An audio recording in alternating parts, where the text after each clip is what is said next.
I'm untouchable, you can't touch me. I'm invincible, they can't crush me. I'm untouchable, you can't touch me. I'm invincible, they can't crush me. Moving in shadows, but a crown gon' gleam. Like John Cena, you can't see me. Blood on my hands, but my soul stay clean. Empire forever, we live in a dream. I'm untouchable, you can't touch me. I'm invincible, they can't crush me. I'm untouchable, you can't touch me. I'm invincible, they can't crush me. From the block to the stage, now the city is mine. Hustle and grind, every scar is a sign. Legend don't fall, we were built from the flame. Untouchable empire, remember the name. I'm untouchable, you can't touch me. I'm invincible, they can't crush me. I'm untouchable, you can't touch me. I'm invincible, they can't crush me. Step heavy, bass loud, feel the ground shake, enemies fall. Every move that we make, rise through the pain, breaking every chain. Empire eternal, power in the vein. I'm untouchable, you can't touch me. I'm invincible, they can't crush me. I'm untouchable, you can't touch me. I'm invincible, they can't crush me. Untouchable empire, baby. Untouchable empire, baby. Untouchable empire, baby.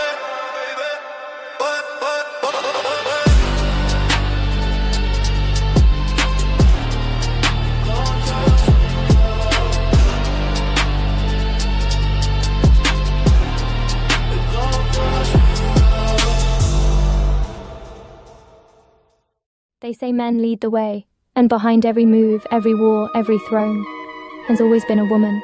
She nurtures, she shapes, she survives, since she speaks, not just to be heard, but to shift the room. Because when the world gets loud, and 'tis her silence that says the most, this is not about taking over. This is about finally being heard. This is Ladies First. Like, a man is gonna do what a man is gonna do. You can't. I wouldn't want a man to tell me how to be a woman. So the real problem with relationship is women have no trust in men anymore. You want me to be submissive to you. You want me to treat you as the king that you deserve to be. If I am not having the mentality of a queen, if I am not having a mentality of a lifelong partner that needs to consider my man and make sure that I'm able to be here and please my man, and think of it in that manner, if I do not have that mentality, I cannot give you what you want. Women really aren't doing that. Like Ali said, most women are focused on getting their degrees, what they want to do, their personal life, making sure that they don't lose themselves in a man or their kids and things like that. And that is one of the issues with dating today. And the reason why a lot of men are cheating is because men aren't getting what they need in the home. In order to make sure your man doesn't cheat, you have to do a lot. It's a lot of work. Y'all wouldn't believe them anyway. So if you are the ones with the issue of distrust, you are the problem. I'm sorry, you can't say a woman is the problem when you initially don't believe her when she enters the market anyway. If you're on Instagram and your panties and bra, and he comes into your DM, what part of respect do you think he coming in there with? And you're saying because you're a woman, you can be on Instagram in your panties and bra. As a woman who's a couple of decades older than you, and I'm going to tell you that you're going to get what you get.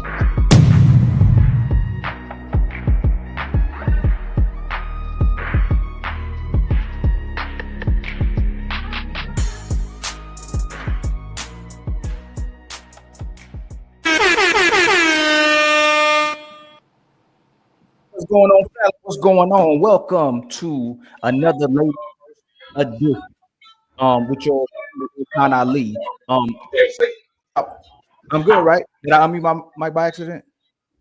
You good, bro? We hear you. I'm good, my bad. I thought it said unmute. Much love to everybody that's in the building. We got Ann in the building. We got B in the building. We got the one and only Sean Antonio in the building for you. We got Love. We got CJ. We got Miss Messy. And we got the one and only my brother Team Fatty. Welcome to the show, my brother, Team Fatty. But yeah, man. Thank you for inviting me. No problem. Damn. There he goes. You missed that orchid intro too, just so you know.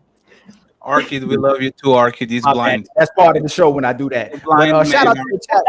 Shout out to the chat, man. Shout out to the guests that's rocking with us. But we're gonna go ahead and start the show, man. We ain't trying to hold nothing back. We ain't trying to hold people any further. The first question, we're gonna start with Miss Ann, by the way, too. Does dating outside your race mean betrayal, or is it love?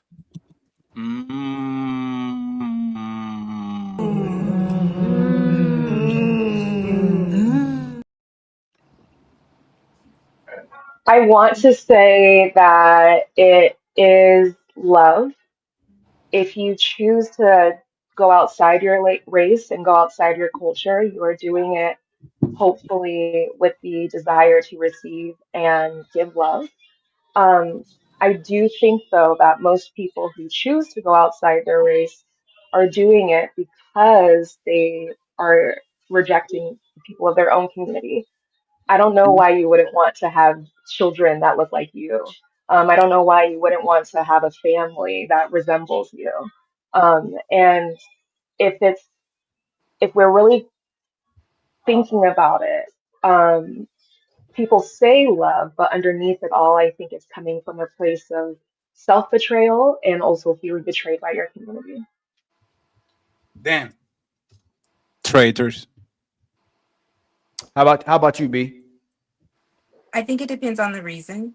I mean, if you organically meet someone that's not your race and, a bond forms, love forms, relationship, I think that's valid and I wouldn't call it betrayal. However, there was somebody on this show that said that he told his son not to date Black women. He was a Black man who had never dated outside of his race, but told his son not to date Black women. And so I think if there's a reason like that, that is betrayal. Damn. Or not on this show, but Fatty's one of Fatty's. Wait, what happened? What happened? Can you say that again? I was just saying that on a previous episode of yours, there was a guy who was saying that he told his son not to date Black women, though he and his son are Black men. I think it would be a betrayal to himself to put himself through the heartache that Black women put their men through. So I think the man was right to tell the son what he told him. Any woman could put you through heartache. Yeah, but if you told him, hey, be careful from any woman, is that betrayal? No. All right, that's just advice.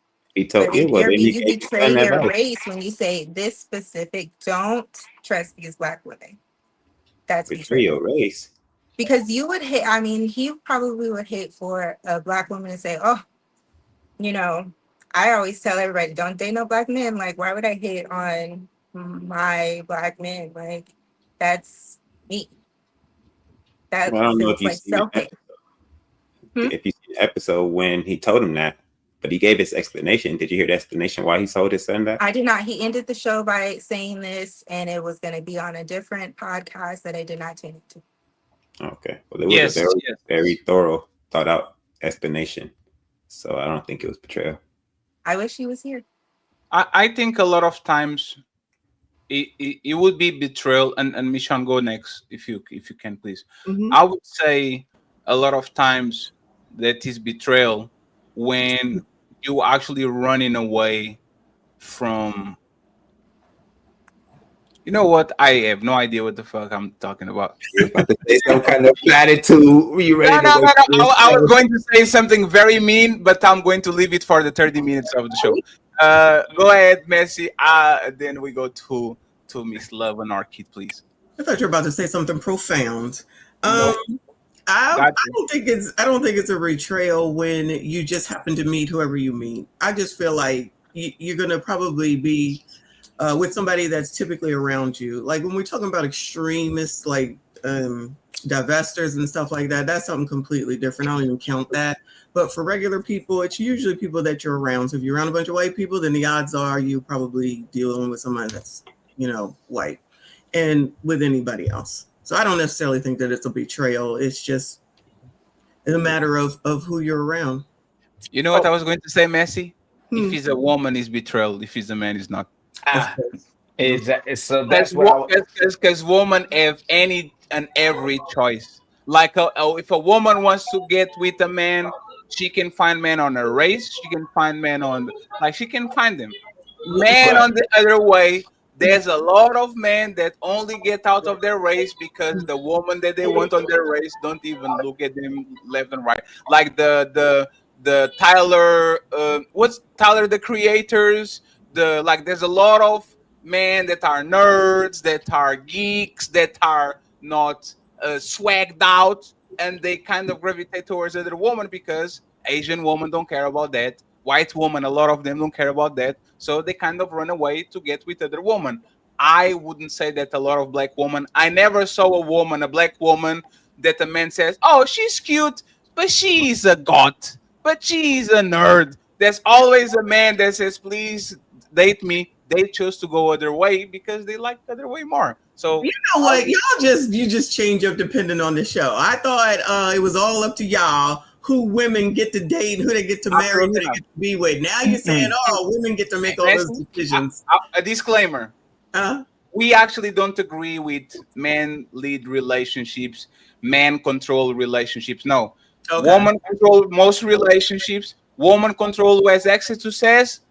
Woman control who is going to have reproduced, and especially woman control who gets married, because I don't know a man that says, "I was engaged 3 times." Nope. You gotta add the last part. And women determine who stays married. That's the last one too. So even if you do get married, you determine if we stay married. So that is the question that we do, since it's ladies first. I want to focus and put emphasis on that. Why is it when a black man, especially an athlete, dates outside the race, he is a traitor, and he looks down on his own race, he doesn't like black women. When black women do it, black women are supported. And I'm not gonna say all the black women on the panel are always different, right? I'll say y'all believe in love, you don't look at it that way.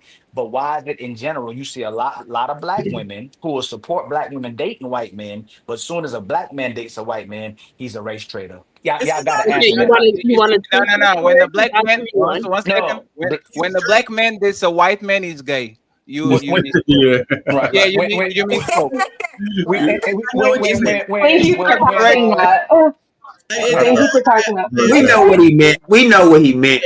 Yeah, it's hypocrisy. It's always hypocrisy. That's it. Well, it's also, I think. Oh, go ahead. I was gonna say, honestly, after I left my husband, I was more like I hated black men. I'll be honest. I'll say it. It was, but that was trauma filled.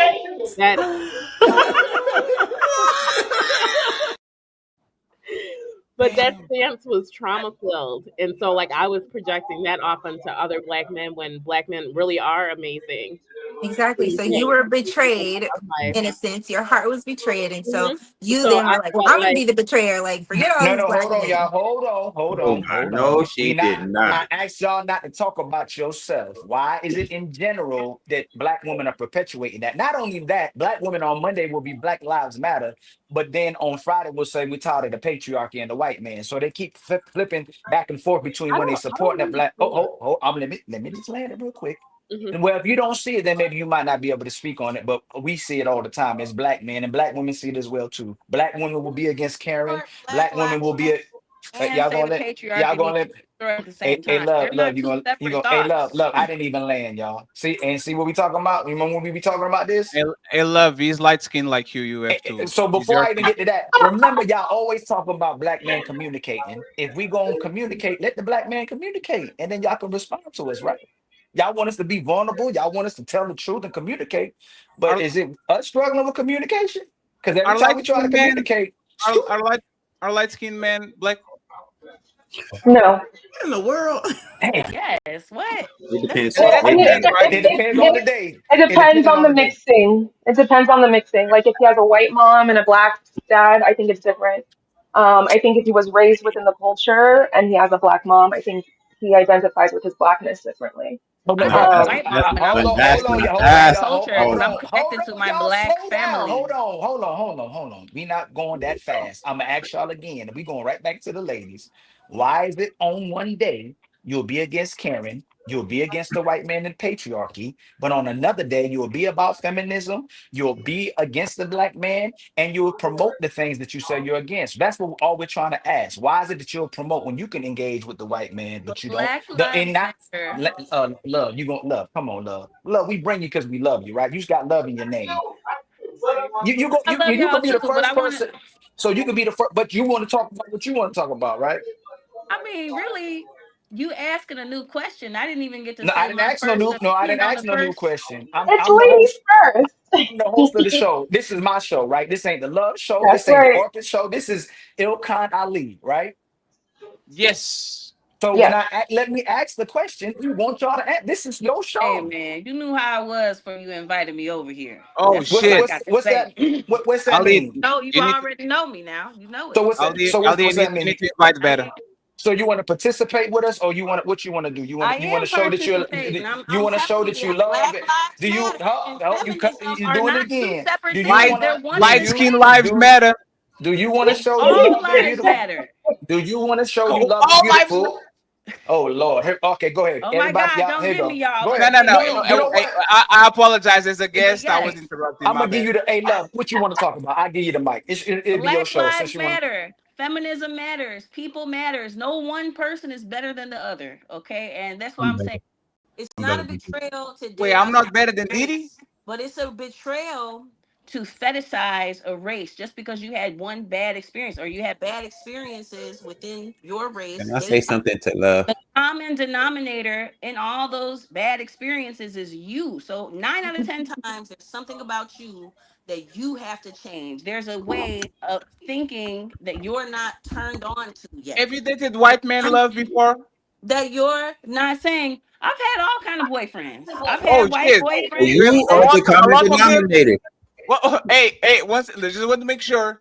Love. So I she's the dated a common white denominator, No, no, no. common denominator, Hey, right? That was one of my Let's. best relationships. He was so smart. He used to give me books So to read why did you all leave the It him? time. still ended though, right? Why did you Oh, why did Over you with. leave the white man?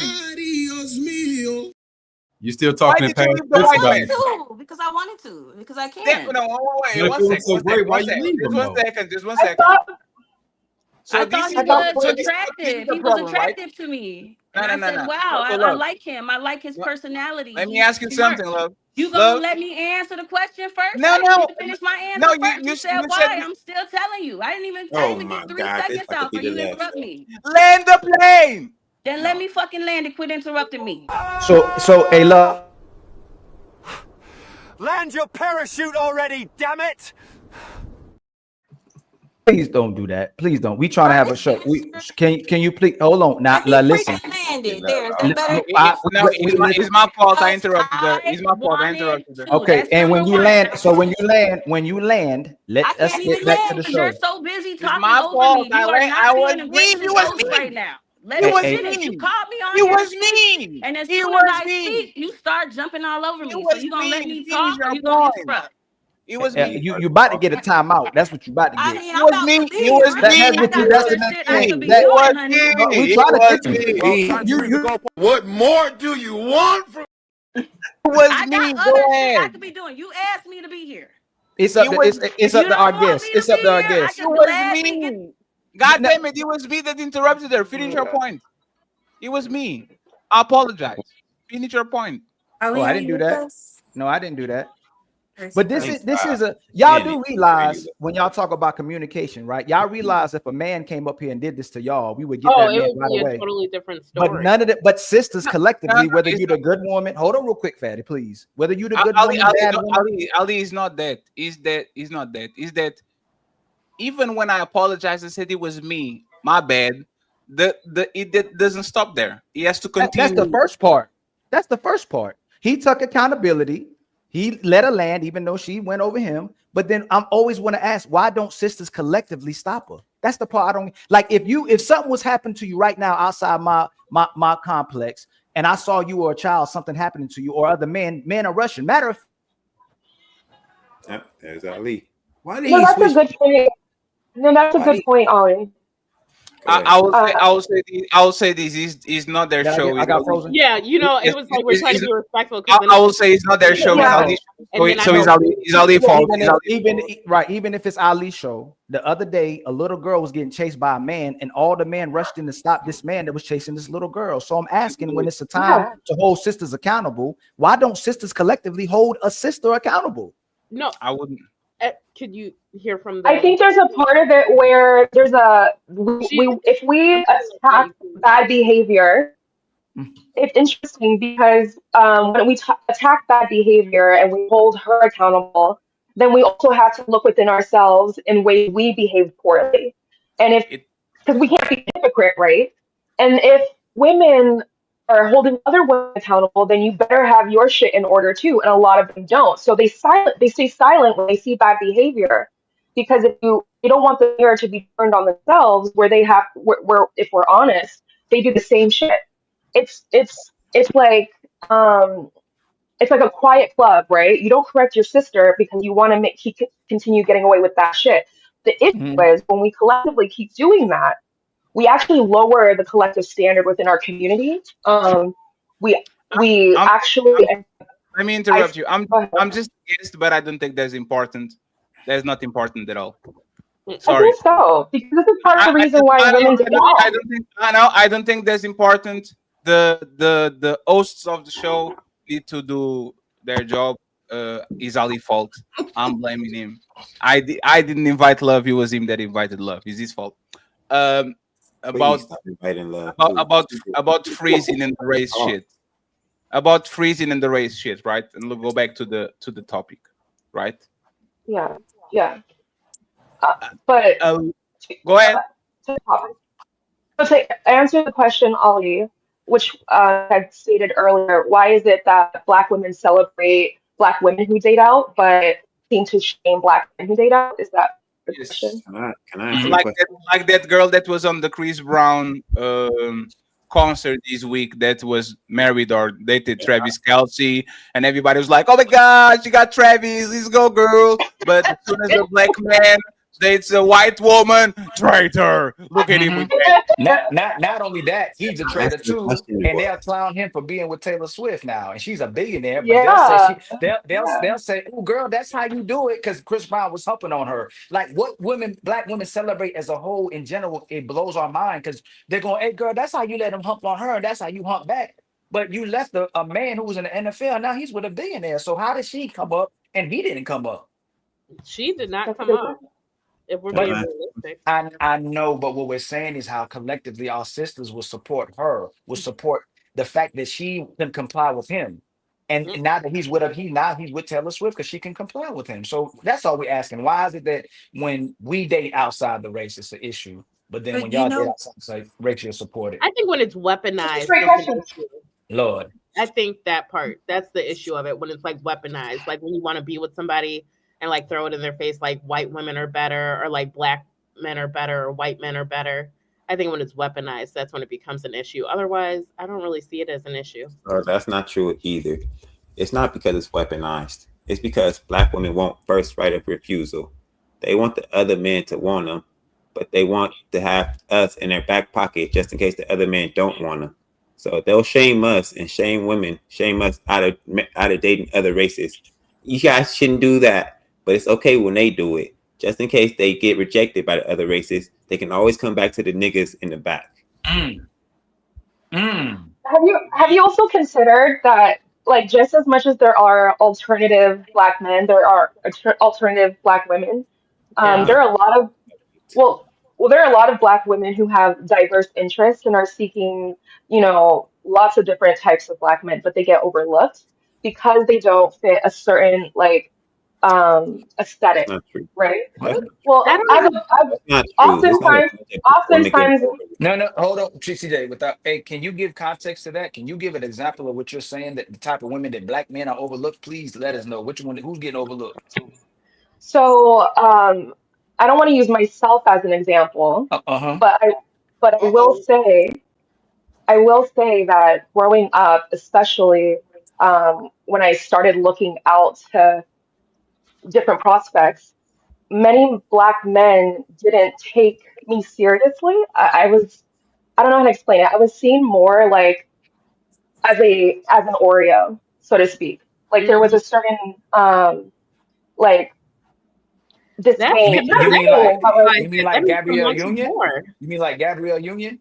and not even that. Like there's some black women are like really nerdy or into More like Doja anime Cat. or What makes yeah. you nerdy? No, What makes you no, nerdy? hold Tell on, me. hold on. Tell me before you What go. is it that black men are over? I want to. What aesthetic do black women have that a black man overlooks? Because a black man would date a fat black woman, a skinny black woman, a broke black woman, a rich black woman, a A smart nerdy black black woman, woman, a I want slow to know black too. woman. a nerdy black As woman, What a is the black woman. As aesthetic? a A black matter of woman, fact, I hold on agree. before y'all answer, because y'all say we'll have sex with anything and be with anything too. Y'all entertain anything. Matter of fact, y'all say when we cheat, we'll cheat down. We don't even cheat with somebody as pretty as you. So can you again tell me what does a black man overlook?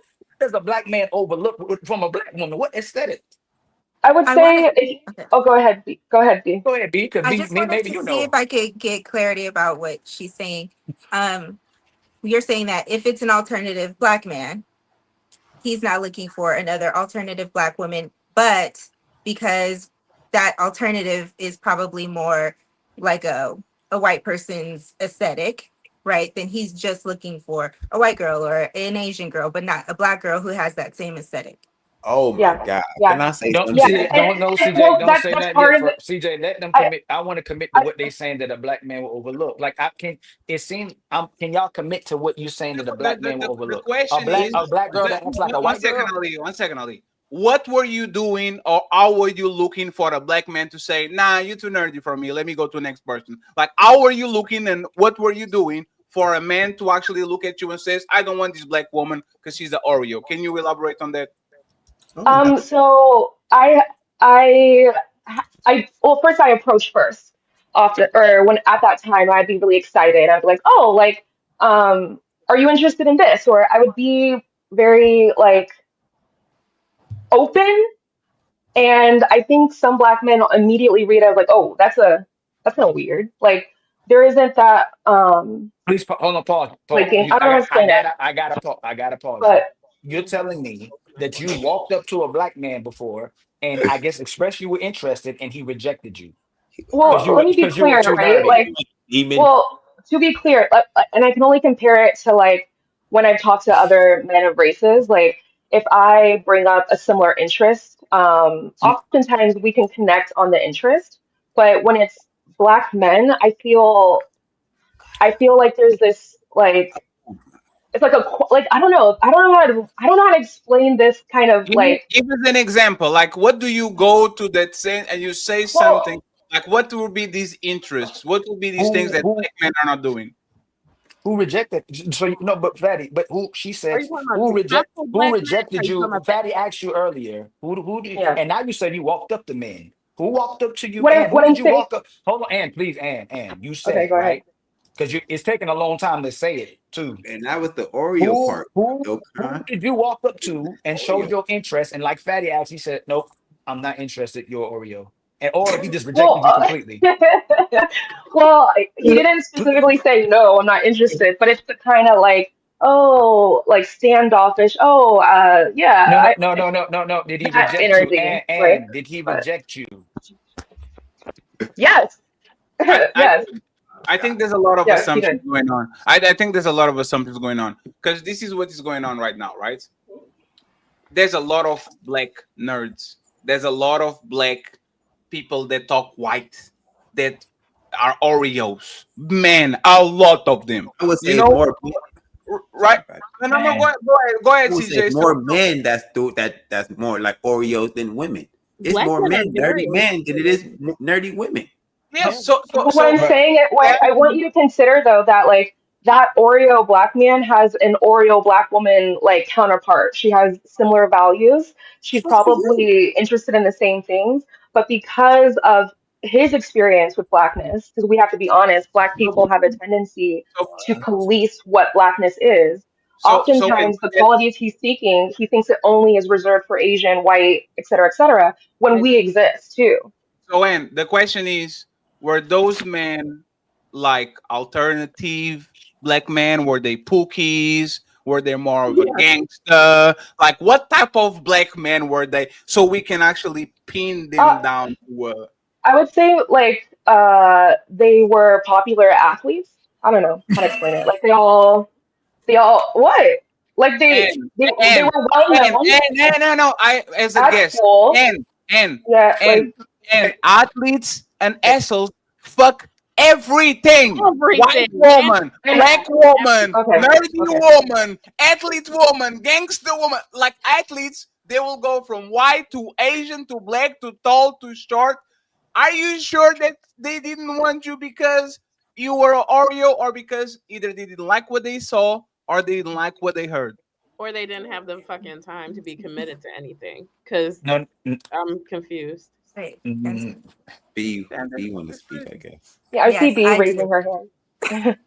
Okay, so I think that these blurs, because they have like a nickname, black nerds or whatever, I think those people also have that sort of aesthetic so that they're attracting, you know, that type of race. So let's say the anime thing that's going on, those anime boys love the look of an Asian girl. So they fit themselves into this kind of mode so that they can attract what they're just looking lying. for. Oh, this That's crazy. You think and, wait a minute. Hold on, Patty, please. No, Patty, I got it. and non-black girls do the same thing to attract black men. How many Y'all don't know, black man. anime men What? They're have Asian lying. girlfriends? No. Why are we One second, lying? please. One second, please. This As a is guest, crazy. right? You're a guest. Y'all really don't know, man. Y'all don't know, man. Right? Not at all. Women are the ones that like specific breeds of dogs. I want the Chihuahua. If it's not the Chihuahua, I don't want it. I mean, want when the it comes golden to hooking up, retriever. sex is different. Hey, this is what happens with men. A man will want a Rottweiler. You will give him a Chihuahua. He will eat it on the first day, and on the third day, he's walking with the Chihuahua. He says, "Good to go outside." This is what men sex are. is different. Men will sleep Address with what she anybody. said, though, Fatty. You're not But even like a addressing what she said. relationship, She said, who Fatty, they want on their arm. One second, B. This is what y'all have in your head. Men want what wants I them. can't. Please let me finish.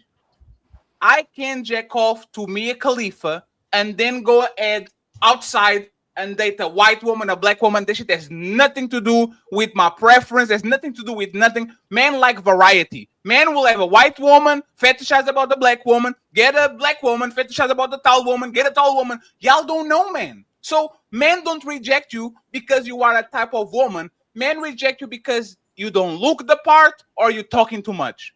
That's all. Because a racist man will fall in love with a black woman if she's nice enough to him, if she talks nice. Like I saw this so many times, men in my country. Oh, I want to continue my Portuguese lineage. I will never date a black woman. And then they meet a black woman and they fall in love, and all of a sudden they are Black Lives Matter. Why are y'all doing this? But now, May I say something? May I say something? I'm gonna get Go right. ahead. No. I'm gonna I give it just back to want to CJ. go ahead. I'm giving it back to Let's CJ. go.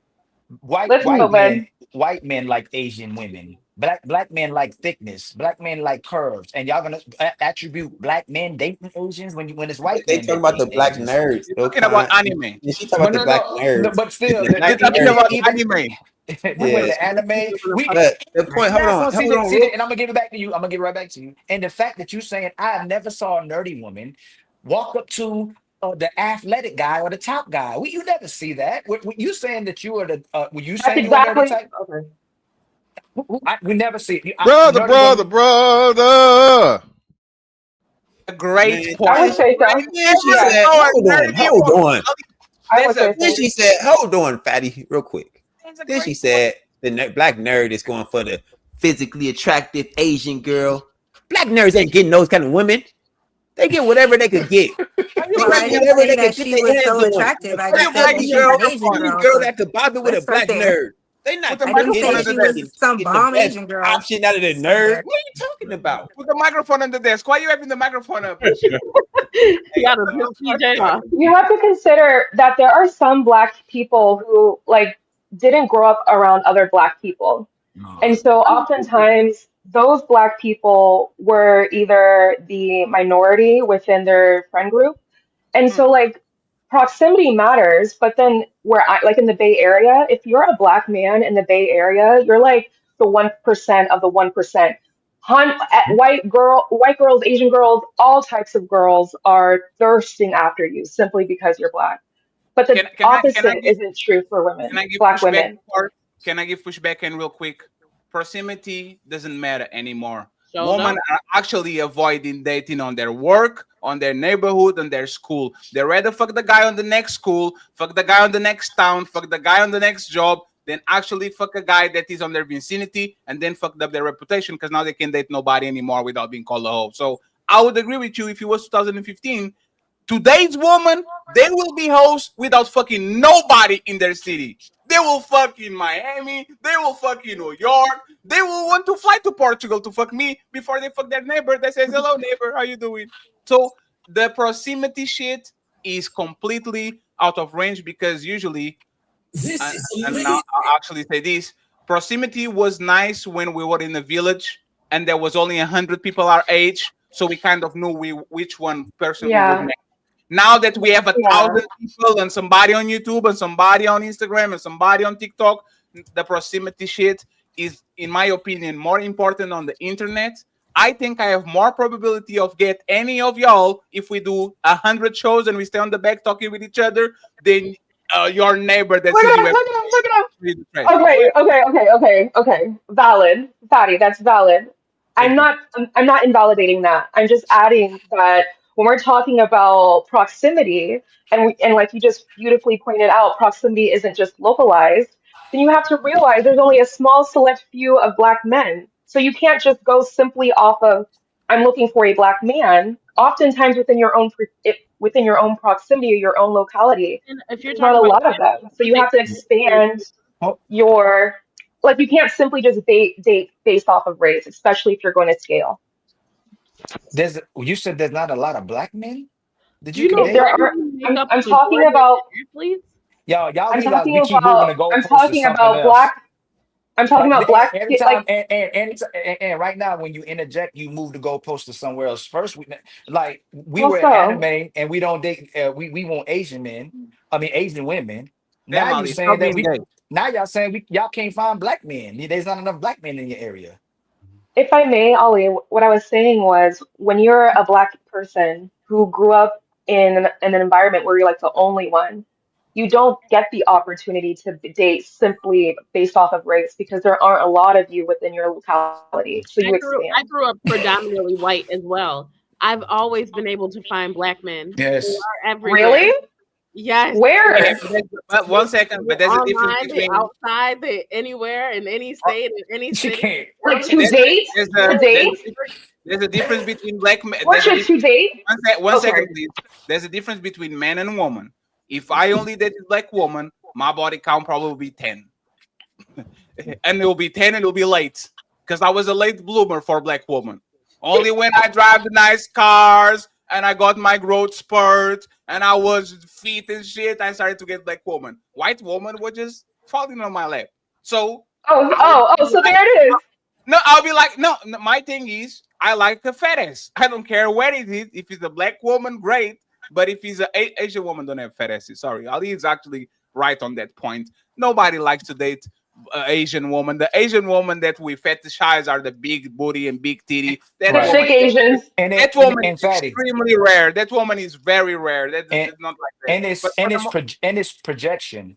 Black men don't find ways to disqualify black women. It's black women who find ways to disqualify dating black men. Y'all have to be honest about that. He got to make a certain amount of money. He got to look a certain type of way. He got to be a certain type of height. He got to be liked by other women. Black men ain't like that. Matter of fact, we'll be happy if nobody knows the black woman that we date. We love that. So nobody knows y'all. Are you inaccessible? Like nobody met you before. And y'all, let me land.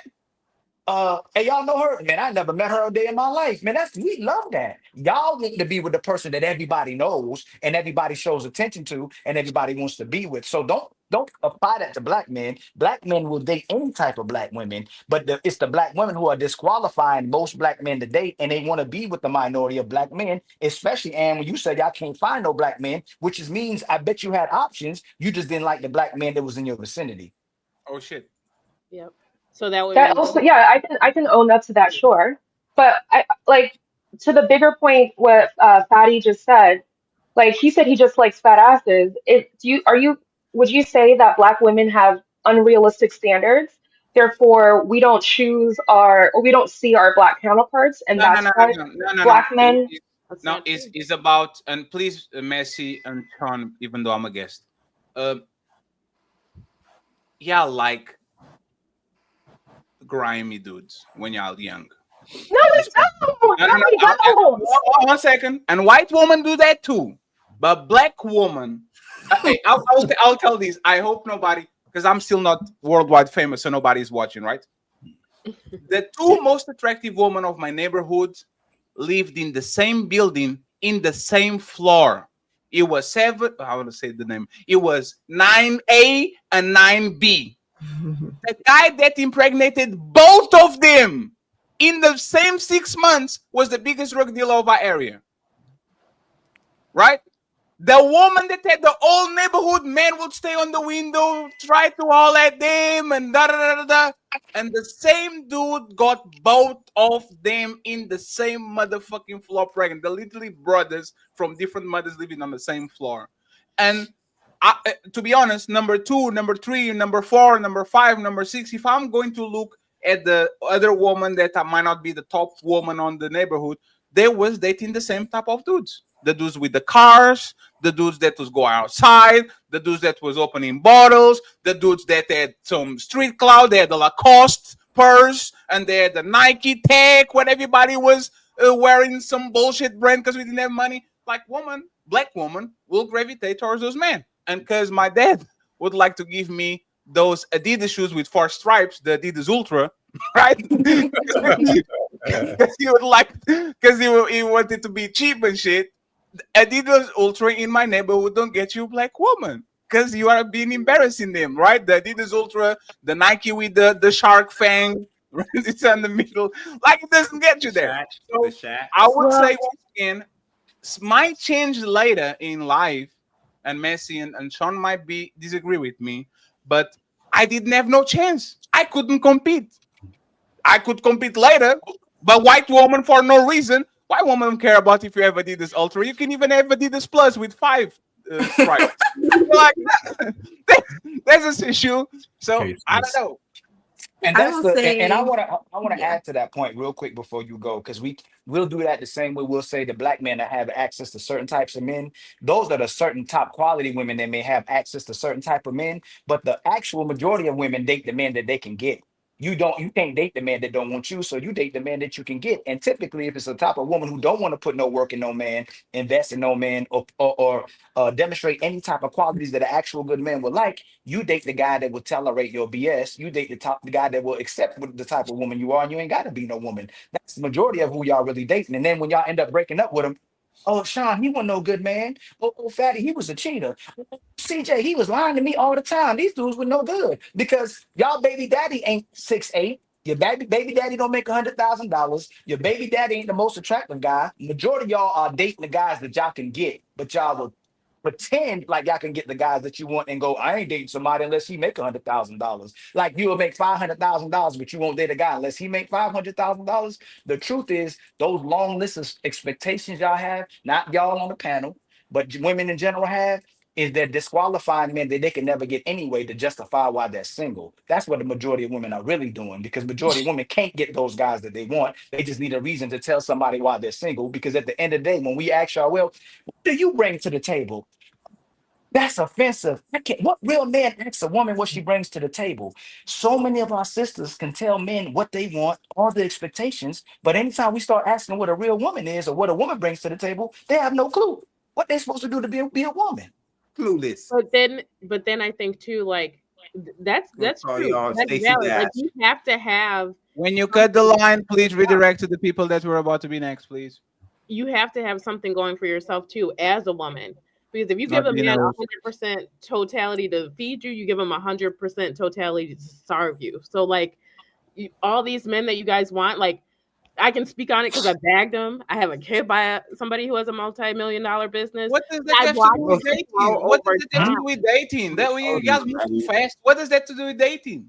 No, with dating even too, but I'm saying women don't want to stay for the long run and go through the process.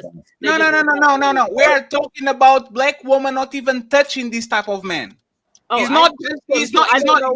That's what I'm saying. The moving too fast. He's not. He's not keeping. Y'all don't look their way. Y'all don't even smell their way. Your mic went out. Your mic went out, Patty. Daddy, your mic went out. She said they starve them. Most men aren't starving they women that they love. It's like a dog. The dog don't cooperate. Most men aren't starving their dogs. They want to feed them. They love these women. They use that excuse of I got to go make some money just in case he'll starve me. They use that excuse so they don't have to listen to the man that they with. So they can. Well, time to move the goalposts again. On 3, fellas. 1, 2, 3, push. My bad, Sean. Go ahead. I would love to stay. I would love to stay on topic, friends. Wanting a man just for money. I would love to stay on topic, friends. But money is important. I would love to stay on topic. I would love to stay on topic when it comes to picking men. Most of these men that y'all call race traitors or women that are the woman have a choice. It has not to do with money. It has not to do with nothing. It has to do with the woman gravitating towards a certain man, another man watching. Right? I still believe that any black woman that wants to date a black man, there's probably 30 men ready to go, regardless if you are a god, if you are a church girl, if you are a Satanist, if you are a god, if you are an anime lover, I don't care. Somebody, there's 10 men probably in the DM saying, I like your style, I like your shoulders, I like whatever, I'll let me date you. Sean and Messi, what am I getting wrong? Nah, you're not getting it wrong. Like real shit. Like dating out, that shit is a choice, yo. Like real talk. The World Wide Web, this shit is worldwide. You can find a black man on your bumper. Look, y'all, right now, I'm looking at the chat right now. They on y'all bumper in the chat right now. If y'all drop y'all IG, they gonna be on y'all bumper in your DM. That shit has to be a choice. You know what I mean? I don't even speak Caucasian. I don't care if that shit is all pink on the inside. I don't even want none of that shit, bro. That shit is a choice. I like check your phone. I'll take it. Hey, CJ, I'll take that roast beef from him. You feel me? Fuck that. You feel me? Give it. Y'all got roast beef. We want it. You know what I'm saying? Let's go. What you think, Michonne, huh? So I'm a little confused. I might be too old for this conversation, y'all. But I won't disagree that women do have unrealistic expectations. We was just watching Ebony K. Williams this morning. And I said, if anybody listens to this woman, this is why you will never have a relationship. You'll never get married because there's so much bad advice out here, but women tend to gravitate to the bad advice and then don't listen to women who maybe have good advice, especially when you think about Kendra G. I don't understand why women would even listen to that woman and go to that woman for advice. She ain't married. She's never been married. She don't have a relationship, like nothing. I just don't like women who want to deal with a man that has money. That makes sense to me. When it's astronomical, like you got to make $5 million. That's just stupid. Why would I want to date someone that's poor? I feel like there's a class you should date within your class. So if I'm middle class, then I should be dating somebody that's in the middle class. If I'm low class, then why are you looking for someone that makes $5 million? That doesn't make sense to me. So when Ebony Williams says that I can't find a man, ma'am, you're a lawyer, you've been on TV, you have access to all of these people that are at your income level and you still can't find anyone. I would say that you're the problem. But I don't think there's any introspective looking at what it is that women are doing to push people away from them and then go listen to people who don't have the sense that God gave them to try to get their answers. Do you think that? Think about what you're saying though. If I make $100,000 or $200,000, I don't care if you make $100,000, $200,000. Like that man wants a woman who's submitting and cooperating, cooking, cleaning, wants to cater to him. So when you say that, it's almost kind of a contradiction, and I don't think you're doing it. Let me finish real quick. I don't think you're intentionally doing it. Women say a lot of y'all just be saying stuff. For instance, a woman will go. I'm just giving you an example. A woman will say, if a man provides 100%, I love to be a housewife. I love to cook and clean and all those things. As soon as you put a woman in that position, she wants to go back to work. She don't want to be in that kind of position. But then when you send her to work, she'll go, oh, we got to go 50-50 now. Oh yeah, you're going to work now. Like you say, you want to go to work, so you're going to invest in the household. What kind of real man lets his woman go to work and make them go 50-50? A lot of sisters are contradicting themselves all the time. So if you want a man that makes equal to you or higher, he's not typically going to want you because he don't want another man in his house or another boss babe or another man or woman he has to compete with. He wants a woman that's home that just gives him peace. So all I'm saying is that I think your intention is good and I think you're trying to make it equal, but sisters keep trying to make things equal, but it's not realistic. We're not, first of all, and most importantly, we're not all the same. And I stand on what I said, because what I'm not going to do is deal with somebody that is poor. That would not make any sense to me. So wanting to deal with someone who at least has as much as you do makes sense. That's the same thing. Can you stop right there? Can you stop right there? At work, no. When you are at work, you tend to be working around the same type of people. That's where people meet people mostly is at work. So we're on basically the same level or whatever. So when you get onto the internet though, and you say, I gotta find somebody that makes $5 million, you sound crazy. You have access to everything that you need right here. Do I say that's what you have to do and that it's not possible? No. What I'm saying is that when you're talking about, not you, when people are talking about their opportunities and their chances, your opportunities and your chances are right where you are, but it's never enough. So then they go look for things that are really, at the end of the day, for the most part, unobtainable and unrealistic, and say that it's someone else's fault. No, ma'am, that's your fault, because you want to go for the gusto because you see Kim Kardashian or who the hell ever that's over here living this life and you think that's what you want, or Kayla Nicole, like somebody said earlier. So you think that that's what you should have because you think you just as cute as she is. And then you waste time. And then you come back and it's like, now what I'm supposed to do, it's all everybody else's fault.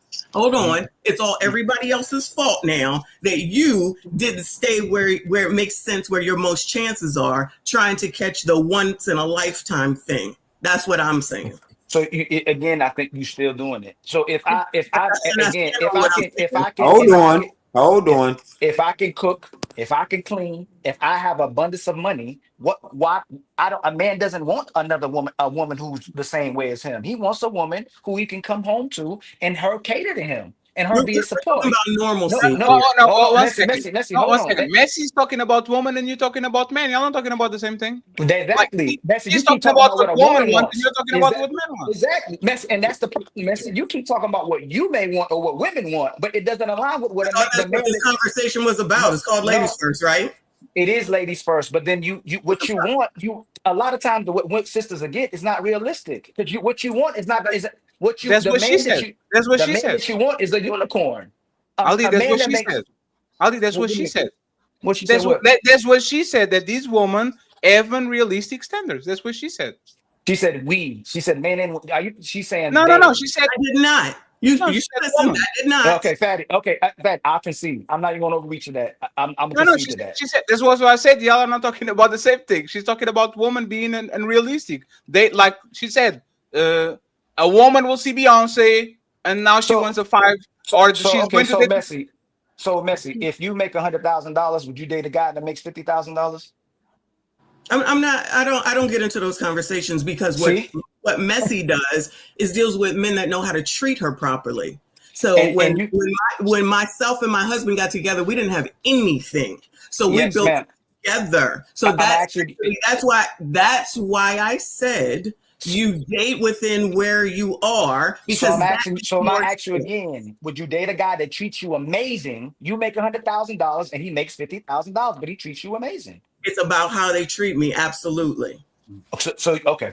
Do you think most women would date a man that treats her absolutely well and makes beneath her, don't make as much as her? No. Okay. Thank you. It's funny because I think y'all agree. No. The first. Yes, you did. If y'all agree with each other. No, we don't agree. We agree. Ali, so tell me where do you disagree exactly? Her first answer was the real answer, but she's not gonna.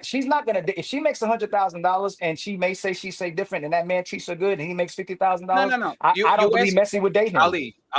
There's the personal and there's the generalization. She said, I have a husband. I met my husband when she was broke. I was broke. We built together. But when you ask, do most women will do that? She said no. Most women will not get a man. Most women will not get a man that treats them well. They're probably going to look at the money amount. So y'all agree? And most women are still that woman, even. And I'm not saying messy. Most women who say that they're not that woman are that woman. We saw Sarah did it. We You know Fatty, what? the My video. question. One second. But she literally, Ali. They But I might get be it, that. Fatty. But we didn't got to pursue Fatty. I agree with No, her it's not point. over pursuing. But We're I'm saying the saying same thing. if we say most women will do it, but then a woman is saying, I didn't do it, and she actually didn't do it. I am with this person. I didn't marry him for money. We didn't have nothing. That's fine.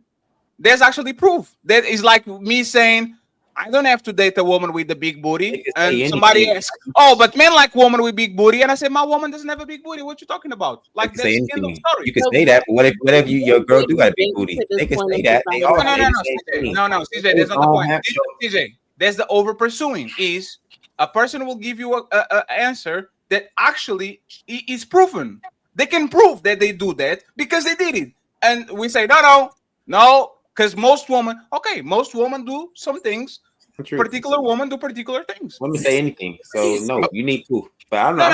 No. I'm not asking you for proof, man. On this situation, most people wear their drawers on the outside of their pants on these pants. On this situation, she said, I met my sorry. On this situation, she said, I met my husband. He didn't have nothing. I didn't have nothing. Doesn't that prove it? No, that don't prove anything. She just said. Wait, so you need so you need the picture with them like on a living on a mud hut with no I guess we just believe women when we see them lie all the time. That's crazy. Yeah, man. All they do is lie, but now we're gonna believe. Hey, bro, No. we are again fighting just for the sake of fighting. Exactly.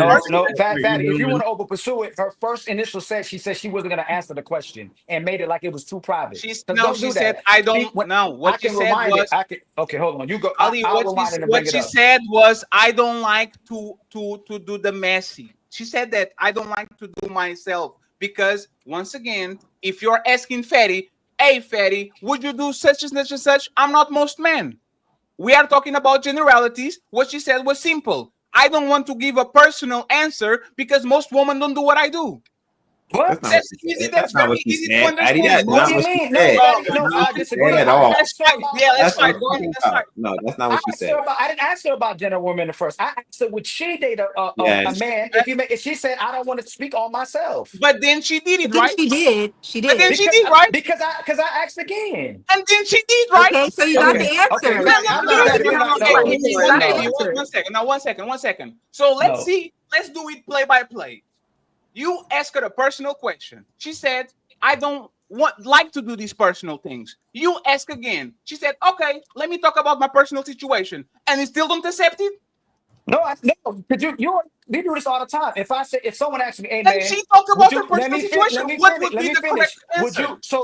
Would you date a woman that's not a 10 or that's not a 10? I don't want to answer that. No, let's do play by play. I don't like to talk about. No, let me finish. If you ask me that, ask me if I would date a woman. If I would only date a woman, she's a 10. Would you date a woman that is a 10? I don't want to answer that. That's private. Okay, but let me ask you again, Ali. Would you date a woman that is a 9 or a 10? Okay, I answer it. Yeah. No, she don't have to be a 10. Okay. No, one second. So now, please, everybody stop. So now that we got the answer, what the fuck are we doing more? You will date Naomi Campbell. Why are you lying to me? No, it's what we didn't do that, though, Patty. We didn't do that. Nobody did that. I said, let's move on from it. I said, let's move on from it. You still want to talk about it. Thank but if you. the initial, I go off the initial. If I ask somebody, would you date someone who makes $100,000? You say I don't want to answer that. That's personal. And then we're talking about love versus money. And then the second, okay, I'll answer it now. After it looks a certain way, it would be hard to believe their second answer because they weren't going. It's an easy answer. Hey, does your man have to make $50,000 for you to love him? That shouldn't have been a private answer. That shouldn't have been. That's too private. So when a person answers, me and my person got together, broke, and marry each other. So we chose each other on the biggest stage of them all. Doesn't that mean that the person will date a man that is broke? If both of them were broke?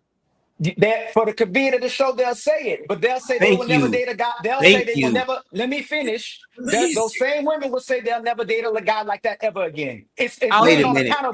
And hold on. Who's on the panel? I see where Ali. And that was the whole point of the show. Women on this panel who said this. Let me finish. Let me finish. That was her point.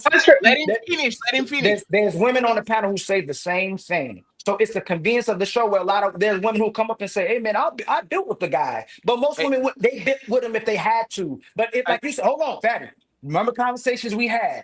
If that woman had $1 million, she wouldn't build with that guy. She wouldn't be with that guy. Let me finish. Just like Cheyenne, hold on. Let me finish. It wasn't the fact that they were both broke together. If she would have had $200,000, most women who got $100,000, $200,000 is not going to build with the broke man. Okay, let me say this. No, you don't want to make it personal. Everybody stop. Let me say this, Ali. You literally said verbatim 30 minutes ago, your baby daddy is not rich. The guys that you fucking are not rich. The guy that you dated in college was not rich. All these guys, you have a requirement. You say, I want the man that makes $1 million, but all these men that you're dealing with are not rich. And now you're flipping it and say, if a woman says, no, were they rich? Let me finish. Go ahead. Most people are 3 paychecks away from being homeless. That's the reality. Most men and most women. No care. You can do an hypothetical about $1 million.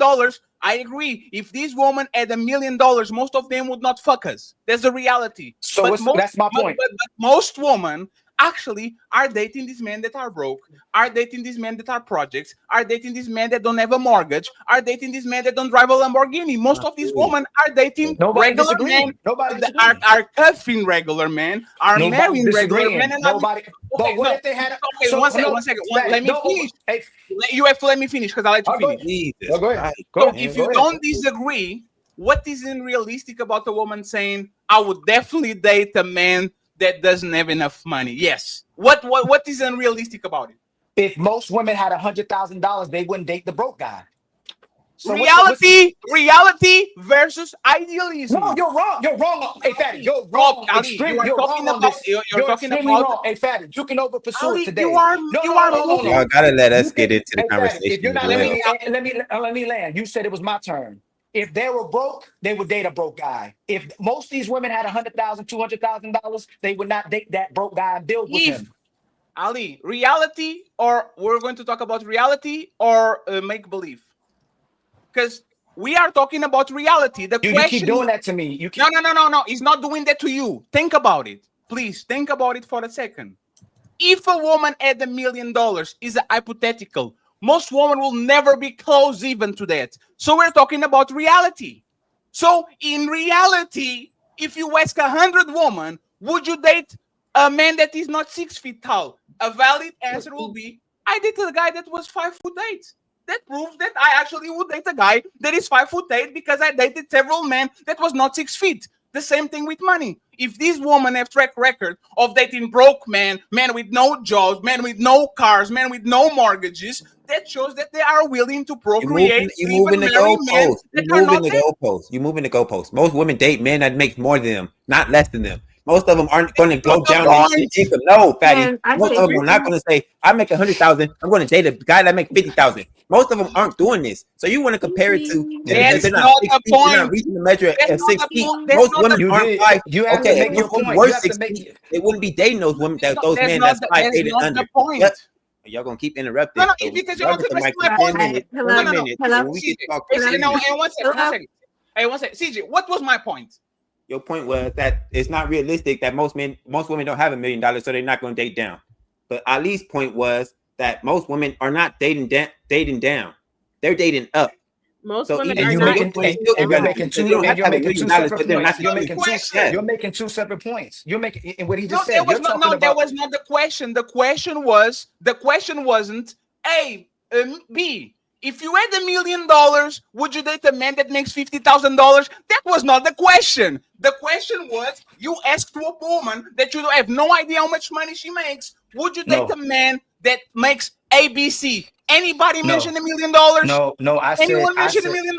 So why are you Fatty. bringing $1 million now? Answer the question. No, that's not what I said. If you Let's made 100, move the goalpost. 1, 2, 3, push. God, you got it, Fat. You got it. You got it. You won't stop talking. No. 1 second, you gotta let people rebuttal what you're saying. Hey, You keep saying 1 second, but you won't let nobody rebuttal. No, it's not going to be you got it. You are going to concede right now. We're not conceding. You're wrong. You're wrong. No, you're wrong, and you won't let nobody else speak because you're wrong. Don't bring your microphone higher. You're wrong, brother. No. Concede to my point. The original question. Yes, it was 100,000 to 50,000. The original question was didn't 100,000 to 50,000. Can we agree that the original question didn't have a money amount, didn't have $1 million? It did have a money amount. It did. You didn't. No. It did. You won't let us speak. We're going to tell you the correct answer, but you're going to overtalk the correct answer. I was very specific in the amount of money. Ali said, if this woman had $1 million, can we concede that the original question didn't have nobody asking for a woman at $1 million? It was 100,000. No, I didn't. I said 100,000 or 200,000. I said 100. I moved it to 100,000. Million is not where we at. I said if you made I said, hold on, B, you got it right after this. I said if you made $100,000 and he made $50,000, would you date him? And she said that's a private. I don't really want to answer that initially. And then I said you can't answer that. And then she said, okay, I'll answer it. And she answered. She said she would still date a man because I asked if he loved you and treated you right, would you date him? I don't believe it, and I respect her answer. But if most women have $100,000, I'm saying they wouldn't date a guy and build with a guy who's broke. They wouldn't. Now if she built with them, if they were both broke, that's who women they date on their level. They'll deal with another man who's broke like them, and this and is they'll our build with them. disagreement. And this is our disagreement. Instead of focusing on what is reality and focus on the topic, we are going to make a completely out of the mill hypothetical that only 3% of women do, so we can point it out. You know what? They wouldn't do it. You know, I just want to give some perspective. Your point, but that's not perhaps some examples. Are we listening to me now? Okay, great. I just want to give a little perspective, some examples. There are a lot of women who do make a lot of money, and the men that they're with don't usually make more than them. We have examples of this, like Oprah and Stedman. Keke Palmer talked about this. She's like, I don't really need that Cardi B worth more than her baby daddy or this new guy that she's with. And I think because at that point they don't need that financial security. So sure, if they have a lot of money, maybe that's not some. Women who have probably less than that, they are looking for more financial security and are looking for somebody who's making more than them. Right. You see, the only example she could come up with is women that are damn near billionaires, which money don't even matter anymore. But women that money still matters, $100,000 to 200,000, they are not trying to date down. They want to be able to that actually. So chill. From somebody that's who crazy. Makes that. And we keep talking about the hypothetical that is extremely rare. Hey CJ, how many bodies do you have? A lot. Are you rich? No. But I'm handsome. Oh, you see, like you're realistic.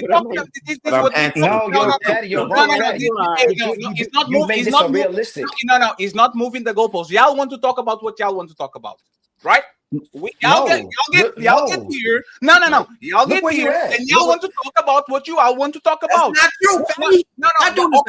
No. Okay. So CJ, my question is, if the conversation is about race traitors and dating outside of your race, what does a man having $1 million or $200 million has to do with what? Or a woman? Nothing. I don't know why the conversation. You brought the conversation here, not us. I brought the conversation here. Yes, I don't know. You brought the you brought the $1 million up. Ali and Messi. No. You have to go. Don't gaslight him. You're gaslighting him. CJ, you have to concede again. You were wrong. You gotta concede. Okay. So let me tell you this. Wasn't Ali and Messi starting to talk about money, or it was Fetty? It was. So concede. You were wrong, right? But you brought up the $1 million. Oh my God. Okay, now we're gonna move on. Hold on, real quick. This conversation could have been over 10 minutes ago, but you drew it. Well, time to move the goalposts again. On 3, fellas. 1, 2, 3, push. You lucky. First it was the buttons, motherfucker. First it was. You moved the goalpost all the way over here. All we did, we accepted Messi answer for what it was, and all we did was give a little pushback. DJ, stop. First, it was Fetty started it. Now it's Fetty prolonged it. Now next one is Fetty finished. That's the definition of moving the goalpost. I didn't talk about money. Nobody else can speak but you. Every time somebody else want to speak, you over talk them and interrupt them. Yeah, you're right, because he's not my show. I'm a guest.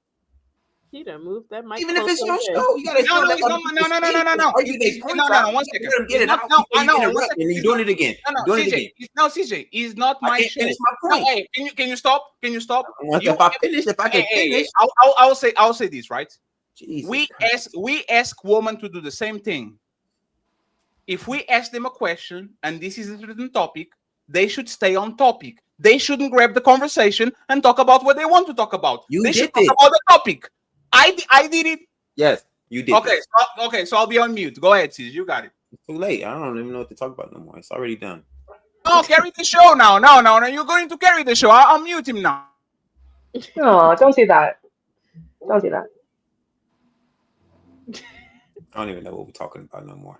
Sean, what you want to say? Sean, you seen the whole back and forth, brother. Why you interrupting me? Go ahead, Look, interrupting me again. Hey, right when I start speaking to Sean, somebody else right when I start speaking, y'all notice that, right? Right when I start speaking to somebody other than Fatty, he interrupted me again to steal the mic again. I want to point to everybody exactly what happened. This man accusing me of me not letting him talk. These men accused me of me not letting him talk. And as soon as I got quiet, he didn't want to talk anymore. Then I started talking. Then as soon as I started talking, you started talking again. That was crazy. You said I don't know what I have to talk. Didn't you say that? I said, Sean, what did you think about the back and forth? And you interrupted. The issue isn't the interrupting, though. He was holding the conversation to a certain standard of principle. And he was pointing out how it was ridiculous to keep going back and forth and fighting just to fight, when she not only answered the question, but also conceded that most women wouldn't make this choice. And yet it's still sitting there chilling. She don't even care anymore. But it's the principle. But it's the principle of the matter, CJ. It's the principle. So I keep talking. I think most of the women agreed that a lot of women who are not making that much money are gonna date below their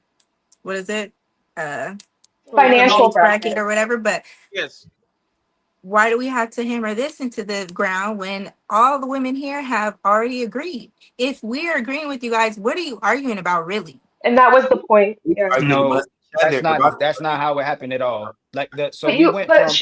We were making. This is why she didn't want to get personal. She said it. I said it. So what are we still doing? Every time we make a point, the sisters decided that y'all moved the goalposts. We went all the way to we were talking about the disqualifying the men. We talked about anime. Then we got to how the men treat you. And then we asked if you're disqualifying based on how they treat you. That's when I asked, okay, if he makes $100,000 and you make $100,000 and makes $50,000, would you date him? And she said that was a private but we've all got an answer, right? Yes, we got. And then when she brought up her real life, that wasn't good enough for you, Ali. No, I said let's move on from it. Fatty wanted to keep talking about it. I said let's move on from it. He said she answered. No, Ali. No, because then you moved it to being real. Then you moved Fatty. Then you moved it to being realistic. Because this is the thing. Okay. Our disagreements are always the same thing. Is idealism versus realism. Why bring very extreme hypothetical about money, not about race? Like, remember, no, but Ali, for example, when we mention anime, we are mentioning race, right? It's about the topic, right? When can you stop right there? Anne said we can't even find black men. And Orchid was like, what are you talking about? I can find black men everywhere. She brought that up. And then she talk about that black men find ways of disqualifying black women. I said, no, you projecting. Black women find ways of disqualifying black men. And then we end up getting with Messi on this topic. We started talking about money, how women disqualify men based on money. And I did say, but y'all date all these guys that don't have any of those characteristics. But to be realistic, there's women who still won't date those guys or say they won't date those guys. Fatty, we watch countless things where he got to make 200,000. He got to make 300,000. So it's not. No, that's fair. So let me ask you this, because let's stay on topic, right? Mm-hmm. Which man in the United States gets more money by race? Asian. Asians. Would most of these women date an Asian man making $170,000 per I year? have dated an Asian man. There's No, I'm not. Oh my god. Would You don't like my answer, Montreal. Hey, please. If I have a 12-inch cock and I ask, do most men have a 12-inch cock? I'm expecting, not me. No, but it's a fair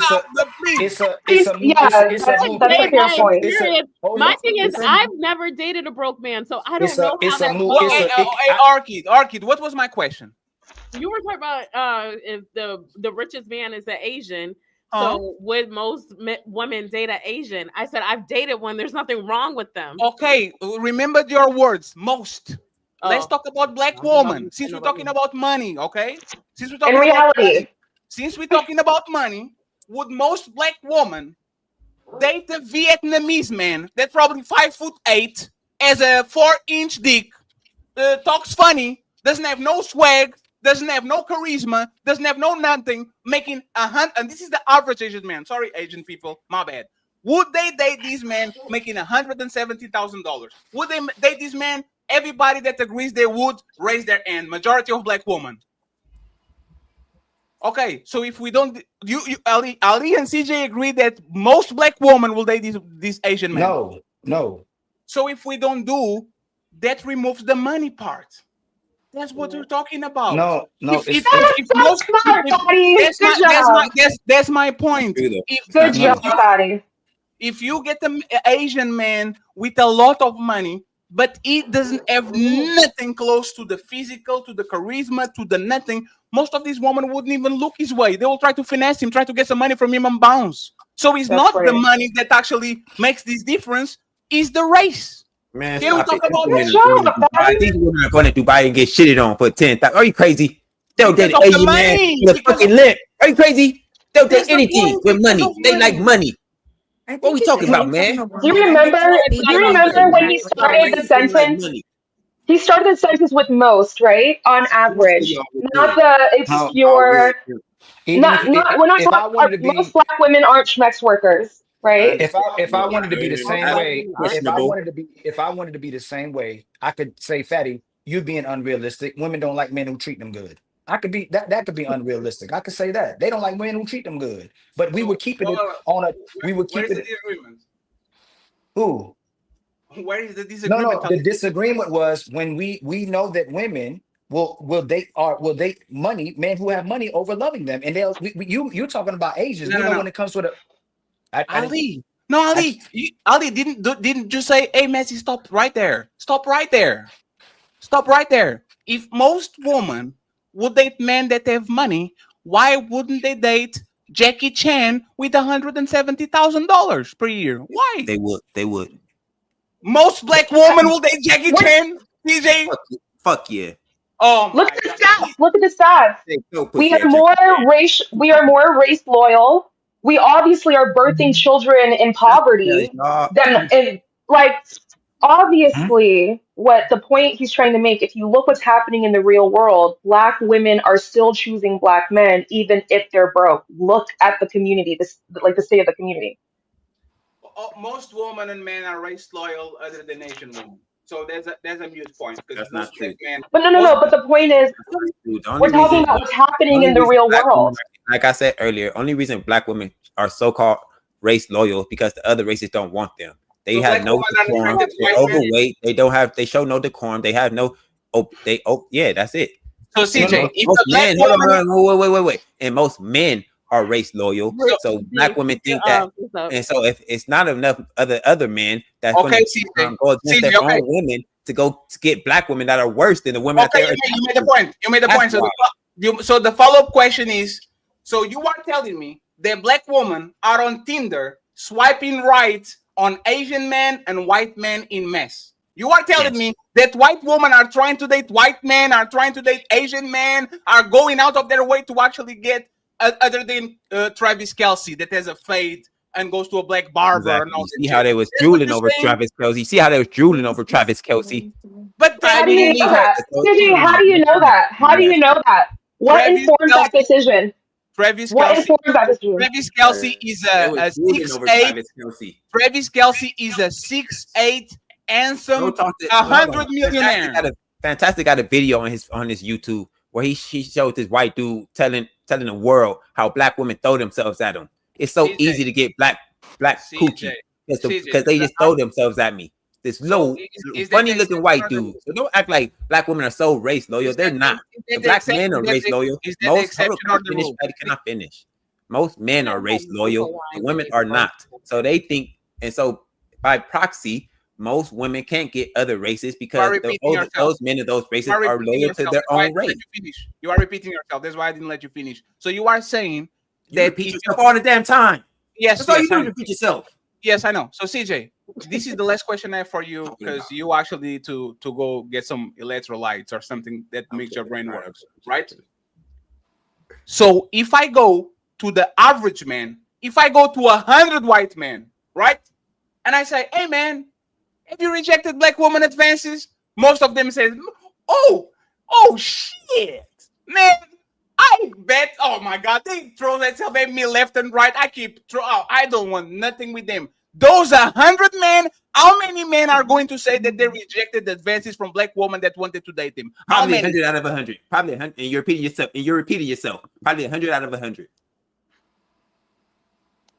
100 white men are saying they're rejecting black women on a regular. I don't know the real number. Probably 90%. White 70%. men do not reject. I've never been rejected by a white man. That's great. Yeah, but you've been with one, right? I've been with white men. Exactly. So what are we talking about, fatty? It's the exception of the rule. She ain't no exception. Most of these women probably been with a white man before. No, I haven't. So one white man and 10 black men. What does that prove, CJ? What? I believe. One second. Let's do numbers, right? Thank you.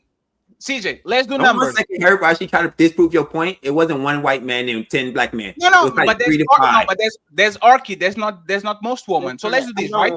Is it other men want their own women? They don't want black women like that. Is it fair to say that most black women by the age of 30 probably have 20 bodies? Is that fair, CJ? Is that fair? Sure. We shake on that, right? Of those 20 men, how many are white, CJ? I don't. Do you hear what I'm saying to you?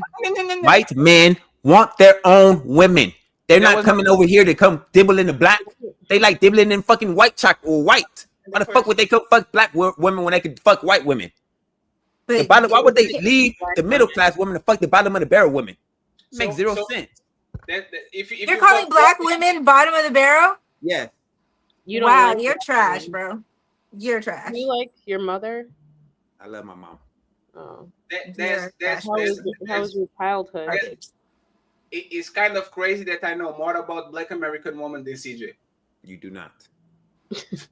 I fucked over 100. I fucked hundreds of them. What are we talking about? No, and there's the point. You think that these women? You think that 1 second, Arcade. 1 second, Arcade.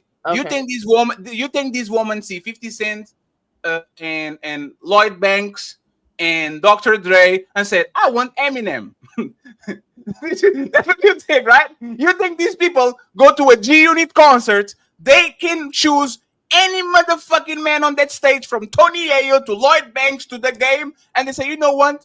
Me as a black woman, I want Eminem. I only not date him because he doesn't want me back." You're repeating yourself.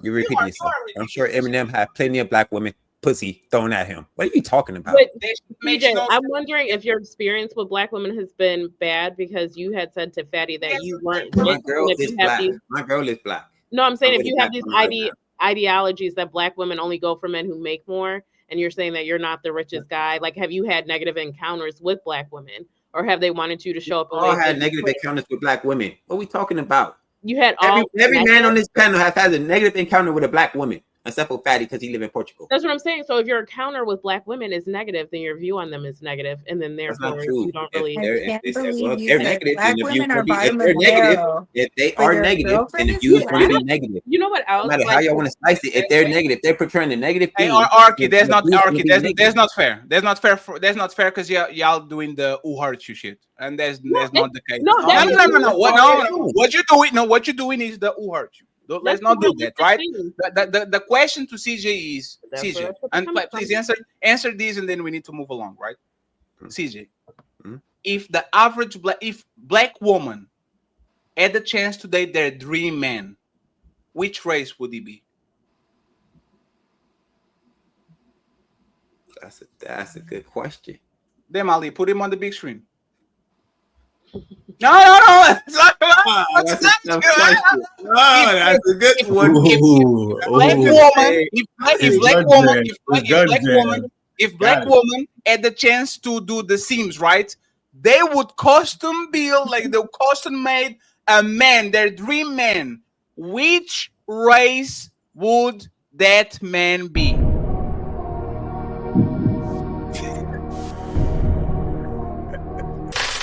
Which race, CJ? Probably black.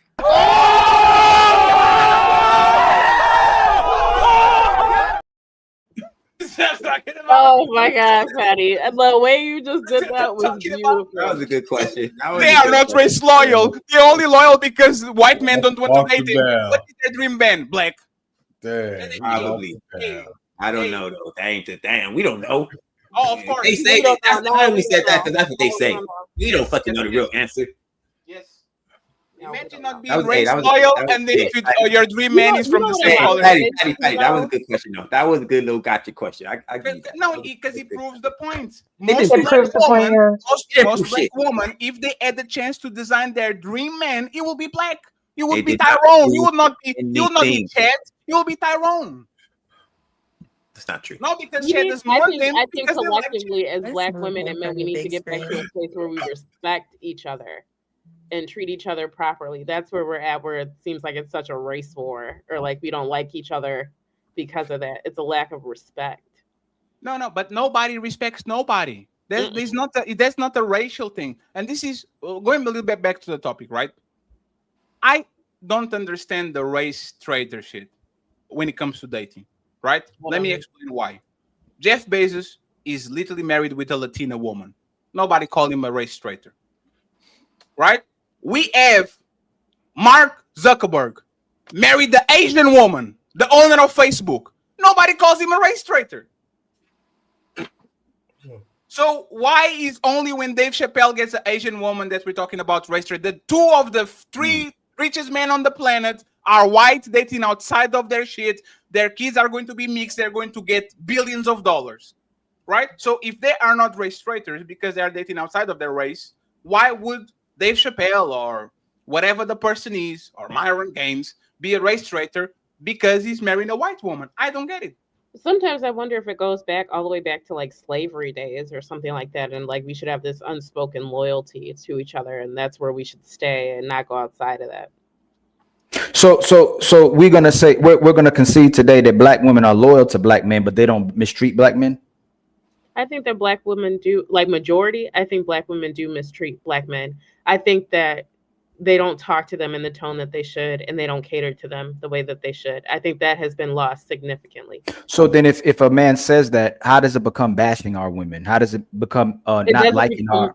No, hold on. Yes, it does. Black women will say that way. Black, no, not you personally. You may not look at it like that, but black women will say black men are bashing their women and don't like their women. But black men come on here countlessly asking for good treatment from their women. So you won't never hear a man say, I'm not going to cook for her. I'm not going to clean. I'm not going to be a good father. I'm not going to be a good lover. I'm not going to be a good husband. I'm not going to be in anything. There's nothing on here on these panels that a man wouldn't do for y'all. But women to say, I'm not going to cook. I'm not going to clean. I'm not going to be made. I'm not going to be oppressed. I'm not going to be part of the patriarchy. I'm not your mama. Like when our women will say countlessly what they're not going to do for their men, where men will say countlessly what they'll do for their women. Then that's up to the woman to look inside and change things within herself and heal, because if you should want to cater to your man, you should want to be quiet and be his. But okay, you did it. Okay, look at the rhetoric though. If a black man is not taking care of his children, if he's abusing a woman, if he's lying and cheating to women, you don't go, he needs to heal and he needs to look inward. We don't want to say that a lot of our women may be horrible to their kids, to themselves, to their men. Like just being, because how can they get better if we're always saying, oh, you know what, she's only doing that because she's broken. She's only doing that because she don't got a man, but she says she don't need a man. She only has that because her daddy wasn't there, her mama wasn't there. But we expect the men be men at 15, 20, 25. We always expect men to be real men, but none of our sisters can identify what a real woman is. What is a woman supposed to do? So if we have countless times we have these conversations where we can sit up here all day long. Black men and black women aren't monoliths, but then y'all can say y'all need to protect us and provide us. Yeah. Why can't we make a monolith of what women need to be doing for their men so that there's no excuse for why their relationships aren't working? But when we ask what you should do for your men, women will say whatever he wants. But then the women won't do whatever he wants. So it's contradictions on the panel. Women will say, I'll do what my man wants, but they're not doing what their man wants. Mm-hmm. But I think men too are a lot more simple than what like society tries to put out. Like men just want respect. They can cook and clean relative to what people believe. They want respect and to feel honored and feel at peace at home. Like if they have to go fight the world and go make all this money and provide for you, and then they come home, bring it to you, and you still nag, what the fuck is the point? So why don't you think, sisters? Why don't you think if you have countless options, if you have women to say I can get any man I want, why don't our women respect our men? That's a tough question. I don't know what that is. They respect. I think women have to do a little bit more work with it themselves. Do they respect other men when they date them, Ali? Because for what people say on the interwebs, black women actually choose a lot of white men because they can step on them. That's what the I'll say that the strongness that's seen and the masculinity seen in black men, I'll say in the other races, it's not as strong. So you think you can get away more by dating white men? They let you get away with more disrespect than a black man would. I think so. So that's the thing is the respect is universal. But I feel like the combativeness that I see between black couples, it's not really there on the other side. Because the black man fights back. He doesn't take that shit. But as he shouldn't, though. No. We're talking about interracial relationship, right? For example, people say black women are a little bit, or Latino women are a little bit more feisty, right? Mm-hmm. And they will say that black men and white men, the white man and the Asian man, when they are dating interracially, they're a little bit more docile. Yeah. The Latino man and the black man and the native, the Asian, the Vietnamese, right? Those are known a little bit for more putting their foot down, like making sure that the woman doesn't overstep all that, right? So are black women disrespecting black men, or black women just being disrespectful overall? I think black women are disrespecting black men. So if they get a white man, they will be on their P's and Q's. Yes, sir. No, sir. You get the dish first. Yeah, you can lose your job. I'll stay. Like they can do all. Like they can. They will be submissive, friendly, feminine. That's only with black men that they're showing that. Why are you laughing, Miss? I feel like black women are more feistier with black men. You disagreeing, Ann? I'm just reading the chat. Yeah, I am disagreeing. And then Sean. Okay, because you'll say that too. So right now, though, you're going to disagree with what you also will say too. Well, before we go there, can I assert this premise? No. I'll ask you a question before you go there, because you'll say the same thing. I don't know what you're. She's saying. So you don't say that black women do be mistreating their men. You don't say that. Oh no, I do. So then why are you disagreeing with her? Because I was going to add context, because you asked this why question of race loyalty. Okay. The context is that mistreatment. If you look at the community, they're not marrying black women. Black women are having your children. Black women are raising your children, and yet there's still single baby mamas. And I think that's part of the issue. Unlike, so a man can have a black child with a black woman and make her a single baby mama, but then years later, when he's more established, actually marry a non-black woman. And I think that's the issue. I think being willing to create families but not make that woman your wife is part of that animosity or that mistreatment. And I think that's something to consider. But then with that point though, then where do women, as women, do we take accountability with that? We laid up too with a man before we were married, and we knew what the consequences were as a grown woman, that if we lay up with this man that we could potentially get pregnant and we're not married. So there's no accountability on the women, but it looks like, oh, this man is so bad because he knocked her up, he got her pregnant. But where's the accountability for a woman? Because we know what we're doing too when we laid up there and spread our legs and lifted them up in the air, however you got pregnant, and you let that man get you pregnant before you let him make you a wife. So that goes move, Orchid. But that's the thing, right? No, so you can answer her question, because let's I've been a baby mama and I've been a wife. Right, Orchid, hold on. Ask the single question. Do you believe in casual sex and sexual liberation? In the answer. And I'm asking, and hold on, Orchid, hold on. And do you believe in casual sex, that people have the right to casual sex and sexual liberation, and especially with women? So should women have been virgins before they got married? Yes. So then then that's a contradiction of what you're saying, that the man. But my moral value is not exactly what we're seeing in society, though. You asked me if I agreed with it. You just said, why aren't men marrying these women they're having kids with? Hold on, Orchid, please slow down. You said, why aren't men marrying these women they're having kids with? And you said they should be virgins before they get married. But if they're agreeing to have sex with these men, then who's the problem before they get married? Everybody. Just like he got me with that question. No, you got hold on, ask that question. And because as Orchid, can y'all let her have time with please let her have time with answering, because I'm not going to expect you to be a protector and a provider. We have double standards. So if it's my job to protect and provide, it's not your job. If you don't wait till marriage to have sex with a man and have babies, whose fault is that if you control the access to it? Right. It's Black women's. So then why you putting it back? Then why are you bringing it? Why are you saying that men are making them single mothers? If you're having unprotected sex, you're putting yourself in a position where you can get a disease. You can't just blame the person. So if you're choosing to have casual sex with a man before you're married, you're opting out the possibility that you can be a single mother. You're already putting yourself in that position. Ali, would you agree that with but for clarity, just for clarity, would you agree that within the Black community, there's this idea of being a ride or die? Like in general, you prove that you are wife material before you actually get a ring. Would you say that's a common belief in the Black community? No, nobody's no ride or die proving their wife material before they get married. Oh, okay. Well, you're saying that women mistreat their men.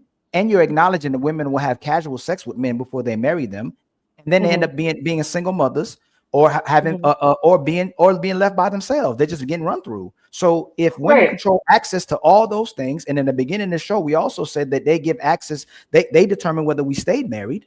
Who is essentially becoming the problem? Who's choosing to do all these things? I do see where women are held accountable here, right? I'm not dismissing that aspect. What I'm also considering is it possible that it takes two people to make these decisions that impact the community? No. That man also has to be willing to be disciplined enough, right? You did it again. No, because no, I'm saying listen, at once. If I can't make you a wife, but I can get you to lay on your bed. I can't get you. Listen, I can get you. Wait, why can't you make me a wife? Can I finish? I'm not talking about I can't see. You're talking about putting a ring on your finger. You're not talking about being a wife. Women aren't being wives. That's why they're not getting rings on their finger. But they'll be a throat goat. They'll twerk. They'll be strippers. They'll be OnlyFans models. They'll be vixens. They'll put their breasts and booty all over the internet. They'll do everything for attention, but not doing things for respect. So if they're not doing anything for respect, why are you asking a man to put a ring on your finger if you're showing everything to everybody and allowing a man to get inside you before even having to respect you? I understand that aspect. So why not behaving wifely? But then why? But my point to you, Ali, is then why would you lay down with a woman like this? Having a child isn't just like a pet that you can ignore. That is someone you will be bonded to for the next 18 plus years. So just like if these women aren't wife material, then why would you ever risk your seed and implant a baby in that child? Because y'all destroyed the market. It used to be you were virgins and you were married. Y'all said we pushing sexual liberation. We're pushing feminism. Can I fit? Okay. Can you pushing casual sex? They created birth control for you. They created condoms for you. You're engaging in the corn industry. All this is what y'all chose to do. And then when you get the end of it and you don't get what you want, you go, hey, you got to get married to me. I still deserve to be a wife. There's literally women still believe they deserve to be a wife after they did everything they were supposed to do and didn't bring nothing valuable to the man. You know what's funny? When we have these conversations, women get upset with men who respect them. And then you want me to respect you for disrespecting yourself. It doesn't make sense at all. So if I say, hey, baby, close your legs. Another man come right here. Hey, Ann, don't let this man tell you what to do. You can have sex with whoever you want to. Women will go with what that guy said over the man saying, hey, close your legs. So you can't keep putting on a man since you're 18 years old, 15 years old, especially if you watch your mama do it, a man can't tell a woman nothing. That's why when women saying man are being controlling and man being manipulative, I don't know no woman who doesn't do what she wants to do. Not one. She does what unless this man is literally doing it by force or taking it, a woman does exactly what she wants and she's going to get exactly what she wants. If women want marriage, a man's going to have to get married. But if you want to still be out here using hypergamy that y'all call it, dealing with multiple men and being 304s, you control that. You can't get mad at the fact that a woman wants to move in that way and then now a man's moving like you want to move because you won't be a wife. You refuse to be a wife. And then holding on till we're not. I just wish you again. Those women do not represent the majority of women. So That stop, is a real issue. when you say that. Stop for you monologue. Hey, Ann, so you're telling me 18-year-old women of different races want to get married? In 2025, no, that is not the modern woman's expectation. So why are we talking? So why are you making it seem like they want to get married?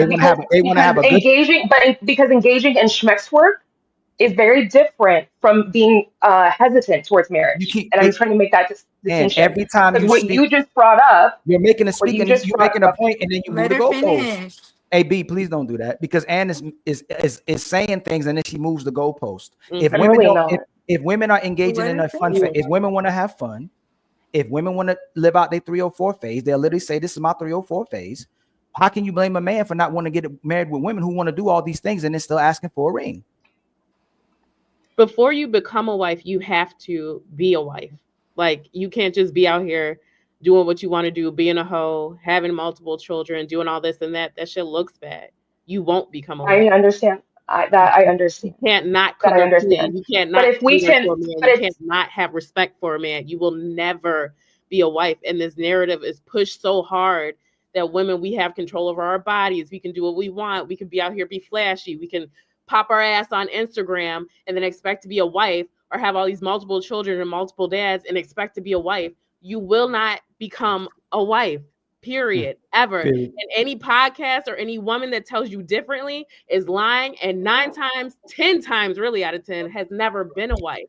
That shit requires a different type of discipline, and nobody's willing to step up to that or become that, but they want it so fucking bad. They don't want to put in the work. And I'm gonna go to the super chats. I'm gonna go to the super chats. But before I say that, most women don't even love themselves, how they gonna love a man? Most of these women are talking about they got PTSD, they're broken, they're looking for themselves and still healing. Who has the problem? If you were making all these decisions, you still a broken woman and healing, who is the problem? If you struggling with loving yourself, you're gonna struggle with loving the man and your children. We'll come right back. It's time for some super chats.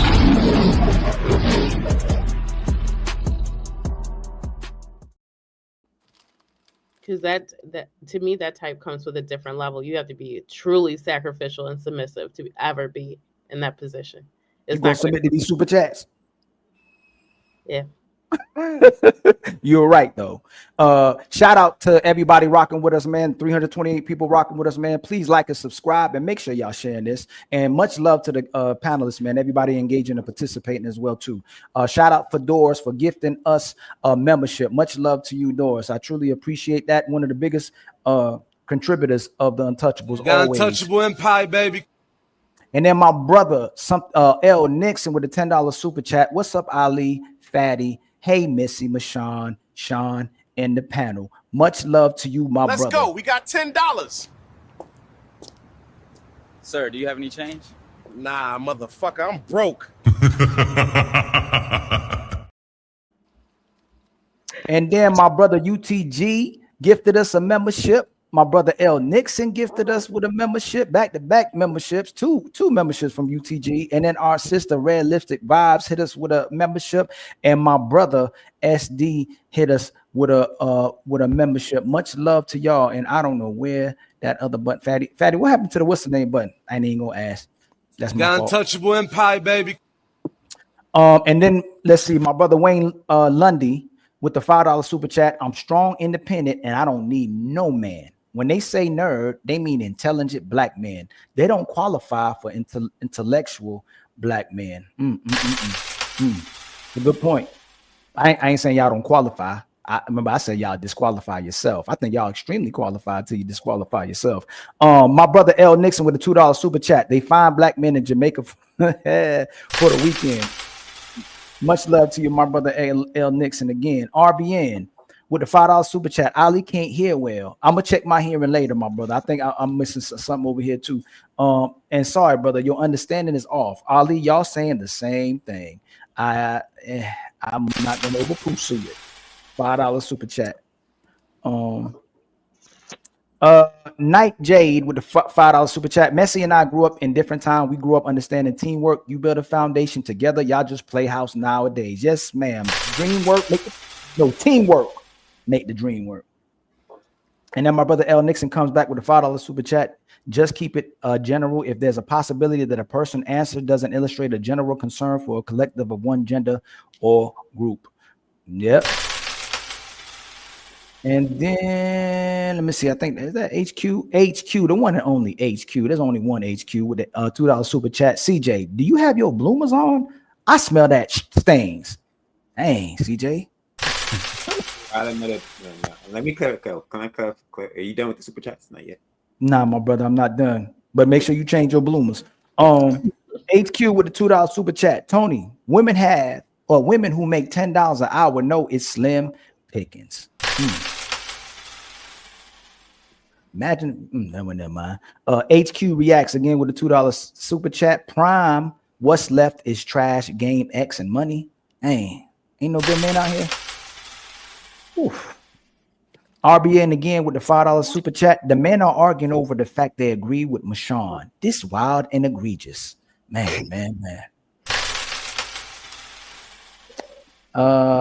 Wives unalive with the wives unalive.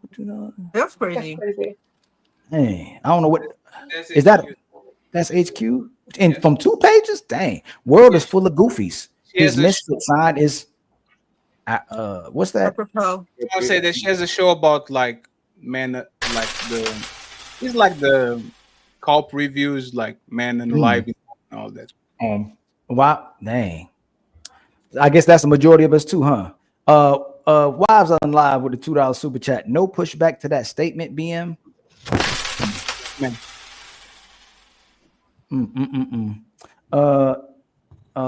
SNK fan with the $5 super chat. Good evening, Michonne, and peace to the chat. Just contributing to the coffee fund, but I would need a heavy drink after this. Admiring your strength.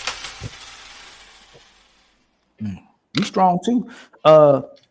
My brother L Nixon with the $5 super chat. I wonder if BW's partner are okay with hearing them generalize BM and BW. Most of the time, people are criticizing the very thing they have at home. Yeah, CJ. Dang, that's just CJ.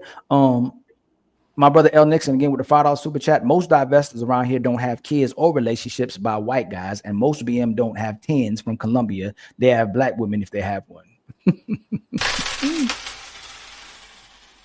And let me see. My mere thoughts with the $5 super chat. Are women like options outside of black men? It's not based on loyalty.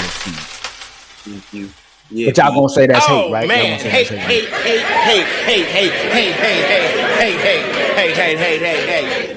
My brother Dart Lake with the $10 super chat. Much love to you, my brother. And then my brother Antoine with the $5 super chat. Miss Orchid is the best. Everything she said about relationships is excellent. She is one of a kind, definitely. Great Dane with the $2 super chat. She full of ish. I don't think they're talking about you, because it came right behind. You know, she came right behind. I did talk about you, Orchid, not you. And then line 917 with a $5 super chat. Women want to do what they want, but don't want to deal with the repercussions of it. Is that true, ladies? I think everybody does. I don't think that's Everybody. true. We asked about ladies, got to make it about everybody, right? I feel it's crazy how when we succeed, you don't make it about us, but when we fail, it's always everybody. When you fail, fool drinking and half thinking with the $10 super chat. Peace, power, and prosperity to y'all. Much love to you, my brother, with the $10 super chat. Let's go. We got $10. Sir, do you have any change? Nah, motherfucker, I'm broke. Did you reach your goals? And then I'd have to look at that part, my brother. The memberships, real quick. I'll let the world know. I promise you. My brother T.O. hit us with a $50 cash app. Much love to you, my brother. $50 for lobster? Damn. It's okay, baby. You got this. Bitch, you AI. You ain't that special. Hey, did you know I saved 50% on my car insurance by switching to Geico? Well, I just made this $50 AI animation to not give a fuck. And T.O. one of the goats of the Untouchables as well too. And then my brother Poppy hit us with the $10 cash app as well. Much love to you, my brother Poppy. We got $10. Sir, do you have any change? Nah, motherfucker, I'm broke. Again, man, thank you everybody who's donating and supporting the show. Much love to the 355 people watching. Oh, another membership drop. Oh, L Nixon with the 5 gifted memberships. So hold on real quick. You go to 11. It's on there. It's on there. We try to get the 15 memberships. We got 11 memberships, man. We need 4 more to reach our goals. We're trying to get 150 in the Cash App. We're at 60 in the Cash App, so we almost there. Again, much love to y'all. Please like and subscribe and share with your favorite people. I really appreciate the guests here. CJ, before your hand break, what you want to say, my brother? All right, so I got to clarify the statement, the bottom of the barrel statement. So I don't want it to be true, but y'all leading STDs. Y'all the most overweight, the most obese. Y'all leading single parenthood. Y'all leading double father. So if you have one kid, you got another kid. Leading two baby daddies, more than one father for your kids. These are the stats. My mom is black. My sisters are black. I love black women. Don't calm down now because the stats show that y'all bottom of the barrel. Do better. That's the problem. Y'all don't want to do better. And my mom kind of looked like Orchid, however you say it. So I'm gonna hate y'all. All the people in my life are black. But just because that's like when people say all the people in my friend circle are white. I'm not racist, but they say a bunch of racist shit. And it's true. No, it's you. Oh, y'all think everything is racist? I've made the point. Been displayed to you or you've seen. No. Did you notice, CJ? And hold on. Okay, look, it's you and Ann taking turns doing this. Y'all are telling us how black women are behaving, and no one's saying y'all dislike black women. Let me finish. Mm-hmm. But then if he says something or a black man says the exact same thing y'all say, you'll say he don't like black women when he's addressing their behaviors. Maybe I'm coming from my counselor therapist brain, and that's why I'm thinking that. But it has so to be. So do black women who don't like black need therapy? What, black who? Do black women who don't like black women, do they need therapy? Yeah. Because how could you not like yourself? Hold on real quick, Ann. Excuse me, I said the wrong thing. Do black women who don't like the negative behaviors of black women who present negative behaviors, do they need therapy? That's what I meant to say. It's not that they don't like black women. When you're talking about black women, Orchid, you love black women. You're addressing the negative behaviors from negative black women, but you love black women. You want them to be better. I'm saying the way that he's saying it shows to me like some sort of way, like something happened somewhere. I'm not saying what he's saying is wrong. I'm not saying what he's saying is wrong. I'm saying like the projection of it comes across like somewhere along the line, something happened. So why is it that we don't feel that way? I don't know if Fatty feels that way. The men, I hope the sisters don't feel that way, but the sisters may feel how you feel. Why is it that the men can hear him out and not think that he dislikes black women based on what he's saying? No, that's what I'm asking you. Counselor, therapist in me. That's what I do. But I did mental health. I was in mental health for 15 years too. But I'm saying that's the way I'm looking at him. Like, why is he doing that? I think he's fair to think that he hates black woman the same way we think the black woman that keep talking shit about black men, maybe they hate black men. It's a perception. It's not reality. Yeah, it might not be reality, but if I go on TikTok and I have all these women talking shit about black men, I will assume that they hate black men. They might say I don't, and they might have a justification, but people say that because it looks like it. It's not because it is. It might not be the reality, but it's a perception. I'm not just talking shit. I don't just talk shit about black women. I want them to be better, do better. And it's like I made this analogy yesterday. When you give women correction, they always go to the hate thing. You must hate women. You misogynistic. And I think black people have adopted this ideology. So if any other race say anything, try to give black people correction, we adopt the same thing. Y'all must be racist. Y'all hate yourself. Y'all hate black people. It's just correction because we want you to be better. We want you to do better. You correct the people that you love the most. The people that you don't care about, you let them do whatever they want because you don't really care. There's a slippery slope because the KKK will love to correct black people all the time, and they don't love them at all. The Grand Wizard will see now. Hey, I didn't cut you off, right? I was waiting, right? See, I'm telling the Grand Wizard is not talking about how the white woman and the white kid is out of control and they be having shit. He goes on the pulpit and they say these niggas are.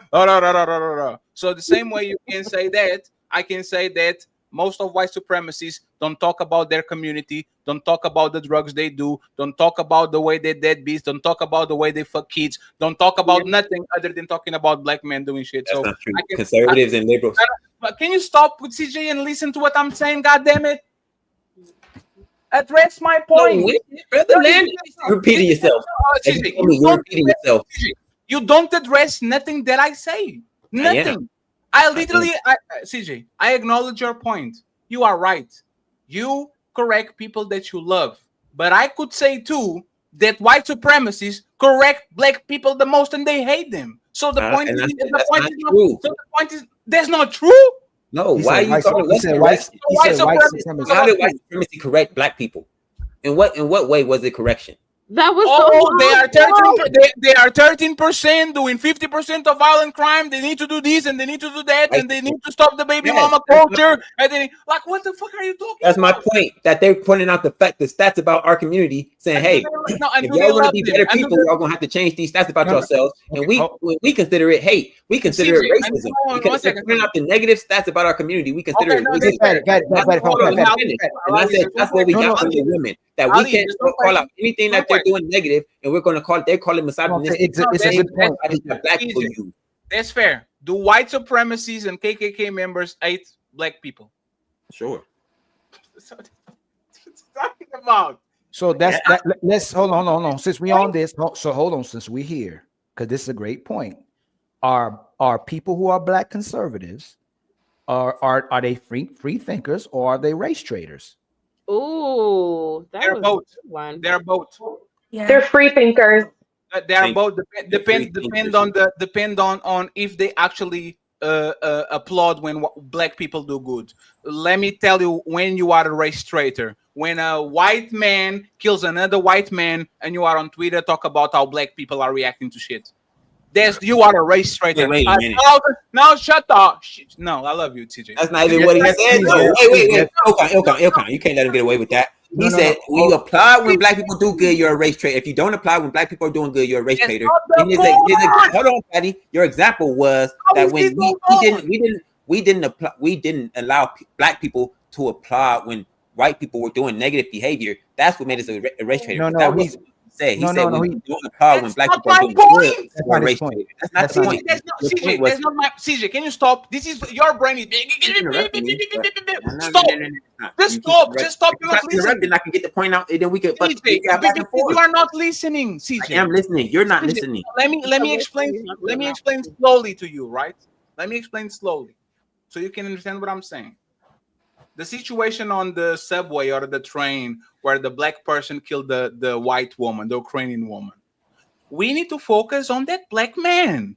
I don't give a fuck about the reaction of the white people and the black people and the Asian people. There was a black man that killed a white woman. Maybe that was crazy motivated, but maybe racial motivated. So we are not going to talk about the reaction. We are going to talk about what happened to that woman. On the Charlie Kirk situation, a white man raised by a white family in a white state kill another white man has nothing to do with black people. And instead of people focusing on actually what happened, like we did with the black man that killed a white woman, we go to the what about Fatty posting memes on Twitter and still laughing about it? That's ridiculous. Yes. That's when you become a race. Can Let me I- land. That's when you became a race traitor. When you bypass the fact You're gonna that repeat it was yourself now. white on white crime, and because you repeat are so yourself. You said fixated in talking shit about black people, you only focus about black people talking shit about it when black people didn't kill nobody other than making memes, just like white people did memes about George Floyd and the Trayvon Martin challenge and all that shit, right? That's my point. Now let's talk, CJ. Address what I said. So you May I project. also jump in on this? Hold on, Ann. So you projected by repeating yourself because you repeat yourself more than I do. Second of all, I have to explain shit to you because you are slow. Go ahead. okay. Second of all, the point was that was the most ridiculous point I ever heard. So we can't call out negative behavior from black people when they're doing negative shit. We don't agree with them. Okay, so you're gonna interrupt me. No, CJ, hold on, Fatty, y'all. Hold on. Can I bring everybody? Hey, CJ, this is what Fatty is saying. When things happen in the black community, whether it's unjustified or justified, white people will say, "Hey, what about black on black crime?" Okay, Fatty's addressing the fact that Trump just was a person who was attempting to kill Trump was white. Charlie Kirk was killed by white people. And I don't know if you know, from 2003, 2004, 100% of all the gun shootings, mass shootings, were from right-wing extremists. So he's asking you, when these instances have happened, why have them same white men haven't said, "Hey, what about white on white crime?" Why are white people? Why do we make it about black people and their reaction to what's happening with white on white crime, and we're not saying collectively, "Hey, man, what about this white on white crime?" Why aren't white people talking about white on white crime? I'm about to explain how ridiculous the argument is. Well, sorry. Hold on, Ann. We delete each other in black communities. Now, if white people were cheering it on, saying yes, black people continue to do what you do, then it would be a better argument, because that's what we're doing to the Charlie Kirk thing. He killed another white person, killed Charlie Kirk, and black people are cheering it on, saying yes, thank you for doing it. Let's celebrate. We're celebrating this third death. But when we kill each other, they don't go out over there clapping hands in front of us, saying yes, keep doing it, guys. Yes, they do. Yes, they no, they do. You know what? Now, one second. CJ. I grew up in the whitest of white neighborhoods, and I know that the fucking white people were clapping. You're lying. Why are y'all lying? 1 second, CJ. They didn't celebrate and make parades when black people killed each other. That's the fuck they did. That's what niggas do, and they mind their business. They just don't care. CJ, let me ask you something, CJ. What was remember, it was the Trayvon Martin challenge where they were taking pictures with Skittles and a juice. It was the George Floyd challenge where they were putting the knee playing on a person's neck. They had challenge about people killing black people. It's literally a challenge. Where is the Charlie Kirk challenge? What the fuck are you talking? And this is what I'm talking about. And they're trying to make it seem like it's equal. This is what I'm talking about. These coons, right? And you are, TJ. I love you. You are a coon. Straight up. If a black person kills a black person, I'm not talking about white person for nothing. We're going to say right here. If a black woman, all the time. White people made us do this. White people put us in the system to kill each other. What are we talking about? Can you stop? Black people kill each other all the time, and say white people made us do it. TJ, that's the point. You're not listening. You are not listening. and either you are slow or you're dumb. Listen, I'm replying to what I'm telling you is what you say in real time. let me explain. Yo, chill out. Let's have one mic, please. Let me explain to you slowly. If a black person does something wrong, regularly, just stop repeating yourself. Can you stop? Can you stop? Well, stop repeating yourself. Just stop saying slowly. No, because you're not getting it. No, you're not getting it. You're not getting it. Okay, so CJ, you think you're right, but you're not. You're not right. Are you on your feelings? Are you on your white feelings? people are not applauding black on black crime? You're calling me names. You talking about I'm in my feelings. You're calling me slow and all this shit, but you're calling me calling you names. I didn't call you any names. I'm not in my feelings. You keep calling me off. You keep cutting me off, calling me names, and then tell me one second. It's not that CJ, my patience with you is running low, right? I apologize. Okay, let me say this and be very concrete. Okay, if a black person does something wrong, I'm not going to talk about the reaction. We're going to stay right here and do a show about our black person did something wrong. Okay, be a woman, a black man, indifferent. We are going to talk and hold accountable the black people that did shit wrong. But when a white person does something wrong, I'm not going to do a show about how black people are smiling and laughing. I'm going to stick to the person that did something wrong. If Charlie Kirk were killed by a white man from a white family in a white state, that is the point of contention. What coons do, what coons do, and that's what y'all do, because they y'all are coons, is and we stick with the person that's going to talk about we only y'all will bypass everything white about that situation, from the shooter to the white man that says I killed him, to the other one that was apprehended, to all the white people that did that shit, to all the white people that celebrated. And you are going to make a show. Look at the black community laughing about something. This is a disgusting behavior when most people that are celebrating that shit are white liberals. It's not black people overall, it's white liberals. So instead of focusing always on what the black person do, when the black person does something wrong, acknowledge that and reprehend them. When white people do something wrong, acknowledge that and reprehend it. Don't skip the murderer. Don't skip the family. Just to go to talk about black people. Go ahead. Yeah. It's my prerogative. By the way, responding to Fantastic, you are a coon too. Go ahead, CJ. My prerogative to talk about whoever I want to, whenever I want to. Only dummies like you would tell you when you stink, you gotta stick to that or stick to that. That makes zero fucking sense. Your arguments are ridiculous. If I see black people doing something I think that I consider irreprehensible, whatever the word is, I'm gonna speak on it. If I see white people doing something I don't agree with, I'm gonna speak on it. Only y'all dumbass logic is you can't speak on black people to the public. I don't know what's wrong with black people. We are losing our fucking minds. We think that I'm black too, so I could. He did it again. He did it what I said he was going to do. Don't care. Hey, CJ, you know what this is? You know what this is? No. I don't know what that is. You know what the issue is? You know this the is? issue is? Oh, no. Do you know what this is, CJ? I guess somebody dressing up as Trayvon Martin. This is the Trayvon Martin challenge. I can point out 7, 8, 9 challenges. The George Floyd challenge, all that shit. This what people do when they get in your feelings. CJ, you know what this is? Hang on, Obama. Hang in there. No, the way they went crazy when Obama became president. Like CJ, again, if he's a white person or black, I will literally drag the black person. I will not move the goalposts. Y'all are addicted to talking about black people, even when they are in the middle of shit. Talk about white people when they're in the middle of shit. Not true. Y'all just like to paint your narratives. That's why you always keep doing this shit. You're addicted to fighting. You fight just as much as me, if not more. You talk more, you fight more. But you always tell me I'm addicted to fighting. No, but I'm reasonable. You're not. It's not true. Y'all just paint narratives. No, you're not just talk about black people because we want to talk about black people. And of course, we would talk about black people more because we are black. So this is our community. So of course, we would talk about black people more and what we do more than what white people do more. That's fair. So my question to you is, CJ, so why were white people talking about black people reaction? Because black people. There were so many people that instead of talking about easy. Why are you talking about how white people reacted to the Trayvon Martin thing?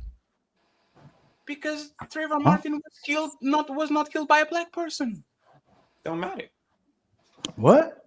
Why does it matter? So the person that wait 1 second. If CJ, that's I crazy. CJ, if I kill you, right?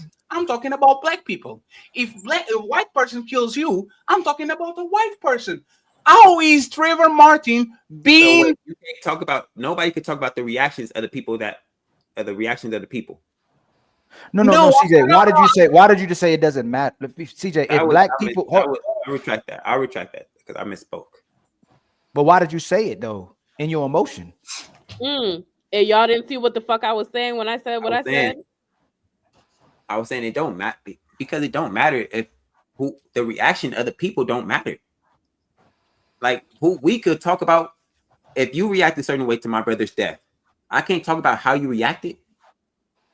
If Trayvon Martin, my brother reacted a certain way to somebody else. Hold on. If my brother reacted a certain type of way to somebody dying, I say, hey, bro, you need to relax. Don't do that in front of them. You can't say, oh, why are you telling me how to react? Why are you talking about the reaction instead of the killer? Because, man, they're going through something. And I don't think you should be acting like this. That's all that's happening. No, I'm reacting like this to this man's murder. I'm confused. Are you going to hold accountable the person that did the crime the same way you're going to hold accountable the people that are reacting to the crime? Isn't he in jail? That was not the question, please. Yes, arrest him. No, that was not the question. There's levels, right? There's more accountability. I'm just saying what we're doing is wrong. He's actually going to jail. No, CJ, think with me, right?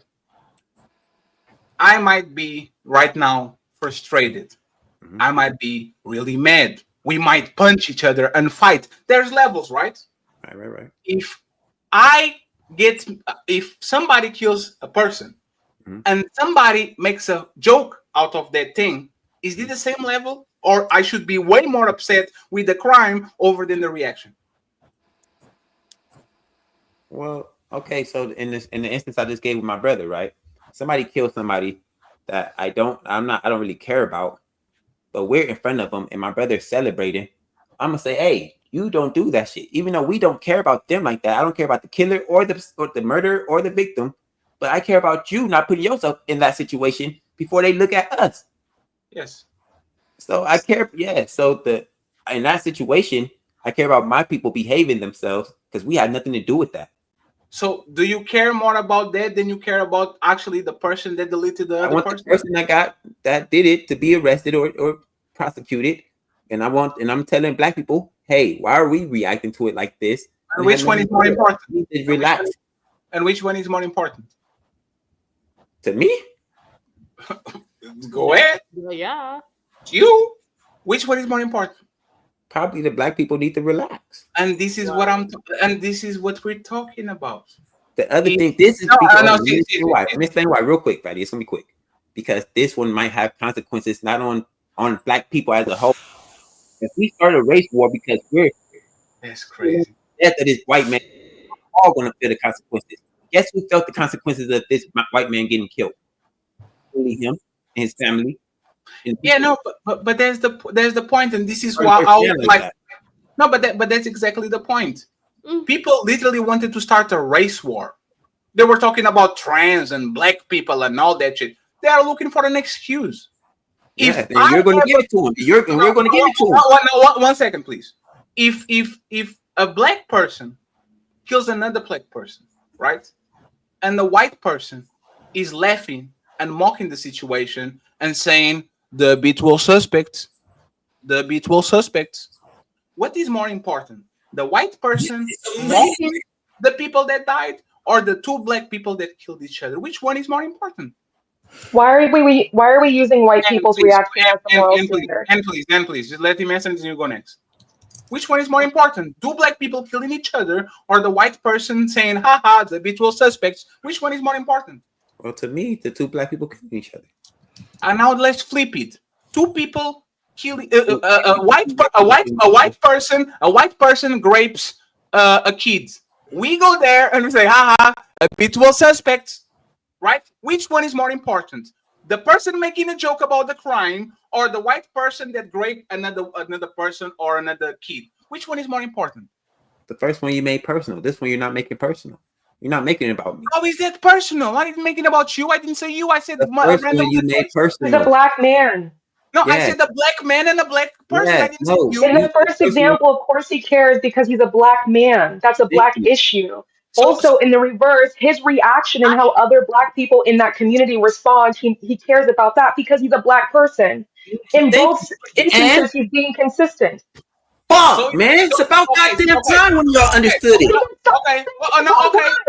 No.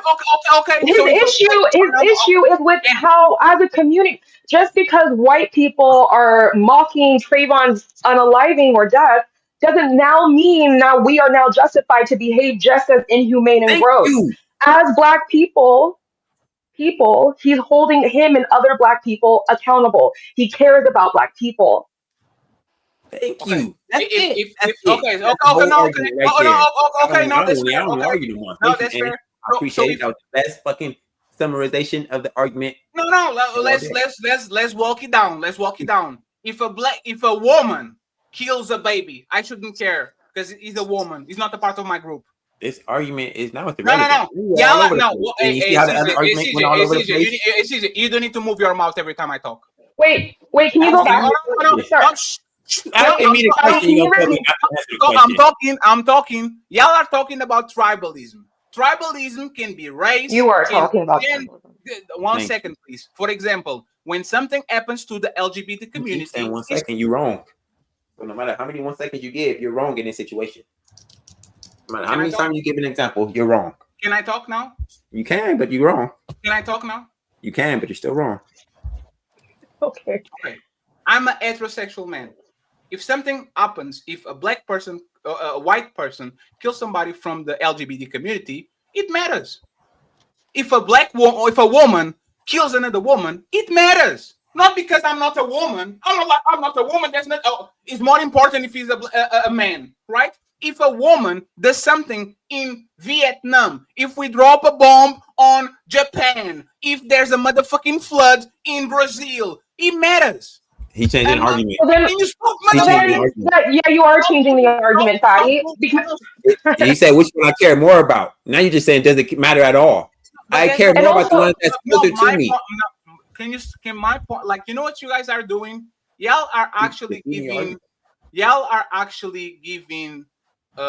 This is why you shouldn't use analogies. Fatty, we understand. I was still moving my mouth. Now y'all doing it on purpose, right? You see, he can't be interrupted, but he can interrupt everybody. That's ridiculous, Fatty, that you do that. You interrupt all the fucking time. I apologize. I'm a guest. I forgot I was a guest. So this is what happens, right? When police officers fuck y'all up and they decide to side with other police officers, right? And say this is more important because this is my group. This is not other people's group. Y'all should let it go. That has nothing to do with y'all, right? If a police officer kills a white person, there's nothing to do with y'all. If a man kills something from the LGBT community, there's nothing to do with y'all. If anything, you're trying too hard to be right, brother. You're trying too hard to be right. You're wrong. You already was wrong. You're trying too hard. We can't care about nothing else because we don't care about the thing that you want us to care about. It's a ridiculous argument. If black people care about police brutality, then they would care about police brutality, period. Do black people care when they kill white people? No. They should. They don't. Wait. Let's stay right here. They don't, right? They don't. So why do we care when a white person kills another white person? Because the only reason why... No. Y'all want to walk with the fat man will walk with y'all. I don't like walking, but I will do it.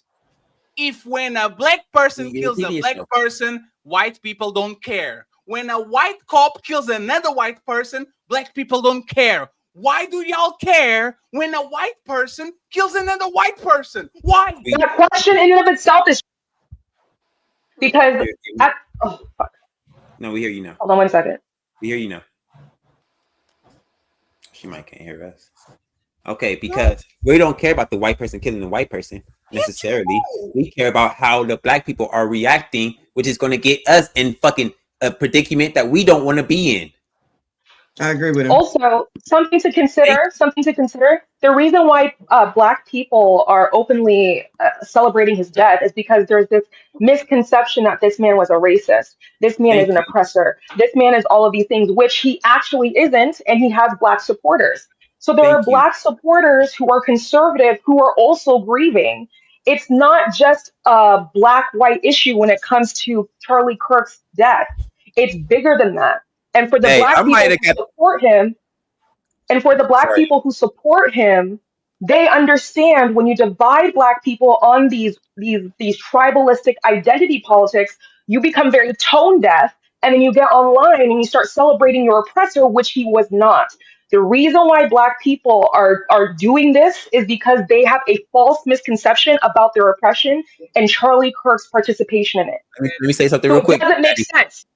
And I'm It doesn't make sense. I'm winning the black women back over. Feel me from that first statement. Maybe not Orchard, but the other black women might be back on my side. Okay, so the question will be, if people care about their own group, right? If people care about their own group more than they care about others' group, why are white people in mass on Twitter talking about black people reaction? That was the point. If we care about black people doing because it can affect us, why are white people on Twitter, on YouTube, on TikTok talking about the black people reaction when it was one of them killing another of them? Please, CJ and Nanny, explain that to me. Because we jumped into it for some reason. Black people jumped into that shit, had no need to jump into it to say he was a racist and carry on about him being a racist. It was unnecessary. It would, like you said, honestly, I have been saying that this is more about ABCDism, which is LGBT. But they haven't said one word about none of this, and nobody is saying anything about that portion of it. And so now it becomes a black against white issue when it was not our issue to begin with, because for some reason black people can't mind the business that pays them. And that gets the rest of us in trouble, which is where I agree with you, CJ, because then they're like, it's all of y'all. And so now there's this alleged race war, which is stupid, because if we just shut the fuck up and let them do whatever, including the celebrations and the, now they're losing your jobs over some shit that ain't no business near of ours. But now CJ one fatty O. Hey, Messi. Hey, Messi. You know why I call these people coons? You know why I'm calling these people coons today? Why? That's racist as hell, by the way. Yeah, when the situation with the Shiloh Hendricks, whatever the name of that woman, happened, when she called a nigga with the RER to the baby and got $1 million, right? There were people. What was this? What was this? There was a situation of a blonde woman on a park a couple of months ago, where she went to a black kid that suffered autism and she called him the N-word with the RER, and white people gave her $1 million. Right. Okay. Mm-hmm. I had people, including CJ, right? Because this was kind of embroiled in another content creator calling us monkeys, the N-word, and all that shit. And CJ was like, everybody can say what they want to say. Everybody can say, and there shouldn't be consequences. Why y'all so affected by words? Why y'all so affected by words? He's just called it monkeys. He's just called y'all niggas. He's just called y'all this. Why are you words? Actions matter more than words. You shouldn't punch somebody by the words they say. And now that I am looking at CJ and I'm applying the same metric, which is actions are way more important than words. What actually happened is way more important than the people that are commentating about that shit. Now all of a sudden, CJ is saying words matter more than actions because it's my people saying it. Get the fuck out of here! I never said that. You were literally saying words like, what is the calling? Sticks and stones might break my bones, but words will never hurt me. On that day, you were all these coons that like to say this. They can say the N-word. They can say the N-word. Why are y'all sensitive? It's cool, and it's okay. Let me land. Let me land. That motherfucker. Let me land, because now I got y'all. Let me land, because now I got y'all, and because I got y'all out talking, right? Go ahead. Just a couple of months ago, When I was saying actions matter more than words, or words matter, y'all saying words are nothing. Why are you mad about words? Why you want to fight about words? Why you think words matter? What matters are the actions. And now that we have a violent, extremely violent action of a white person versus another white person, instead of we talking about actions, now we're talking about words and memes. So CJ, can you explain to me how did you go from words are just words and y'all shouldn't be offended to black people are clowning him and this is very offensive and they shouldn't be doing that? How did you go Oh from my that? God. Easy. Easy. Words are too, we care too much about words. We care when it's the truth. We care too much. People can say what they want to say and you don't get offended. Everything offends us. But wait, if somebody was mocking, hold on. If somebody was mocking, no, that's not true. That's not true. If somebody was mocking the death of one of your, finish my statement. This was a world class checkmate. Anybody can finish on the show. You know what? I'm going to be quiet. Let me mute myself. Thank you, sir. I appreciate it. So, if somebody was mocking the death of one of your heroes, and you had the power, then you can enact consequences. So, the people without the power, need to shut the fuck up because you can't do anything. But get your ass whooped. If your little brother is always talking shit to you, you're like, bro, you just learn how to shut the fuck up because I will beat the shit out of you. Your parents tell their kids shut the fuck up all the time. The person that with the power don't got to be quiet. That's your problem. Well, time to move the goalposts again. On 3, fellas. 1, 2, 3, push. I will ask the question again before the ladies go up, right? Words matter or not? A couple of months ago, you said words don't matter when a white man was calling us niggas, monkeys, and all that shit. Right? With the RER. He said, I'm going to buy a Confederate flag just to make them mad. All of that. You said words don't matter. Now, people, they are not on the street punching white people. They are not deleting them. They are on Twitter, which is words. Oh my God, why white people are offended? Oh my God, how are you saying that? CJ, answer this question without moving the goalposts. Do words matter? Do words that offend other people matter or not? Yes, they do. They do. So why shouldn't I be offended when a person calls me a monkey and a nigga? You should. When he's a white, huh? You should be. You should be. I should be. So you change your opinion? No, I never said that. You shouldn't be offended, but it shouldn't rally you up to go.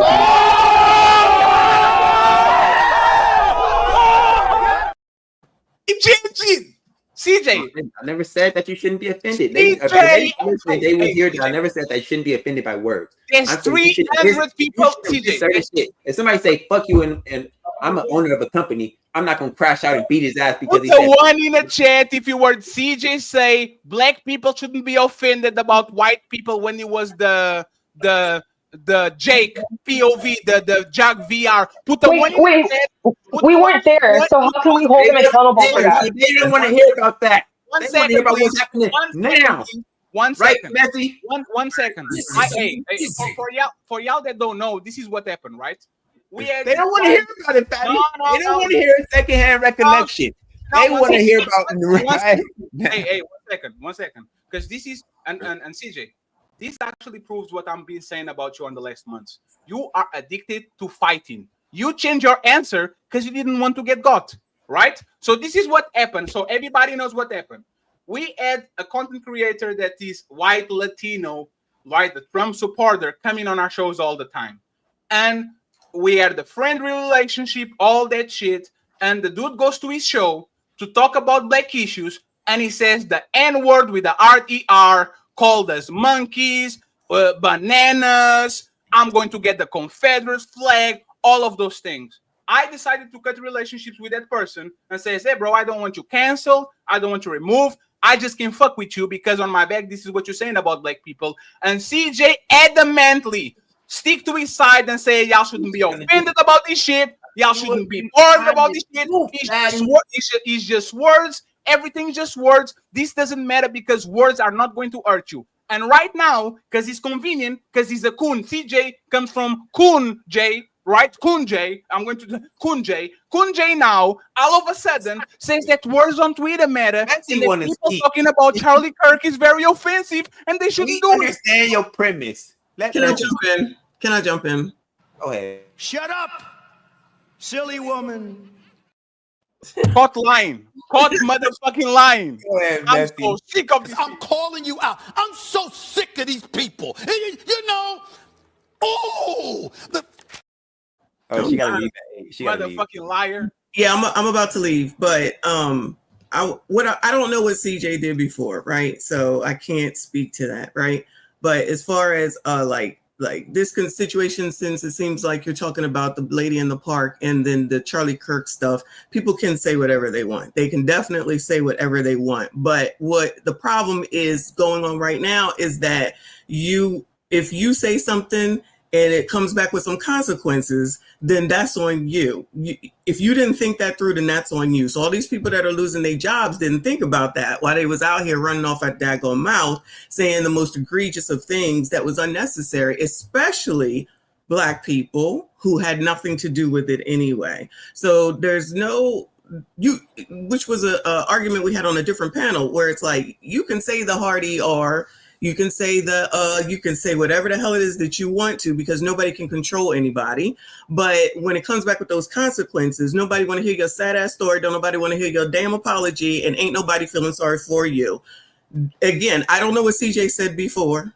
I don't know what CJ said before. That show that y'all have no principles. Because when the left was doing the cancel culture shit, the conservatives were the first people to say it's ridiculous that people lose their jobs for words. It's ridiculous that people lose their YouTube by words. Y'all didn't care.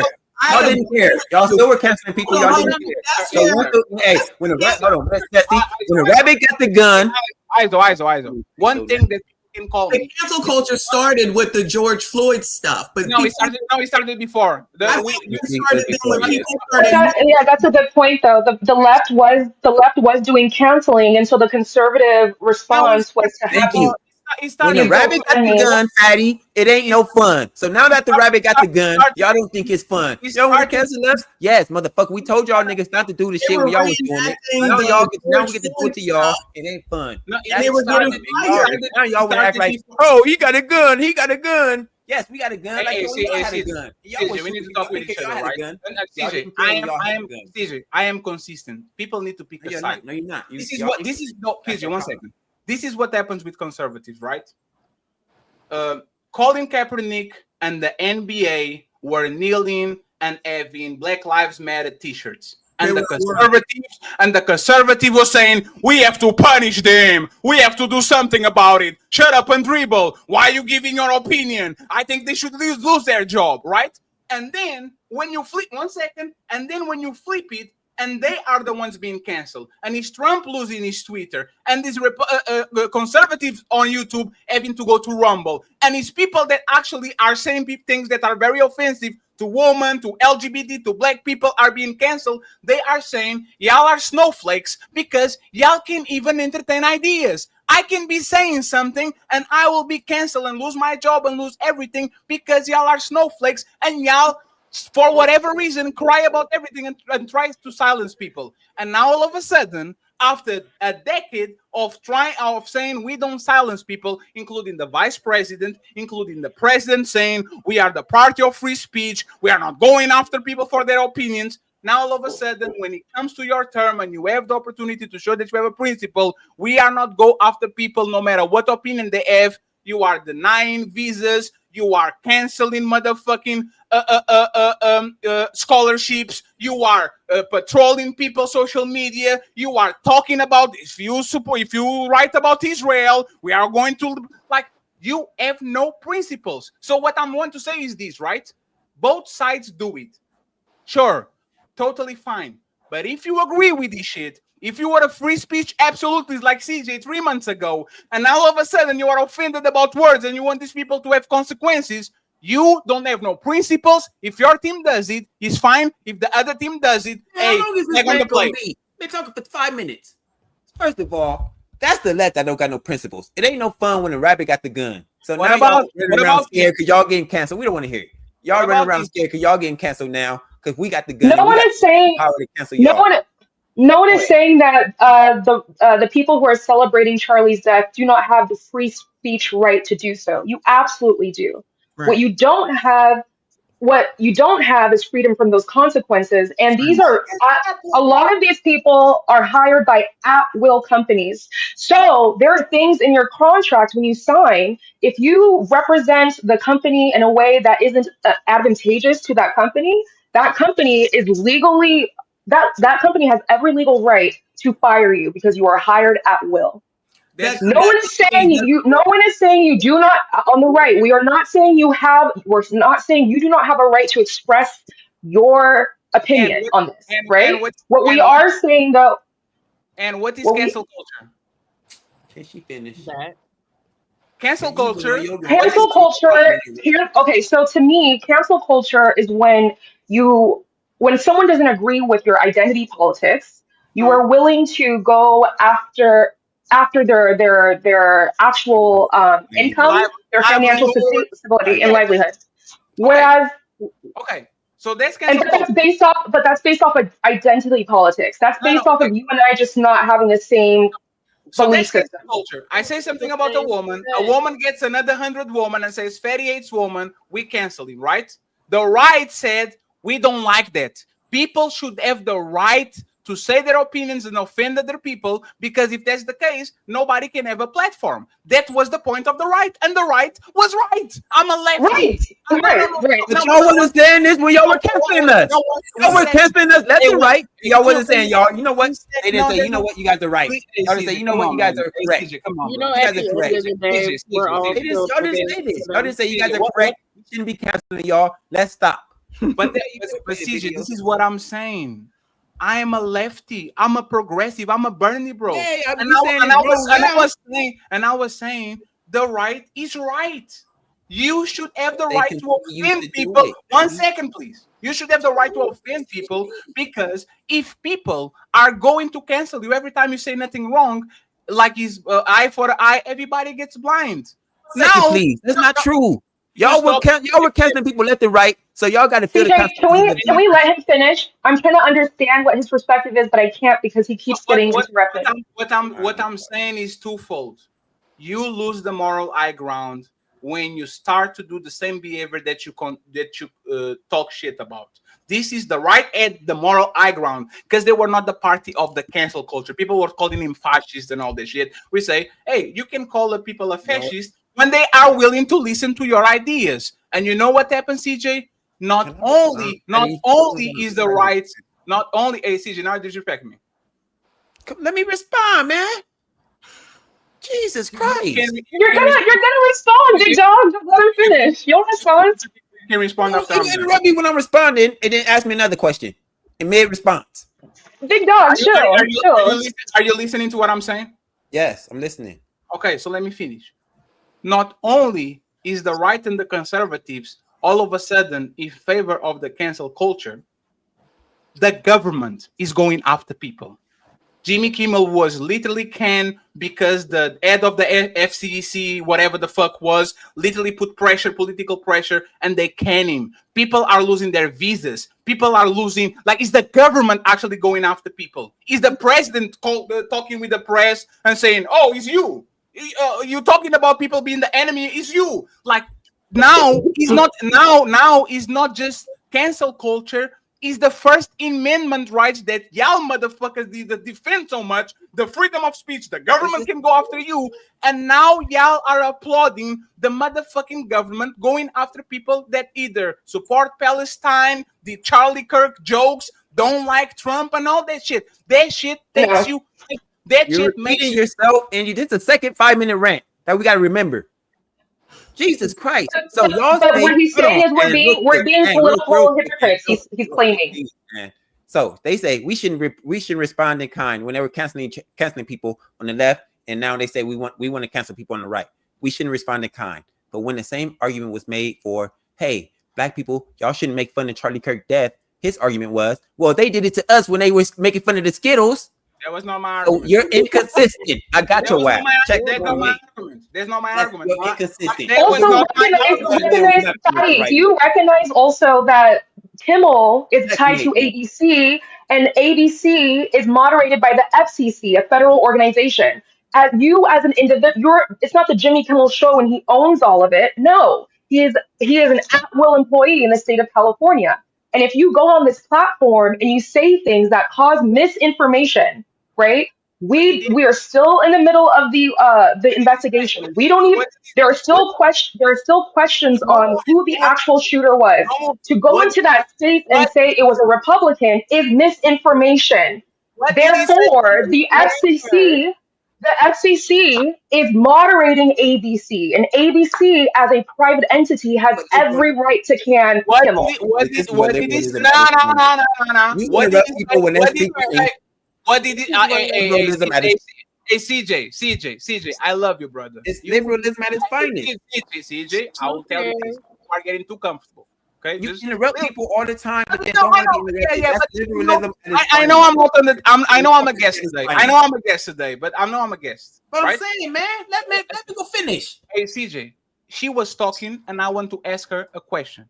But you don't like people asking. She was talking, and I want to answer the question, which is going to pass her the microphone so she can continue talking. All right, go ahead. And I will go to your show, and I'm going to pulverize that shit the same way you're doing. I'm glad that now you're. Hey, I made the show great, man. People love the way I did it. You're not even going to talk. I'm going to ramble so much, you are going to have to drop me, right? So my question is, what did Jimmy Kimmel said that was misinformation? You can Google it and ChatGPT. Go ahead. Okay, so do you want me to get his exact quote? Yes, and I will give you, while you're looking, I will give context. The head of the FCC went to Fox News talking about people complaining about Charlie Kirk and saying that, and 40 minutes later, that shit literally was the decision. ABC and Disney at the meeting together, they wasn't going to do nothing because they didn't see nothing wrong on that situation, and because the head of the FCC said that shit, and Disney wants to do a gigantic merger, they dropped the dude because they don't want to lose money. Now you're going to tell me, Ann, what did he say that was misinformation? What he said was this. These MAGA people... He said, no.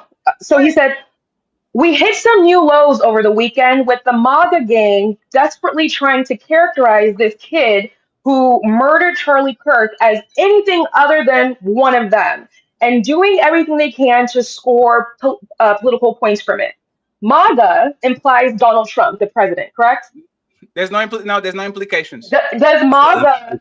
I have a question. Yes. MAGA is Donald Trump people. Okay, read it again. okay, Read it again. Okay. Read it again. Read it again at that part. Read it again. We hit some new lows over the weekend with the MAGA gang desperately trying to characterize this kid who murdered Charlie Kirk as anything other than one of them and doing everything they can to score political points from it. That is misinformation. No, stop there. What he said is very simple to understand. What he said was, people, before having the information from MAGA, were telling that this person was trans, was black, was Islam, was whatever, everything other than me, MAGA. That's correct. That's the fact. There's literally it's not fact. There's no evidence that shows Robinson is a MAGA supporter. You are assuming things. When you are on the court of law, I'm not assuming things. When you are on the court of law, you can assume shit. What you're doing is assuming. He didn't say that the shooter was MAGA. What he said is that the MAGA people were trying to score political points by making the shooter be anything other than MAGA. Is that an unfair statement? No, you're actually. I see what you're saying, but the way you just said it, Fatty, actually misconstrues the intent. He said the MAGA gang is desperately trying to characterize this kid as anything other than one of them. So he's saying the MAGA. So he's saying Robinson is one of them. The MAGA gang is trying to separate themselves from Tyler, but the reality is Tyler is one of them. That is misinformation. We do not know. This is you assuming, because if I said the lefties and the LGBT community is trying to frame this person as everything other than one of them, I'm not saying that he was a person from the LGBT community or the black community or the liberals community. I'm saying that the liberals and the lefties and the trans and the all are trying to score political points by saying that man is MAGA, that man is a Trump supporter, that man is a Republican, that man is far right. This is the court of law. You are assuming. And once you assume, and remember, the president assumes a lot. The vice presidents assume a lot. Elon Musk assumes a lot. All of these people give blatant assumptions every day, all day. Comedians, YouTubers assume. But the day that the person doesn't agree with you, now I'm trying to get you fired and get you canceled. My question to you. The issue. Sorry, go ahead, Patty. No, my question to you will be this, right?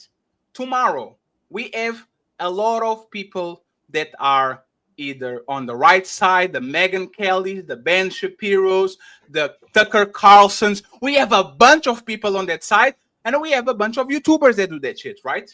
Do you think a YouTuber like Mr. Fantastic should be disqualified, demonetized, and removed from the platform? Am I here? Yes. Do you think a YouTuber like Mr. Fantastic or a journalist like Tucker Carlson should be demonetized, get out of YouTube, lose their job, and be canceled if they make an assumption that is not true? Do you believe that?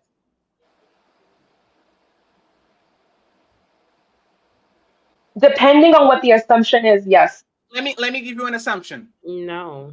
Let me give you the assumption. Charlie, by the mouth of Charlie Kirk. When I get on a plane, if I see a black pilot, should we take the job of Charlie Kirk when he was alive, because he assumes an assumption that a person that is black driving piloting a plane is not qualified because he assumes he's DEI without no proof, no nothing. Should he lose his job? No. The CJ, should he lose his job? What was the question? Should Charlie Kirk, that said, if I see somebody, a black pilot, driving, piloting a plane, I will assume that he's not qualified because I'll think he's DEI. It's an assumption. There's no proof. DEI is not affirmative action. DEI is I give an opportunity to everybody, and the people that are competent. That's not what DEI is. I'm not talking to you. So now that we got it out of the way, should Charlie Kirk, that assumed that black pilots are unqualified because of DEI, should he lose his job for an assumption? No, why? Because that's so the reason. Okay, so what happened to Jimmy Kimmel? Daddy, give me 1 second. The reason why it's still ideological, it's still principally consistent. I will be back in 4 days. My politics channel will be open in a week. Thank you very much. We start. There's a lot. I know. Mr. Fantastic and all these conservatives being. I'm whooping ass, Mr. Fantastic. I'm going to start to do a political show in 10 days. Because y'all need the motherfucking foreigner to talk you about consistency. Man, you just here's the thing. Daddy, the thing that you're missing in this is when Charlie Kirk makes that assumption is based on a fact. He was actually criticizing that this specific airline came out and said that they were going to start using DEI in their hiring practices. And they also said that they wanted a specific number of black people to occupy these spots. So when he was criticizing or making these assumptions that, if I was to choose this airline, I wonder if this pilot was here because of DEI, that is based in a factual reality. If Mr. Fantastic comes up and starts claiming that the Holocaust never happened, yes, that has real impact, and it actually negates reality. Therefore, yes, if YouTube wanted to separate from Mr. Fantastic, they have every right to, because Fatty, one thing to consider, there are assholes in every color. Every color. There are still people who There are still people who deny Sandy Hook ever happened, but it happened. Let me answer. You don't know what DEI is. No, DEI is. you don't know what DEI is. Let me explain you what it is. Let me explain you what it is. DEI is not affirmative action. Affirmative action is a quota. I have 10 spots and I'm going to put 2 women here because I have a quota. DEI means that I'm going to select Orchid, B, CJ, and Ann to come to the military. And the standards are the same. So I'm not lowering the standards for Ann because she's a woman. Ann will have to go through every motherfucking standardized test You're wrong to become again, a pilot Patty. or the military, just like everybody else. So by the end of the day, everybody that gets the job now is competent. That's the reality. It's not affirmative action, it's DEI. And like I said, let me finish, please. I was comparing this case with an assumption. If Jimmy Kimmel making an assumption, right? If Jimmy Kimmel, again, remember, I Googled this shit. There's no studies, there's no nothing that show that companies actually are promoting people of color, woman, whatever, that they have no competence to do what they do. There's no proof. You are not going to find no proof. I can bring you proof. Okay, so bring me proof. Other than comments, and I can say no, and other than comments, right? No, and stop because I know what you're going to do. Proof is this, right? Proof is this. Proof is not me saying I will fight you, CJ, and I will delete you. Proof is me fighting CJ and actually delete him. Because people threaten each other all the time, but they never do something. You are not going to find words. You are going to find actions. You are going to find the company that actually is expediting black people to get the jobs instead of saying, this is our goals. Like they say, our goal is to have green energy and solar panels all the world. Just because I say it's my goal to have solar panels doesn't mean that the country is going to adapt shit that is actually renewable energy. So you are going to find... Beautifully said. Now prove it. So that was beautifully said because DEI in and of itself is a framework. Each individual, I'm going to, but I want to bring this to your attention because you said affirmative action is not DEI, which is correct, but affirmative action is DEI in practice. DEI stands for diversity, inclusion, and equity. So if companies are saying we're going to start moving with DEI as a framework, that means they're going to be intentional within that framework. They're going to be intentional about that framework. Diversity, inclusion, and equity. So when we talk about equity, what does that mean? I'm going to show you the admission policies of several United States colleges. No, you're not. Okay. No, you're not. All right. All right. Hold on. I'll stop talking. I just want to say that. I just want to say something really quickly. No. And you literally did what I accused you of doing before you started talking. I told you, show me proof of what they're doing, and you said they have a plan. This is written. Fatty has a plan to go to the gym for 2 years. Motherfucker started to go gym last week. My plan doesn't mean that I'm actually doing it. So this is the $1 million question. I will give you $1,000 to you and to CJ. CJ and Ann, tell me one plane that crashed due to DEI hirings. Got it. Go ahead. You got it.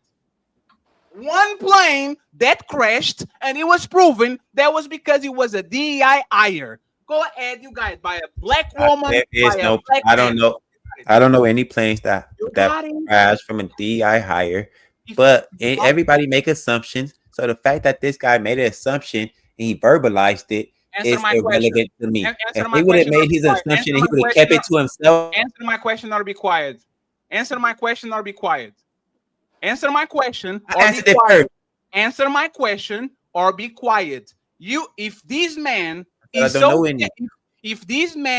so scared of riding a plane of a black pilot, you are going to show me a black pilot that crashed the plane because of DEI. Show me one. I don't know any, but for him to CJ, calm down, because Annie's looking for it. Why would I be afraid? Why? Question. This is a question. No, this is a question. While Annie's word out edgewise over here. While Annie's looking for shit, this is a question for you, CJ.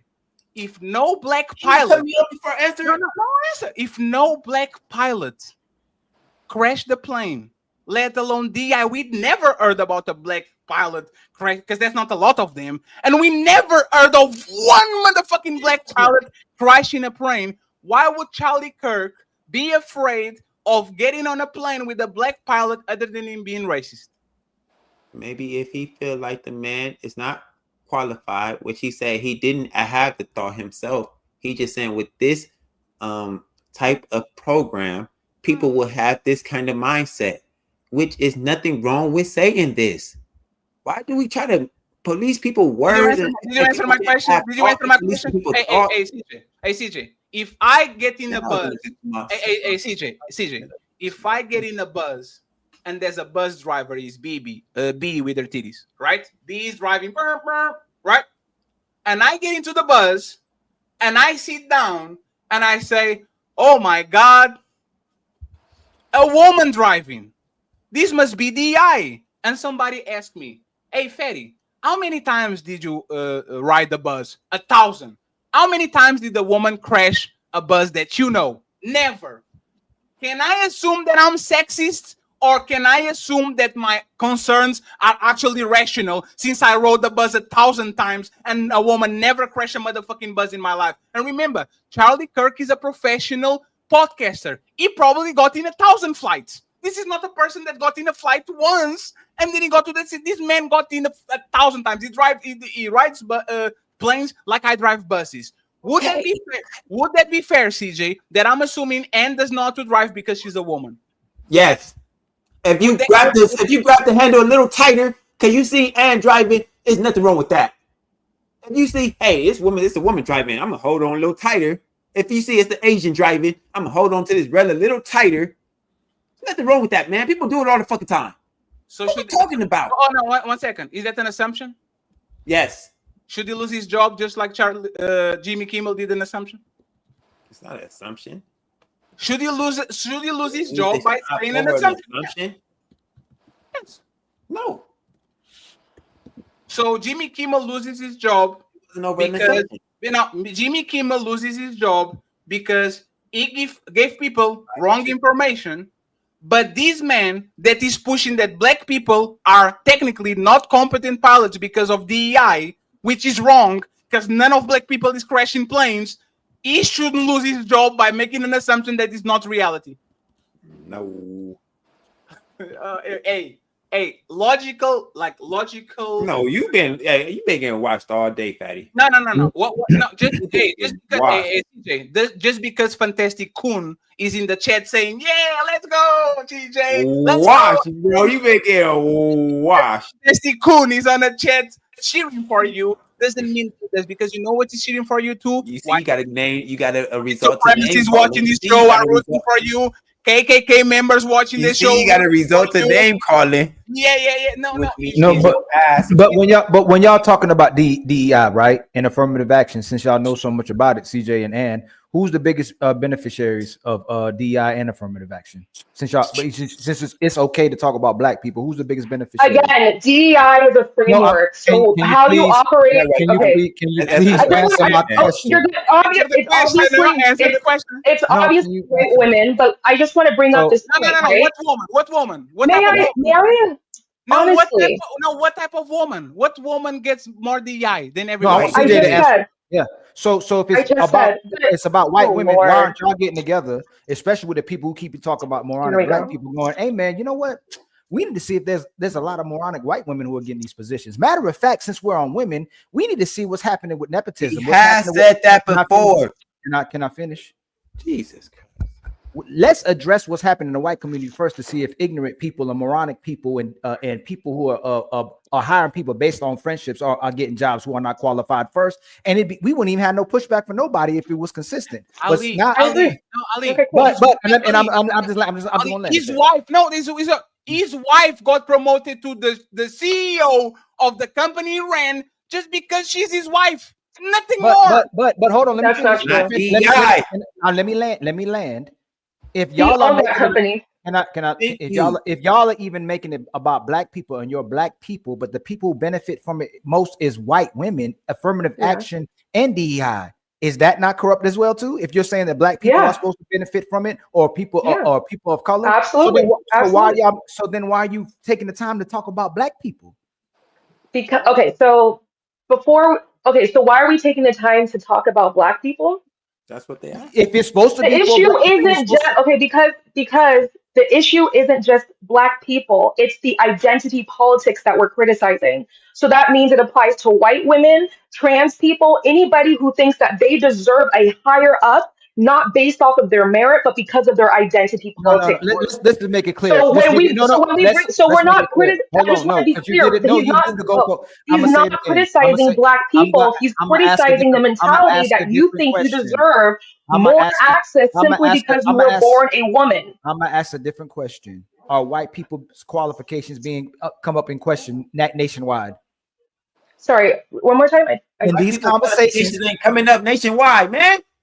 Ain't nobody questioning black people qualifications like that. Y'all just take the time to do it. Y'all just take the time. Question everywhere they go. Everybody stop. Everybody stop, please. They literally question motherfucking Barack Obama. They like no. Oh my god. Okay, can stay on topic. We're going to stay on topic. If y'all don't move to go. Every time a black person gets in a position of power on the United States, they go to his birthplace, who is married, okay, all right. Hey, you're trying to say the only two people that can talk. If I'm making a mistake, why don't you let me commit the mistake? The only one that can talk. Go ahead. Every single black person that gets in a position of power on the United States gets berated. They have to be squeaky clean, because if they're not, they go to their criminal past. They go to with they smoke a joint in high school. They go with this is a race issue. These people are doing identity politics. She was nominated just because she's a black man. All that shit. They did it with Kamala. They did it with Obama. They did it with everything. On the other side, we have a reality show star become president. We have a bunch of people in the administration. The Linda McMahon, that was the WWE motherfucking chair lady. No, it's no, my God, you have to listen, right? On that side of the aisle, including Kirk, Mr. Charlie Kirk, that is a college dropout, right? Looking at all those people around him that Trump appointed, that are incompetent, that don't know what they're doing, they have no idea what they're doing. You can look at the Cash Patel on the FBI. Longer than everybody, you're gonna be right. This don't work like that. Can I play some here? I'm gonna play this for you. So this is Jasmine Crawford. She's a Democratic Congresswoman, and this is her talking about her experience as a public defender. She says, and this is you can see this, but she says out of her own mouth that she was not qualified. She had no criminal experience as an attorney, but she walked into her office, and this is into the public defender's office, and this is how she got her job. Okay, let me ask you. Hey, hold on. You gotta just send the link if you can. And send the link. Send the link. Because I'm black. No. Hold on. Fatty. Hold on, Fatty. Please hold on. I'm gonna walk in with a little. We can barely hear that. Okay, hold on real quick. Send the link. Send the link. I'm gonna ask you two a question. See if y'all consistent. Fatty, please. Can I ask him a question? Can I ask Fatty? No, Fatty. Last question. I'm asking a question. Hold on. And I'm gonna see how consistent. I'm about to see how consistent you are and how genuine. Know where she can send the link, Elcon. Put it in the back chat. Why do you need to see? CJ. Black people are always Fatty. Hold on. Who claimed that shit? Hold on. You don't want to hear that. Because you're making these assumptions about black people get overly. Nobody. No, Ali. I apologize. Oh Lord. No, Fatty, this is easy. Fatty, this is easy. Just let me ask him the question. I just play this? Ali, I just want to clarify. So nobody said that all black people are competent. That's not what Ali said. No, we're talking about black people in positions of power. You can validate at any point. Can you stop talking? You have to listen because I'm listening. But you're just being disingenuous. I might be over talking you, but I'm listening to every word you said. No, what I'm saying, what Ali said is clear. There's incompetent people on both sides. Nobody claiming that Crokin or the guy that was a neurosurgeon and got the Department of Education or Housing, whatever the fuck it was. Nobody's saying that black people, every time they get a position, are incompetent. I'm not saying that either. What Ali is saying is that when black people get elected or appointed, everybody comes in and tries to go nitpicking everything they do, where they was born, if they are nationals, if they are competent, all that shit.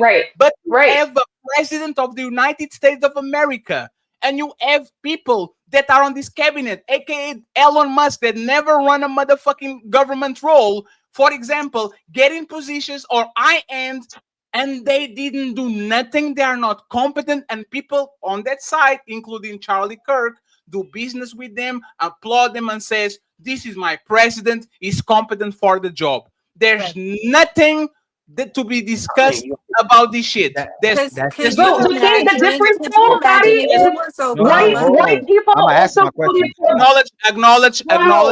No, hey. Okay, what you're saying, Patty, hey, friends. Bro, this is so, you guys are not being actually fair. In fact, I told you. You said this page was ladies first. You said you wanted to hear from black and instead of moving the goalposts, acknowledge my point. Because this is what this is going to be like a dictatorship. I'll move another one. This is what is happening. Y'all say something. It's going to be a dictatorship. You're not even letting us say anything, though. I will say it again, and you'll forgive me. I love both of y'all, and I'll have you in a second. Okay? No, you're not being fair at all. No, this is what I'm saying. Please. Hey, fat. Oh, no, 1 second. Ali, no. It's the rule we made. I'm not listening to nobody, including Ali, this right now. But we made the rule. Remember, I know. But CJ and Ann are you're dominating the conversation. You're not letting other people counteract. 1 second. CJ and Ann are family. They know the dropping is not malicious. Okay, you know this is not malicious. It's very different. 1 second. It's very different than do this with people that we don't know. I'm just saying, and this is you are going to watch the tape. Everything that CJ and Ann said, I tackled everything from CJ to Ann. Fatty, trust me, Fatty. Give it to him, Fatty. No, it's because no. Because he's whooping his ass. He don't want to give it to us. No, wouldn't give it to me either. This is one of the situations. Yeah, whooping his ass right now. This is one of the situations. This is one of the situations when I say no, you have to listen. Is no. One time. Right? One time. When I say no, 1 second, please. What I'm saying is, and I'm going to prove it right now.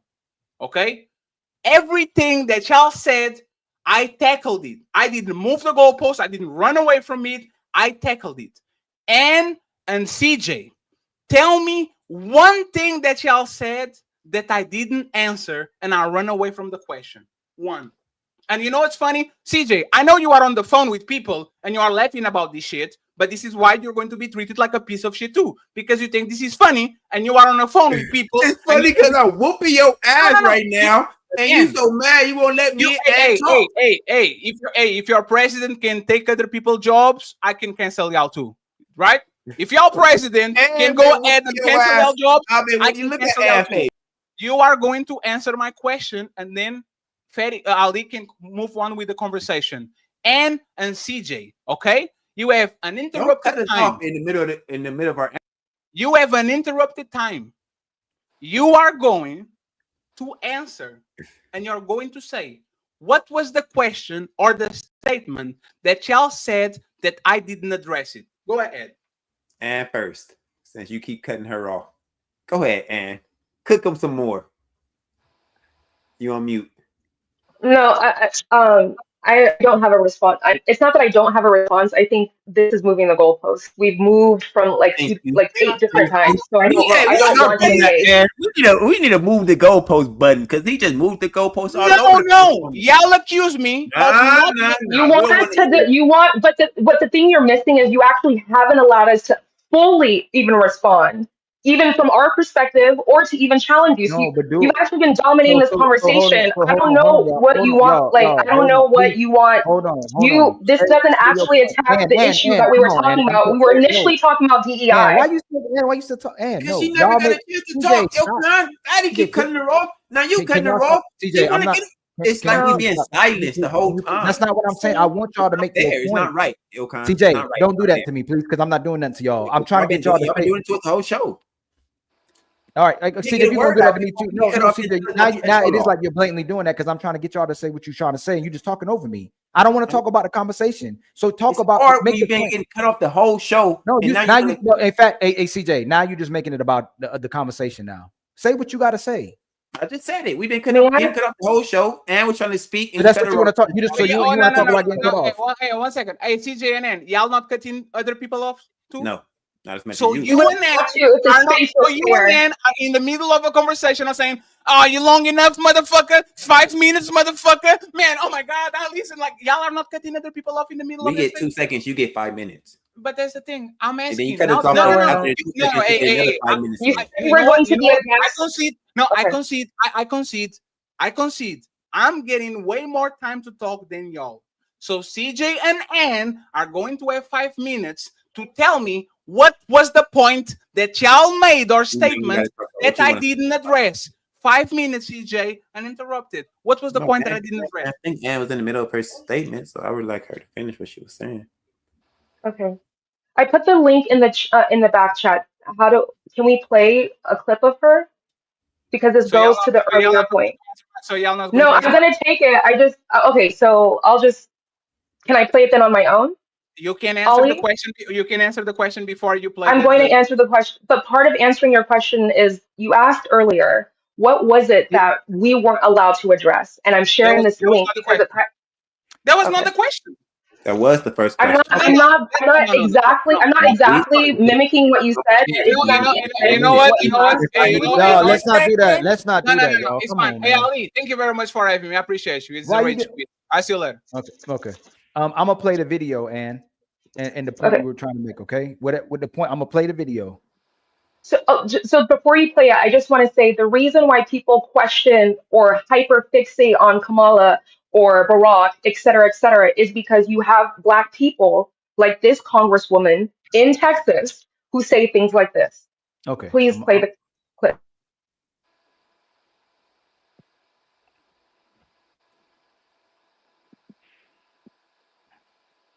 Okay.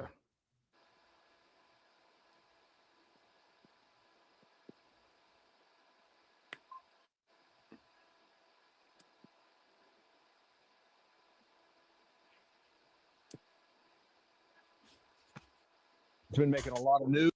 Okay, I want to hit you on one more topic here. Jasmine Crockett's. You can go 30 seconds into it. She's a Democrat. Just 30. Represents southeastern part of Dallas, Texas. You said go in 30 seconds and play it, or play for 30 seconds? You can go in for 30. They're just going to introduce the clip. Okay. They're saying that Jasmine Crawford is a congresswoman. Yeah, that's her actually talking during Congress. That's the part I want us to watch. I said, because I'm Black. Charlie looked at me like I was crazy. And I said, let me tell you something. When I walk in, I'm same way. I don't want to walk in a room and get a job. And where you want me to go? You said 30 seconds. Where you want me to? I'm sorry. Could you start this at exactly when Jasmine starts speaking? And I think that's about like if you move the dial a little bit forward, right there. Yeah.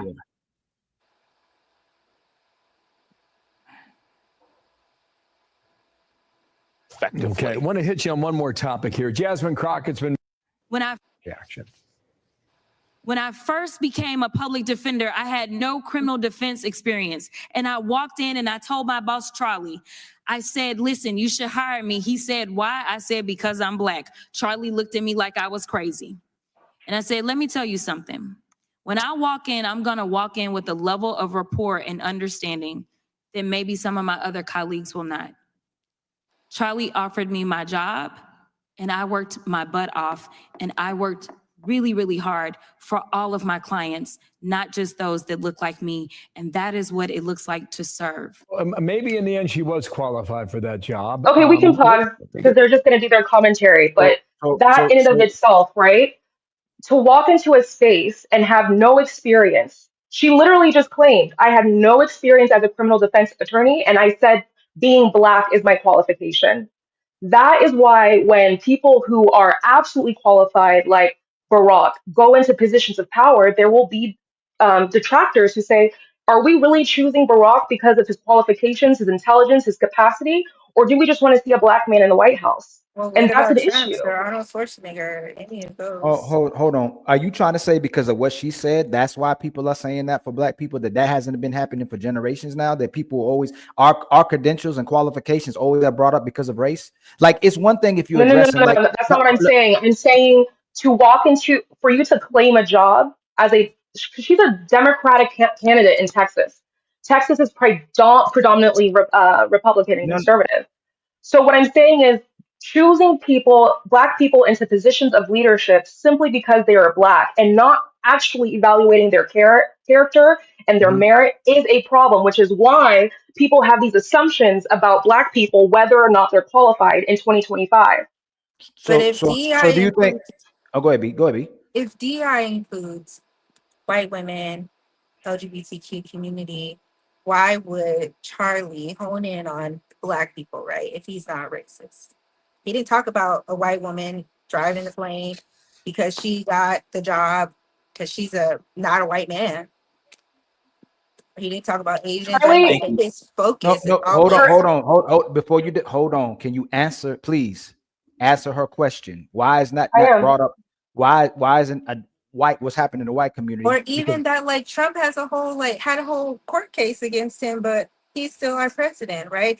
If that same thing was happening with Obama while he was in presidency, everybody would be like, get him out of there. He's a criminal.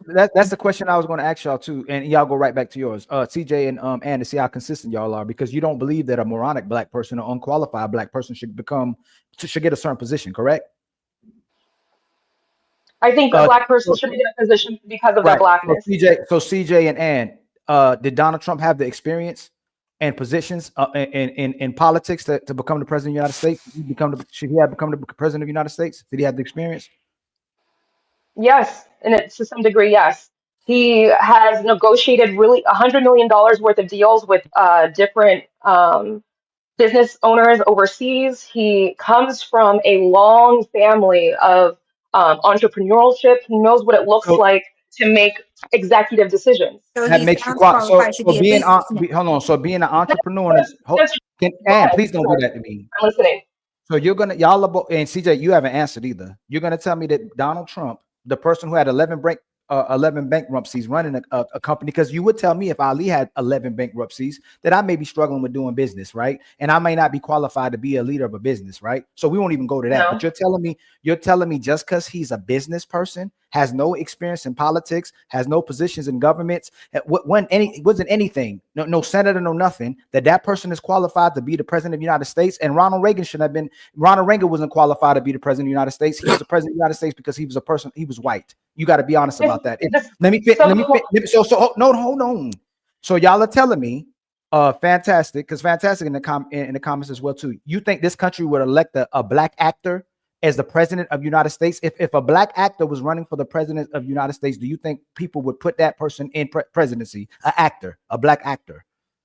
CJ, I'm gonna ask you. Hold on, Ann, because you keep going to you're not even answering. I'm answering. I know, because I'm trying to answer your question, right? Hold on. I'm gonna ask CJ. CJ, would a Black actor become the president of the United States, or has a Black actor ever become the president of the United States?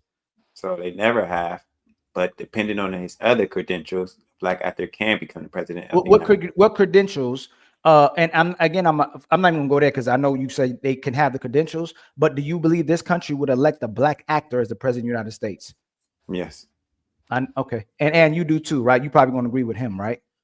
The requirements to become president is you have to be a natural born citizen, at least 35 years old, and in the US for at least 14 years. So if that Black person met those qualifications and that Black person was able to connect with most Americans, better than his opposition, then yes, when people choose him, because it is a choice, Donald Trump didn't just take it. Kamala was not actually elected as the candidate, she was given it. If the populace says this black actor is fit enough to represent all of us, then yes, he's qualified. And this is If why. that person This is is over the why. age of 35, if he's a Mhm. U.S. citizen and has lived in the country for 14 years, But because that's the those And qualification. this is. qualifications would have been like, okay, so what? We need to focus on more than that. We got to hyper No, now fixate y'all on finna his project. Y'all past. think what y'all Patty was saying this earlier, right? Because sure, he's got these qualifications, but what about his past records, or what is he going through right now? We don't bring that up for white people, but for black people, it's like, well, we got to Yeah, we be do. extra Thank you. critical. Yes, we do. Yes, we do. Yeah, we And do. There are people. I'm sorry, but as a Christian woman, we were definitely critical about his relationship with women. There are plenty of he's there are bringing up, plenty of he said, grab him conservatives. by the coochie. They bring that up There, every election. He said, grab him by the coochie. What are we but talking about? like, but what we're saying is We're most critical, but Americans he's our don't give a president. fuck. But most Americans do not care about your identity politics. They want someone who's going to care about their children, going to safe schools, having food to eat, and the opportunity to own a home. And so when someone comes like Donald Trump, who has in his past proven, I've started at this point and I've worked my way here. Most Americans don't care if you're He gay. started They at care if one they can. point. He started out with $1 million to start a company. He worked Is with that the he point? cared what he started with what he had, like we all do as black people. We all have certain we all have talent, we all have resources. Just because you're black doesn't mean you're automatically oppressed and you can't do anything. You have qualifications and resources that others do not, simply by being human. He used his resources and made something of it, and most people, regardless of your race, want to be able to do that. And he was able to connect to most people. The youth went out and voted for him in droves. In droves. White people, It's he was not. able to connect It's with white people. And then okay. it's What I'm black saying is the people, identity because my politics for sister most people also. don't care. Exactly. Most people are thinking about the nation. They're And thinking America first. They're not thinking black people first. and you notice she went right back to Not the identity saying politics.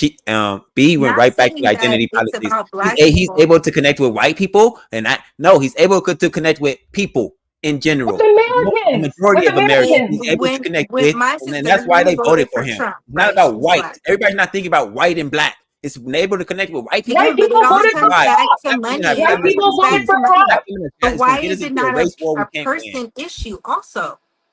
What do you Because mean, B? it all comes back to money. The same thing. Oh, my sister, who is a black woman, and her husband voted for Trump, right? Because financially it was better for them. Okay, so how are they oppressed by Charlie Kirk saying, "Hey, black people, get married, start a business, make something of yourselves"? Why is you have a sister who is married, who she doesn't relate to the average black person identity politics bullshit that the liberal tries to press. She is cared about how do I and my husband make something of ourselves in this country? Most people care about that. Why is it that, Exactly. like, It's not when a just for that, presidential because candidate at the says same that, time, she's also taking advantage of government assistance. So make it make sense. Everybody is not just, well, oh, she's an we're right American here with it. citizen, but as an American citizen, that's part of her privileges. Do you think it's fair for an undocumented person to have that privilege before your sister? No. Exactly. So when someone says, "I want America What she first," just? and they're Donald Trump What? wife. Hey, no, Donald you heard Trump what she just wife is said. what? You heard what she just said. Yes. no, I didn't. She said, I asked her, "Do you think it's fair You for an didn't know. immigrant to have access to these benefits before an American?" I heard no. I She thought it was doesn't think about that's fair. qualifications. I thought it was about It qualifications. was about What do you qualification. It mean? wasn't Y'all about This said is it should be. this is a sovereign entity. There are no rules and laws here. No one can just walk in and have access to certain benefits that are for citizens. That's literally identity politics. You are the No, most bro. Okay. That is no, not true. one second, We can please. talk about it, but No, that's not true. I left for a second just so you can talk. So you can come back and interrupt us while we come You back. see what No, you're doing? you see that you're lying. I've been letting y'all talk. People are telling me to talk, and I'm not even talking. Ali got you. He came back and interrupted Ann. The first thing he did. You shut up, Ali, and this is why I left, because I don't want to do nothing that is worse, right? Listen to what you said. You were talking about identity politics. The contrary of identity politics is meritocracy. Meritocracy means no matter the race, no matter the nationality, no matter the creed, no matter the God, if this person A is more competent than person B, they get the job. You are literally saying that you are going to use the identity of a person that is more competent than another person to give the job to the person that is from your group because of their identity. There's literally identity politics. No. How did I say that? How did I say that, Patty? You said, would How you did I want the just say that? person? Did you Because want a foreigner to get? because I want. You asked the I'm question. sorry, You were Ollie. talking over. It was a bit rhetorical because we're talking about a sovereign nation. A sovereign nation means we have borders. We are our own entity. We are one. We are America. And within that sovereign nation, you have citizens, you have soldiers, you have all types of people who make up our sovereign nation. Our identity or nationality as Americans. When you have an outside group coming into our sovereign nation and have access to your resources, that's not identity politics. That's not. Identity politics is identity politics says I'm a part of this nation. I am a black person first. So what black people care about and need, that has put more priority over the nation. And that is wrong in a democratic society. Real quick, Flatty. Let me explain how they trying to misconstrue the conversation. So that's like in your household, you got 5 kids, 2 boys or 6 kids, three boys, 3 girls, and the girls are saying we're women, so we should be able to do this, Dad. We're women, right? But then you have somebody on the outside of the house try to come in and come get your food. No, that motherfucker on the outside can't get anything. But my boys and girls that I live, that's my kids, they can get stuff, but we're going to figure out how we could divide it between my family. We're not going to play identity politics between my family. But these are the people that in my family. No, interrupt me. Identity politics. Can't come in and get the resources. Identity politics. My family. So no, identity. No, 1 second. Identity politics will be this. Elon Musk, you are very competent and you are one of the most richest people in the planet, but because you are South African, you ain't get shit. No government subsidy, no opportunity, no patent, no nothing. That will be identity politics. Because this motherfucker is not American, he's an African, right? I'm not going to give the opportunities, even though he's more competent than the rest of the competition, right? That's what identity politics is. No, that's not true. Because when we're talking about what you just brought up in that Elon Musk example, those resources that allow him to take advantage of taxpayer dollars, those are resources that belong to that sovereign nation, that specific place. There are rules in so here's something to consider, right? Identity politics, it actually breaks us down and fragments us as a society. What we're talking about when we're talking about being a citizen, it doesn't matter what your race is, where you come from, what your class is. None of that matters because all citizens are legally protected and recognized in this sovereign nation to having certain rights and benefits. It doesn't change whether you're black, whether you're 30, whether you're gay or disabled. So when we're talking about citizens and within the sovereign nation, this country recognizes that despite wherever you come from, you are entitled to this because you're part of this nation. If I were to go to Iraq and start talking about my sovereign citizen rights, they'd be like, shut the fuck up, because I'm not part of that sovereign nation and their rules, that it wouldn't make sense there. Okay, Does that make sense?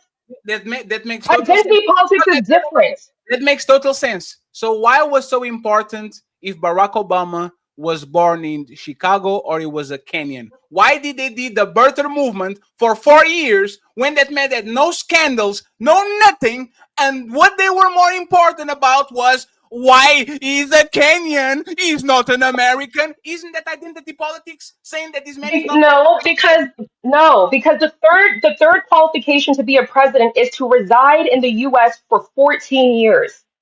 Barack himself talked about being an international student.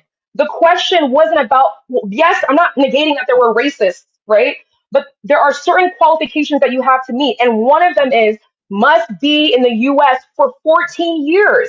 He talked about traveling in and out of the country. So that was the question.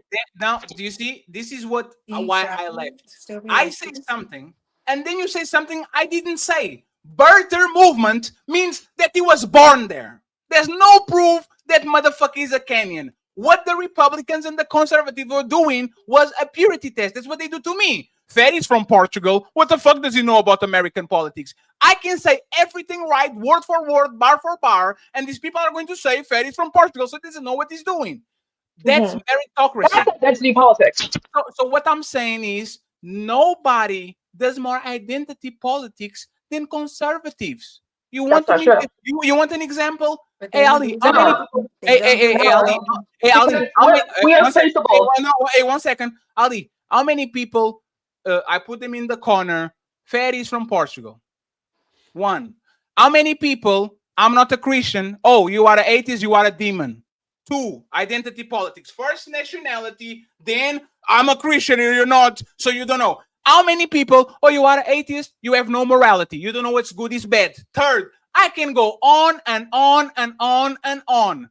Every single time we have these conversations, you are gay.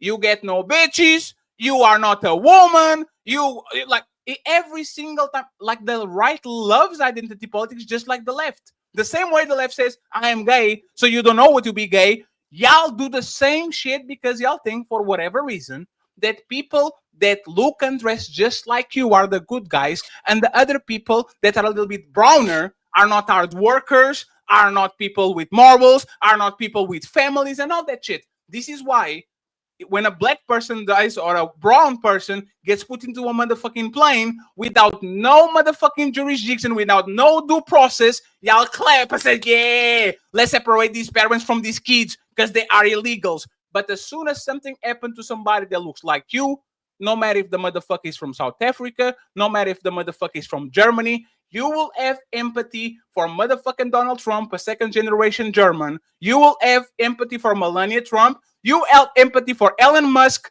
that had a South African passport and a Canadian passport before he actually was American. Y'all will have empathy for everybody that looks a little bit lighter than us, but as soon as a black person gets on that motherfucking chair, is this DEI? Is this affirmative action? You are liars. Actually, you're the liar. You're the liar. Because earlier today, you said that he was a coon. Let me just finish and then you got it. I promise. Nobody will Nobody will do what Ronald Reagan did. Ronald Reagan was a shitty motherfucking president. He was an actor and he was elected. You have presidents that fuck porn stars, cheat on their woman, have felonies, all that shit, and they still get elected. You know what the black president had to do? Be so squeaky clean that the only thing they had to complain about was a tan suit. In fucking 8 years. Again. Oh my God. It's not identity politics. Look at this tan suit. It's not appropriate, right? Okay. I get it. You think we're hypocrites and racists. Okay, got it. But at the end of the day, Patty, you're just coons. No. Okay, so that what you just did is actually identity politics, because earlier you said a black man who has an opposing perspective now is a race traitor and a coon and not black enough in your perspective. When you call someone a coon, that is also what you're implying, Patty. When you call a black man who has a contradicting perspective a coon, you are also policing his blackness and how black people should and should not behave. And that in and of itself is identity politics. So for you to stand here and say that us as conservative people are this and that, and why do we allow this? Well, meanwhile, even within the same conversation, you have degraded this black man openly because he's somehow a coon because he thinks differently. In and of itself is identity politics. You don't have, and here's the difference. Regardless of where he stands on the political spectrum, he's still a human being. He's an American, and as an American, he's entitled to certain rights. Okay. You also have to recognize it's not simply because we want to suck the dick of Elon Musk, right? it's a principle level. It's a principle belief that all conservatives have, that with your own capacity, and if you follow the rules of this country, because we are a country of rule of law, you also have the opportunity to experience the American dream and success. Period. So let me. And when we bring DEI into the conversation, we are essentially saying, you know what, your merit doesn't matter. We want to make sure that these 20,000 applicants coming into this university, that 50% of those spots just go to Black people. And we also know, because Black people were experienced slavery, that they deserve to come in at lower test scores. And we're going to actually intentionally not choose white people. We're going to intentionally choose Black people. While the intention is to create an equitable state, I do not think that you can say in one breath, why are we being hypercritical of people based off of race, but then think it's okay when we do. Hey, Ali, watch this. Ali, watch it. AB, watch this. Let me talk with these coons real quick. 2 hours ago, I said, this is why I am what y'all pretend to be, right? Y'all are what I am what y'all pretend to be. 2 hours ago, I said, I want to focus on people that do wrong. If a Black person does wrong, I will focus on the Black person. If the white person does wrong, I will focus on the white person. You know what CJ and N did? Identity politics. I care more about the Black person talking shit because they're Black, because they look just like me. And I said, that's wrong. That's wrong. That's wrong, because people should be judged not by their color, but exactly for what they do. And N and CJ multiple times for 30 minutes said, no, because it's more important because they look like me and are a part of my group. And now all of a sudden, when we are talking about identity politics, they are denying the fact that they care more about color than they care about what is done. So N, pick a motherfucking side. Do you care? No. Shh. Do you care about what people do that look just like you were saying 2 hours ago, you and CJ, or do you care more about what is done? Pick one and let's go with that. Answer the question, don't run away. What does matter more, the race or what people do? Go ahead. You addicted to fighting and you're getting your ass whooped. I'm just showing you, this is wild. Okay, no, just make sure, it's because I don't want to do nothing stupid, right? I'm answering the question. Can you reiterate this without yelling at me? I will explain it again. Okay. 2 hours ago, we were talking about white people. Oh, you don't want to hear anymore? I can stop. No, I just want to hear the question itself. Yes. No, I'm explaining why am I asking the question. Okay.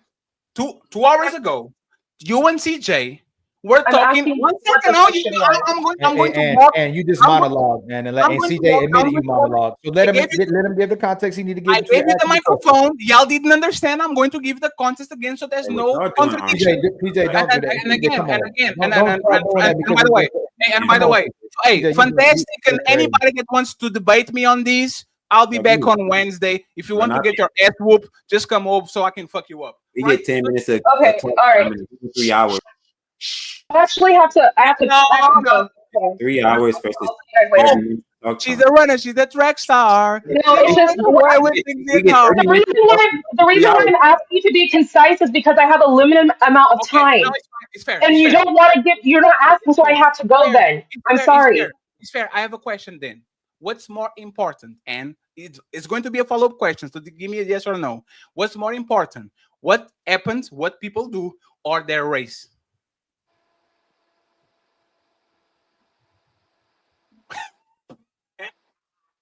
That's a stupid question. What's more important? What people do? What is more important? If people do shit that look just like you, or what they actually do, CJ? You got next. What is more important?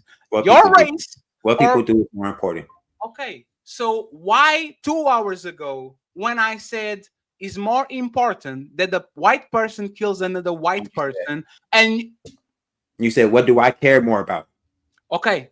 Fair. English. You said that you care more about black people clowning the killing than the person killing. And you said because they were black, because they look like you, because they're a part of your tribe. Is that identity politics? You can consider it that, but I know.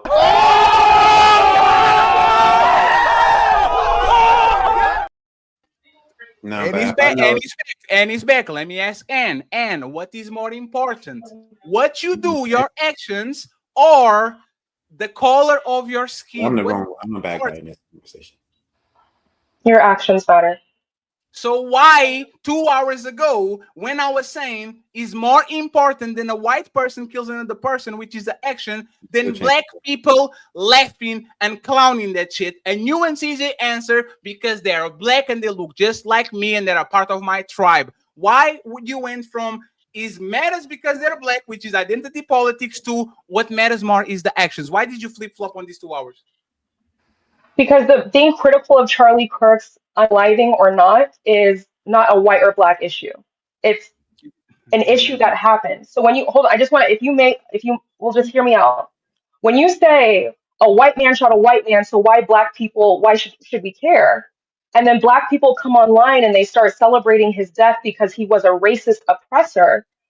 When I say maybe we shouldn't be doing that, it's because not only does it have real, not only does your action of going online and spewing these things have real consequences, right? HBCUs shut down. There were death threats happening. All people are losing their jobs. It's not because we're talking about, oh, black people, we only care about our community.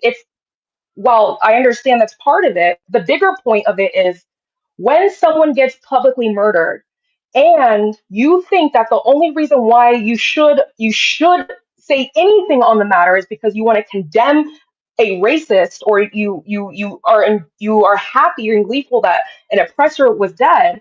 That action, that lack of empathy, that lack of understanding, the lack of even reading the fucking room in and of itself is uncivilized. And there will be people who do not see black people's humanity and will penalize all black people for it. So please be mindful of that. No, okay. Isn't that identity politics? Man, I don't even know what point you're trying to prove. Sure. Hey, Anne, isn't people judging one person, all the group, for one person wrongdoing, and we black people feel embarrassed, there's shame because black people are clowning that shit? Isn't that identity politics? We judging our shit based on our identity. Isn't that identity politics?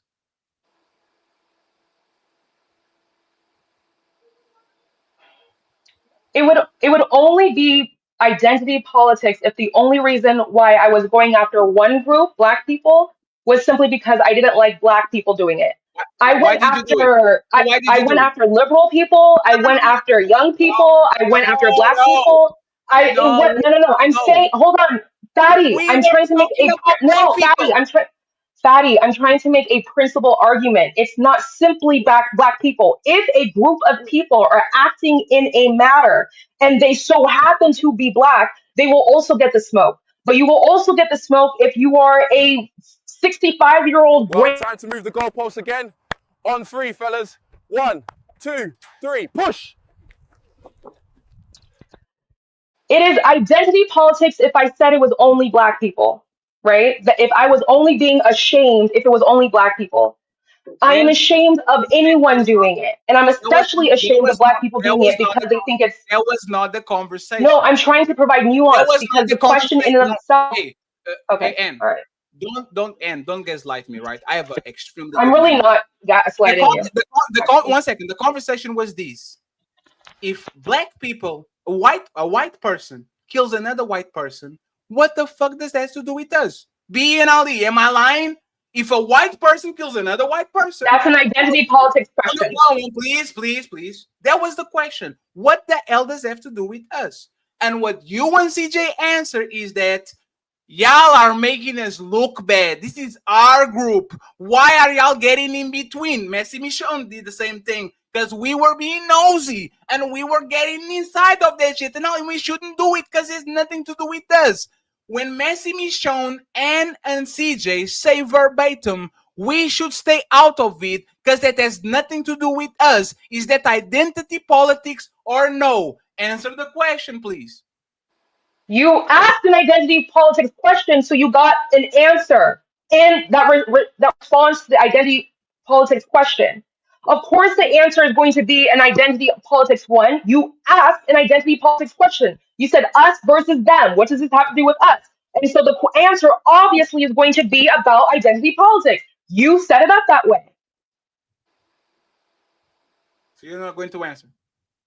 Okay. All right. Easy. I love you, Patty. Keep the. Is it identity politics or no? Oh my gosh. I don't know. I don't know. Okay. I appreciate you guys for having me, and take care. Thank you for this. Thank you for being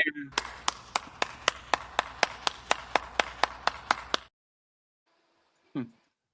Hey, I'll apologize to Will Canali because I am a guest and I undermine him the whole show. Okay, and I apologize to CJ for calling him names, and I apologize to Wen, even though y'all are motherfucking coons. I'm not like about the coon shit. I'm going to be honest. I don't care. Kind of. I go to chaotic, Anton, angry man. I kind of don't care. Right? I don't know why. But one second. If y'all, I will say this.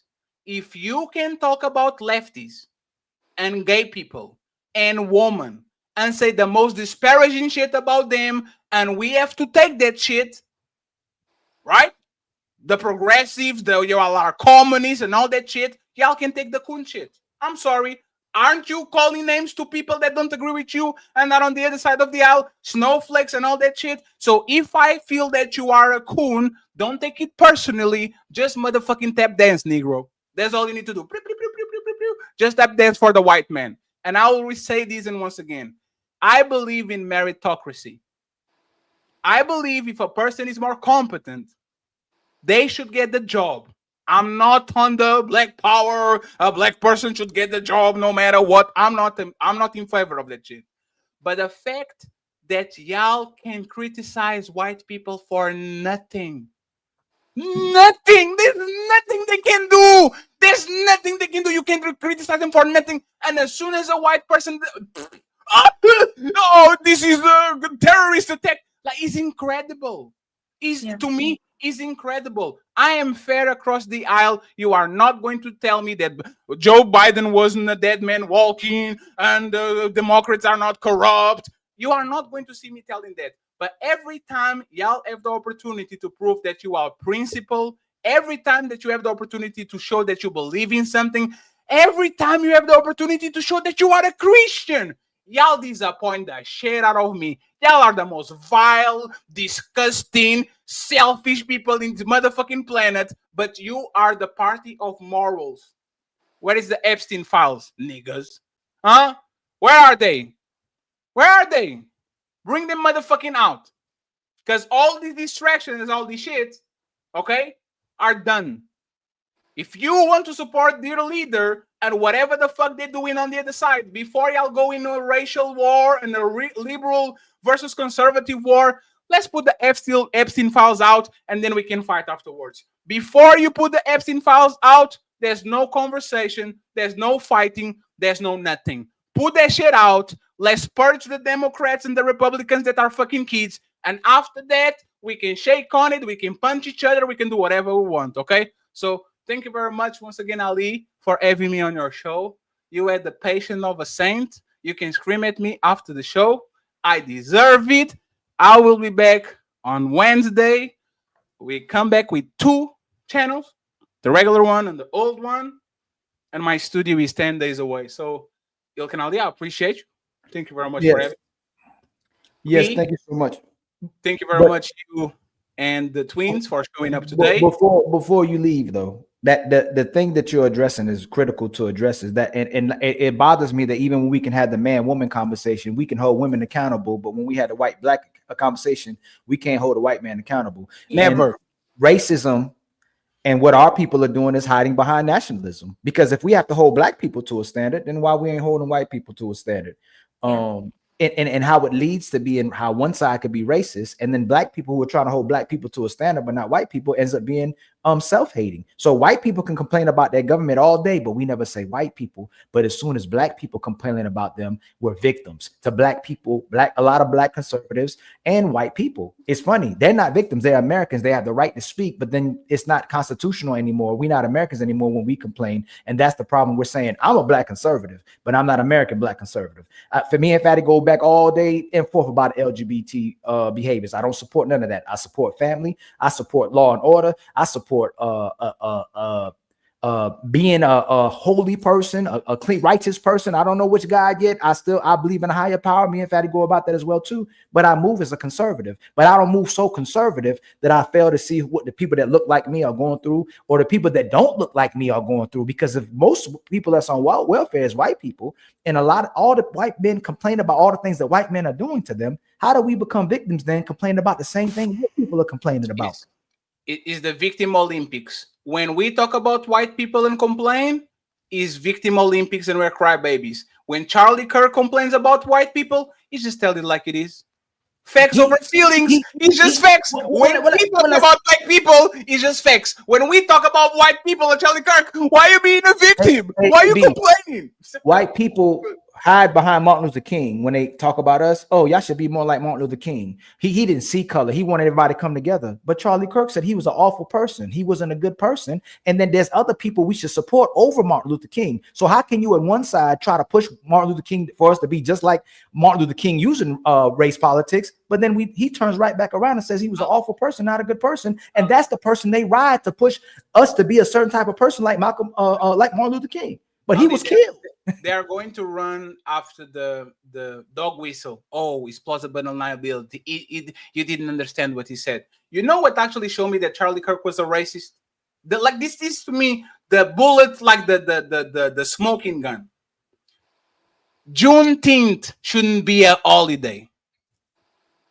Juneteenth shouldn't be a holiday. You have 30 holidays in the motherfucking year. You are telling me the day that slaves got released from 400 years of slavery shouldn't be a day where people should celebrate that shit. In my opinion, if you are a conservative and you think this shit is not a dog whistle to the motherfucking racists and to the people that actually don't fuck with black people, you are a piece of shit. And I'm Portuguese. I am not a descendant of slaves. I gotta add to your point. I am not a descendant of slaves, and I get aggravated by a person saying Juneteenth shouldn't be a national holiday when it's literally the release of your ancestors. And keep going. Black people would rather celebrate the day where white people were supposedly not oppressed anymore, while we were still slaves, over the day we supposedly were freed. That's crazy. So I've never seen so many self-hating and self-disrespecting black people in my whole life, and it's getting more and more and more. It's to the two spectrum. Either somebody wants to be all the way street, or somebody wants to be all the way conservative, or be what American is asking you to be versus middle, and having some type of identity where we can have a balance. You know what I'm saying? But people that's in the streets, black people closer to the streets, it seems like they're more about black politics or black identity that at least is trying to identify us as black versus the black identity all the way on the other side that's pushing the white ideals that white people want to see us as a certain type of black person. But if you're looking at civil rights, if you're looking the way what white people are pushing, they're pushing for their version of white people too. They're pushing that's why Fatty was saying is so important. You can't deny identity politics, because it wants a white man to be the way they want them to be, and they want black people to be the way they want them to be. They want you to identify with nationalism over everything else, but it's hiding behind race. Ali, are you counting that does that include gang on gang violence? White gangs or black gangs? No. This was his last words. Does that include gang on gang? Does that include gang on gang violence? Does that include gang violence? The funny thing is, why don't white crime? If they can cry again about gang violence that doesn't affect them at all.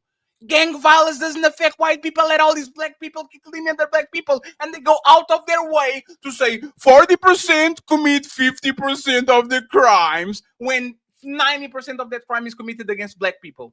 If they go out of their way to talk about black on black crime and is there gang violence or not, I'm sorry, I didn't want that dude to die. I think he's an inadmissible act. I think the person should be erased from the universe. You can ask me for have sympathy for people that shitted on people that look just like me and my motherfucking ancestors, because I guarantee you, y'all ancestors and my ancestors are cousins. They went on different boats. There's the only difference. I don't care if you call native, whatever. If you are going to say that June 19th of every motherfucker, you could say Christmas. You could say Halloween. You could say the Thanksgiving. There's so many motherfucking holidays that are dumb. Cinco de Mayo, 4th of July. If the Independence Day should be celebrated, but the independence of slaves shouldn't, you can come in, sit in my front, and put shit on my plate and say that that's pizza. It's shit. It smell like shit. It probably tastes like shit. I'm not going to eat that shit. You go ahead, rest in peace. We probably see each other in hell because I'm a piece of shit and you are a piece of shit too. I don't believe in your God. You believe in the wrong God. So we're going to be sit together on the same place. So once again, if anybody has a problem with what I said, I'm going to start to do a political channel and y'all can debate me any Saturday, okay? Because y'all talk good talk from the motherfucking chat, but when it comes to debate, y'all are runners and y'all are track stars. So I will loop your motherfucking ass once again. Thank you very much, Ilkan Ali, for having me, and B and the twins and everybody on the chat. It was great to be a guest on this show.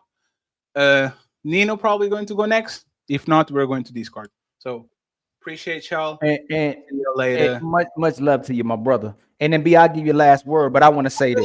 Look at this. What's we doing? Especially when we talking about and I tell, don't do that. Let me back up, see, Freddy. When we talking about black on black crime or white on white crime, or crime on everybody, right? Who pollutes? Who does a lot of the pollution of the earth? Who's trafficking people? Has churches engaging in pedo? Sells guns and drugs to the people? Sells processed food? Control people with inflation and the cost of living? Make it impossible for most people to buy a house, buy a car, actually live a life, afford medical care, afford child care. But we conflate black people to being violent or criminals to less than 1% of the population. So we care more about black on black crime than white on white crime by hiding behind terms like the government is doing this to you. So CJ, and I know you're not going to address it today, but when we can only conflate our people endlessly to the less than 1% of the population, that's less than that as well too, that's in the streets, that's most people are behaviors most people are engaging to. How don't we call out what majority of people or complexion of people doing most of the crimes in this nation, CJ? That's the part that's crazy. That's the craziest thing in the world. And no one can disprove to me that the white people in power are committing way more crimes than the less than 1% of population that make how many 10,000, 13,000 murders every year, and especially white collar crimes that every time they think the economy, they cost 40,000 lives lost for every time 1% of the population lose their job. Every time the unemployment rate goes 1% up, 40,000 people die because they can afford hospitals, because they delete themselves, because they lose their house. So again, I don't think that it's black people trying to take the economy. And y'all set up the Fantastic versus Fatty. No, Fantastic and CJ versus Fatty and Okan debate. We can do that. We can do that. Your ass. We can do that because I tell you this. I tell you this. Hey, Fatty, one more thing. If black people own cigarettes and alcohol and guns, it'd be criminalized. I'll tell you that. But it's the fact that white people own them. But if black people sold that stuff to people and they were dying, it'd be criminalized. It's the truth. They already did it before. The Black Panthers with the guns and crack cocaine. They already did it. They flooded the neighborhoods with cocaine, and then when people started smoking that shit, they said, "Nope, crack cocaine is too much." The debate. Hey, while they're helping people who are doing coke. Excuse me. Being Fantastic or whoop your ass. What's the word I'm looking for, Fatty? What's the word I'm looking for? You're talking about opioids. Opioids. It's opioids now. I'm going to give you the opportunity. I'm going to give you the opportunity to lose your coon label, right? I'm going to give you the chance to do it, right? That coon One second. Conservatives say that George Floyd died of a fentanyl overdose. Okay? Do you believe if George Floyd never encountered that cop during that day and he didn't put his knee on his neck for 8 minutes, do you believe that George Floyd will lay on his bed and die that day? I don't know. Oh man, he had the chance. He had one chance. Hey, you know, I would have still been called a coon next week. CJ, you would have called me a coon next week, motherfucker. You wouldn't have been. You wouldn't have stopped. Somebody lies. Now somebody, I don't know who, but I'm telling you, somebody's lying. Hey, CJ, do you know when Doctor Strange looks at Iron Man and he says, I see one chance in a million of CJ not being a coon. And you got the one in a million. Doctor Strange. Doctor Strange said it's a 1 in a million, and you picked the only one that will make you a coon. I'm sorry, Fatty. Fatty is my Doctor Strange. Hey, I will order a raccoon from Amazon right now. Every time y'all start talking, I will. Okay, Doctor Strange, can you go back? Does anybody got any last words before I read these super chats? Last words too, not last monologue. How do I stop this recording? Do I just go to remove? No, let it go, cause I'll no, you can let it go. I'm gonna end the show. Okay, B, what you got to say, B? I just can't understand the grace that people like CJ and are giving to these white people over grace to their own Black people, right? I just couldn't imagine it, whether they were talking about why it was okay for Trump to be president with or without, bankruptcies or criminal things, or the racist things he said, the sexist thing, all those things. We don't care about that because he's got money, right? But Black people just commenting things, no, they can't do that. It's crazy to me. It's crazy, but that's being a Get on my nerves. So this sexist and misogynist and racist nonsense. So my friend, he was like, Trump said grab him by the pussy. So why y'all look up to a man like that? I said, motherfucker, you did worse shit than that, man. Why we all playing this hierarchy? I am what's the word? Holier than thou shit. Y'all all some bad fucking, y'all all did some negative shit, some terrible shit. I'm sure B done used men. But now y'all want to act like, oh, he did the worst. I see his little stupid ass costume. Hey CJ, is Trump on the Epstein file? Bitch. But Hey, so you CJ, think Black people just talking about Charlie Kirk is the worst, but that deserves scrutiny from you rather than anything else. And you're like, no. I said last words. I didn't say last monologue. Hey, Ali, this is what I feel.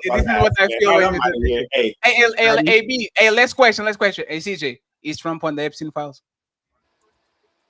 Sorry for whooping your ass, fatty.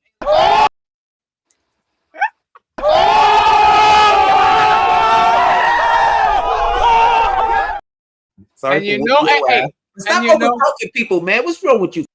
And you know why I know they have no principles, Ali? Because the man that told to the world that he was on the Epstein files, Elon Musk, today they were seated together, smiling with each other on the Charlie Kirk Memorial, and nothing happened. Imagine me accusing this man of being on the Epstein files and saying this motherfucker was doing this shit, and then a few months later, I'm smiling and nodding and having fun with it. This is what I'm saying. These people are raccoons.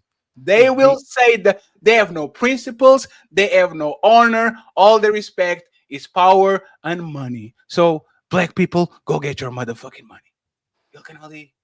Thank you so much. Hey B, thank you so much as well too. I appreciate you coming. I have a Black Panther tattoo, and I have another tattoo saying "Power to the people."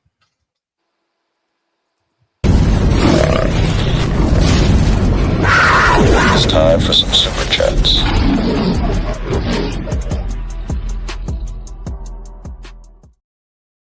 Hey man, thank y'all for coming through. Much love to the people that came through again. Shout out to all the people that supported, all the people that donated, all the people that always comes and supports the Untouchables, man. Thank y'all for y'all rhetoric in the chat. We was peeping the rhetoric in the chat too, boy. Y'all was going back and forth, but we love when people disagree. You see, me and Fatty will tear each other up when we disagree as well too. We don't like no echo chambers, so we appreciate everybody coming through and saying exactly how they feel.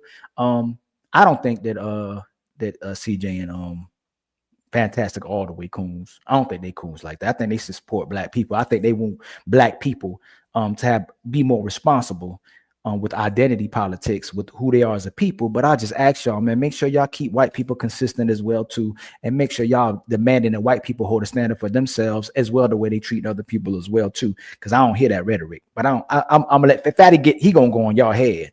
And again, we can do that debate too. But I love y'all. And I love everybody that came through. Let me read these super chats before I get fined. My brother Captain Caveman with a $2 super chat. Let my boo and speak.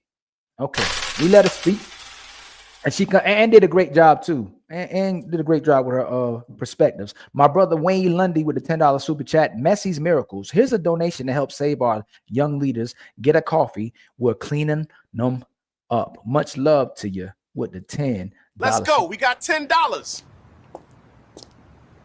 Sir, do you have any change? Nah, motherfucker, I'm broke. And then let me see. Wayne Lundy came back with a $10 super chat. The person who made a person look at the argument wrong is in the argument when I care about what never happened when I never got my order. In front line against treacherous spirits.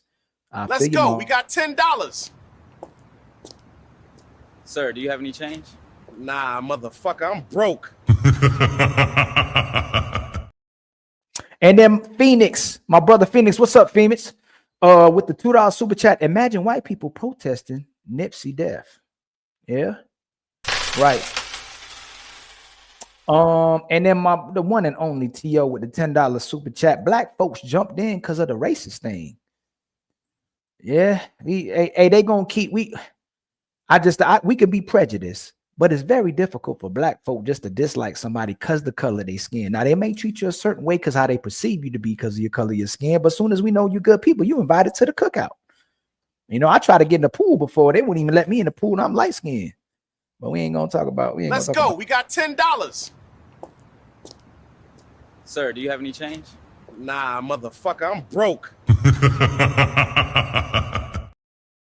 And then shout out to my brother RBN with the $5 super chat. I think the ladies only spoke about 4% of the time. Salute to the quiet and peaceful queens. Man. You might be right. We trying to do better. They spoke more than they usually speak, but I may have to concede to that. We trying to do much better, man. My brother Trey Rowe with the $5 super chat. It's not about freedom of speech. It's about the corporations not having a bad rep because of one of their idiot employees. Exactly. Y'all know, let's keep it real. When a white person does something, it doesn't make the whole group look bad. But when a black person does something, it makes all of us look bad. It's just like white people, like when y'all go downtown, I know some of y'all go downtown or used to go downtown. When white people would get a fight downtown and fights downtown, which is majority of times, when it's fights is white people. I know black people get in the fights too, but it doesn't make the whole group look bad. They'll still be able to get into the clubs and they'll still be able to have fun. But if one black person looks bad, it'll keep people from letting black people in any of those clubs. And you know what used to be crazy to me? I used to go to clubs where they playing hip hop and you ain't letting black people in. Imagine a black club that played country songs and they weren't letting white people in. Y'all ever thought about that? It's wild to me, man. That's a whole nother story. My brother home with official purge. What's up, my brother? With the $5 super chat. Most people's jobs can fire them at any time for any reason. Yeah, that's true. And then Time Filler Lou with the $2 super chat. I don't think she knows what DEI is. The bad thing about the people that keep perpetuating this DEI narrative is saying that people are just being hired without qualifications. Like a black pilot is going to be hired without being able to fly a plane. Like that, and they're going to stick on that. There's going to be a moronic black pilot that can't fly a plane that DEI supposedly going to help people hire, even though they won't address the fact that affirmative action DEI help white women the most. So why are we not qualifying white women? And not saying we should have to. Just keep it consistent. If we're going to qualify black people, then we got to qualify black people the same way. And if a black moronic woman can't be a pilot, then a white moronic white man can't be the president of the United States just because they were a so-called businessman filing bankruptcies, being convicted of crimes, and being impeached twice. And don't make me keep going. Creating a college where he was scamming people, and then had to settle because he scammed those people out of a college that where he was supposed to help them be entrepreneurs. But I ain't gonna talk. We ain't gonna talk about that. We can go on and on about that. And he said he'll grab him by the. Let me keep going, man. Imagine if Barack Obama said we'll grab him by the PUSSY. Just my 4 cents with the $5 super chat. CK owned his own business, so he couldn't be fired. But when you have an employer and your comment hurts their brand, you will be fired. That's true. Tom Philalou again with the $2 super chat. You really think black pilots are less qualified? I don't believe so at all, man. And the fact that they let that ride too. The one and only Mr. Fantastic, my brother with the $5 super chat. Man, I never thought I'd see this day. Fatty, you better study up for the political channel. You got washed. Uh-oh, Fatty. It's time to Uh-oh, he calling you out. Carl Anderson with a $10 super chat. The one and only, one of the greatest contributors of the Untouchables as well too, man. We always see you, my brother. Thank you so much for your support. With the $10 super chat, Disney took steps to safeguard their company in the situation, protecting it from the FCC. Trump predicted that Kimmel would be the next host to face cancellation, and it turned out to be correct. Which is crazy is the president of the United States has said some of the most craziest things. Over 18,000 lies that he's documented, and more than that. I know we way past that now, but we don't get rid of him from being the president of the United States for saying all the stuff that he says. It's the craziest thing, and it's the contradiction when people are saying you don't want people canceled, and as soon as they do something you don't like, then you want them canceled as well too. We got to keep it consistent, man. My brother Shadow Dragon TV. Been a member for 16 months. Ali Boom Ya Yay. Ali Boom Ma Yay. Blessings, brother. Hope all is well. And much love to you always, Shadow Dragon. You one of the best too, brother. Of the Untouchable Empire as well. And then Tom Philalou with the $2 super chat. LOL. Can we see the whole clip now? We watched the whole clip. I think we did. Or the part she wanted us to watch, if that's what you're talking about.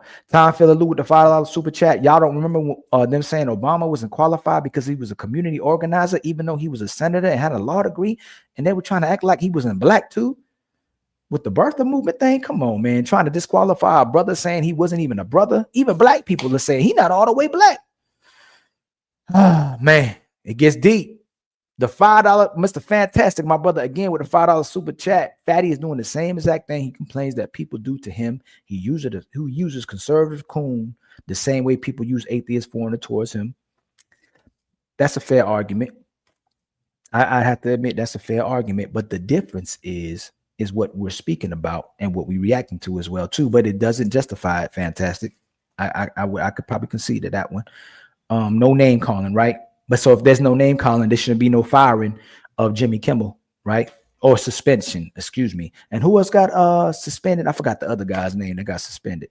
I like him too. Colbert, what's his name? What's that guy? What's the guy's name? I like him too, but I forgot it. Stephen something. I forgot his name.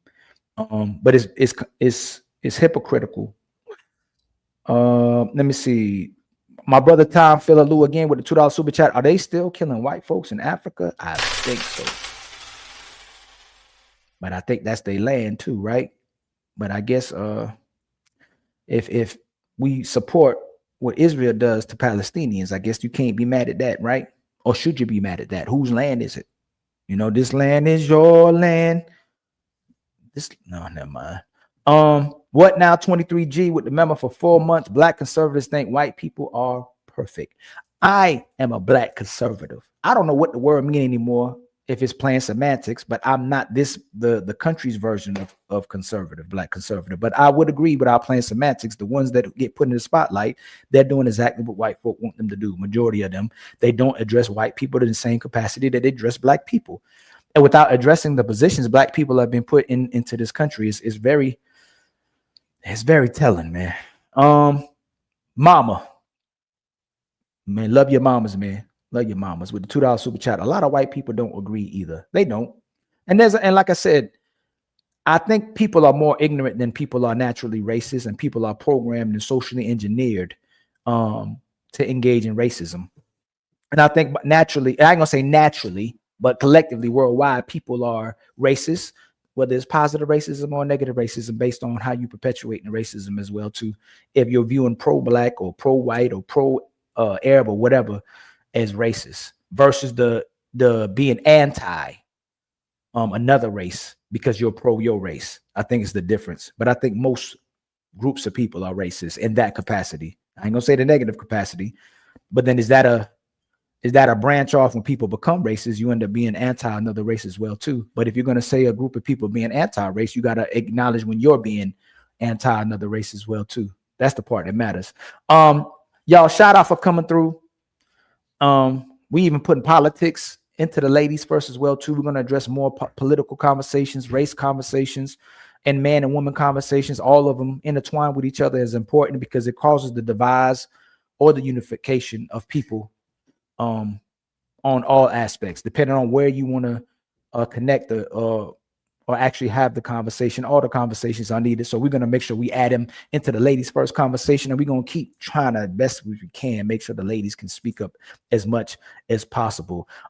Much love to y'all for coming through. Much love to all the donations and support. Let me make sure that I ain't miss nobody over here. And y'all, please head over to my brother Nino Nation when y'all leave here. Okay.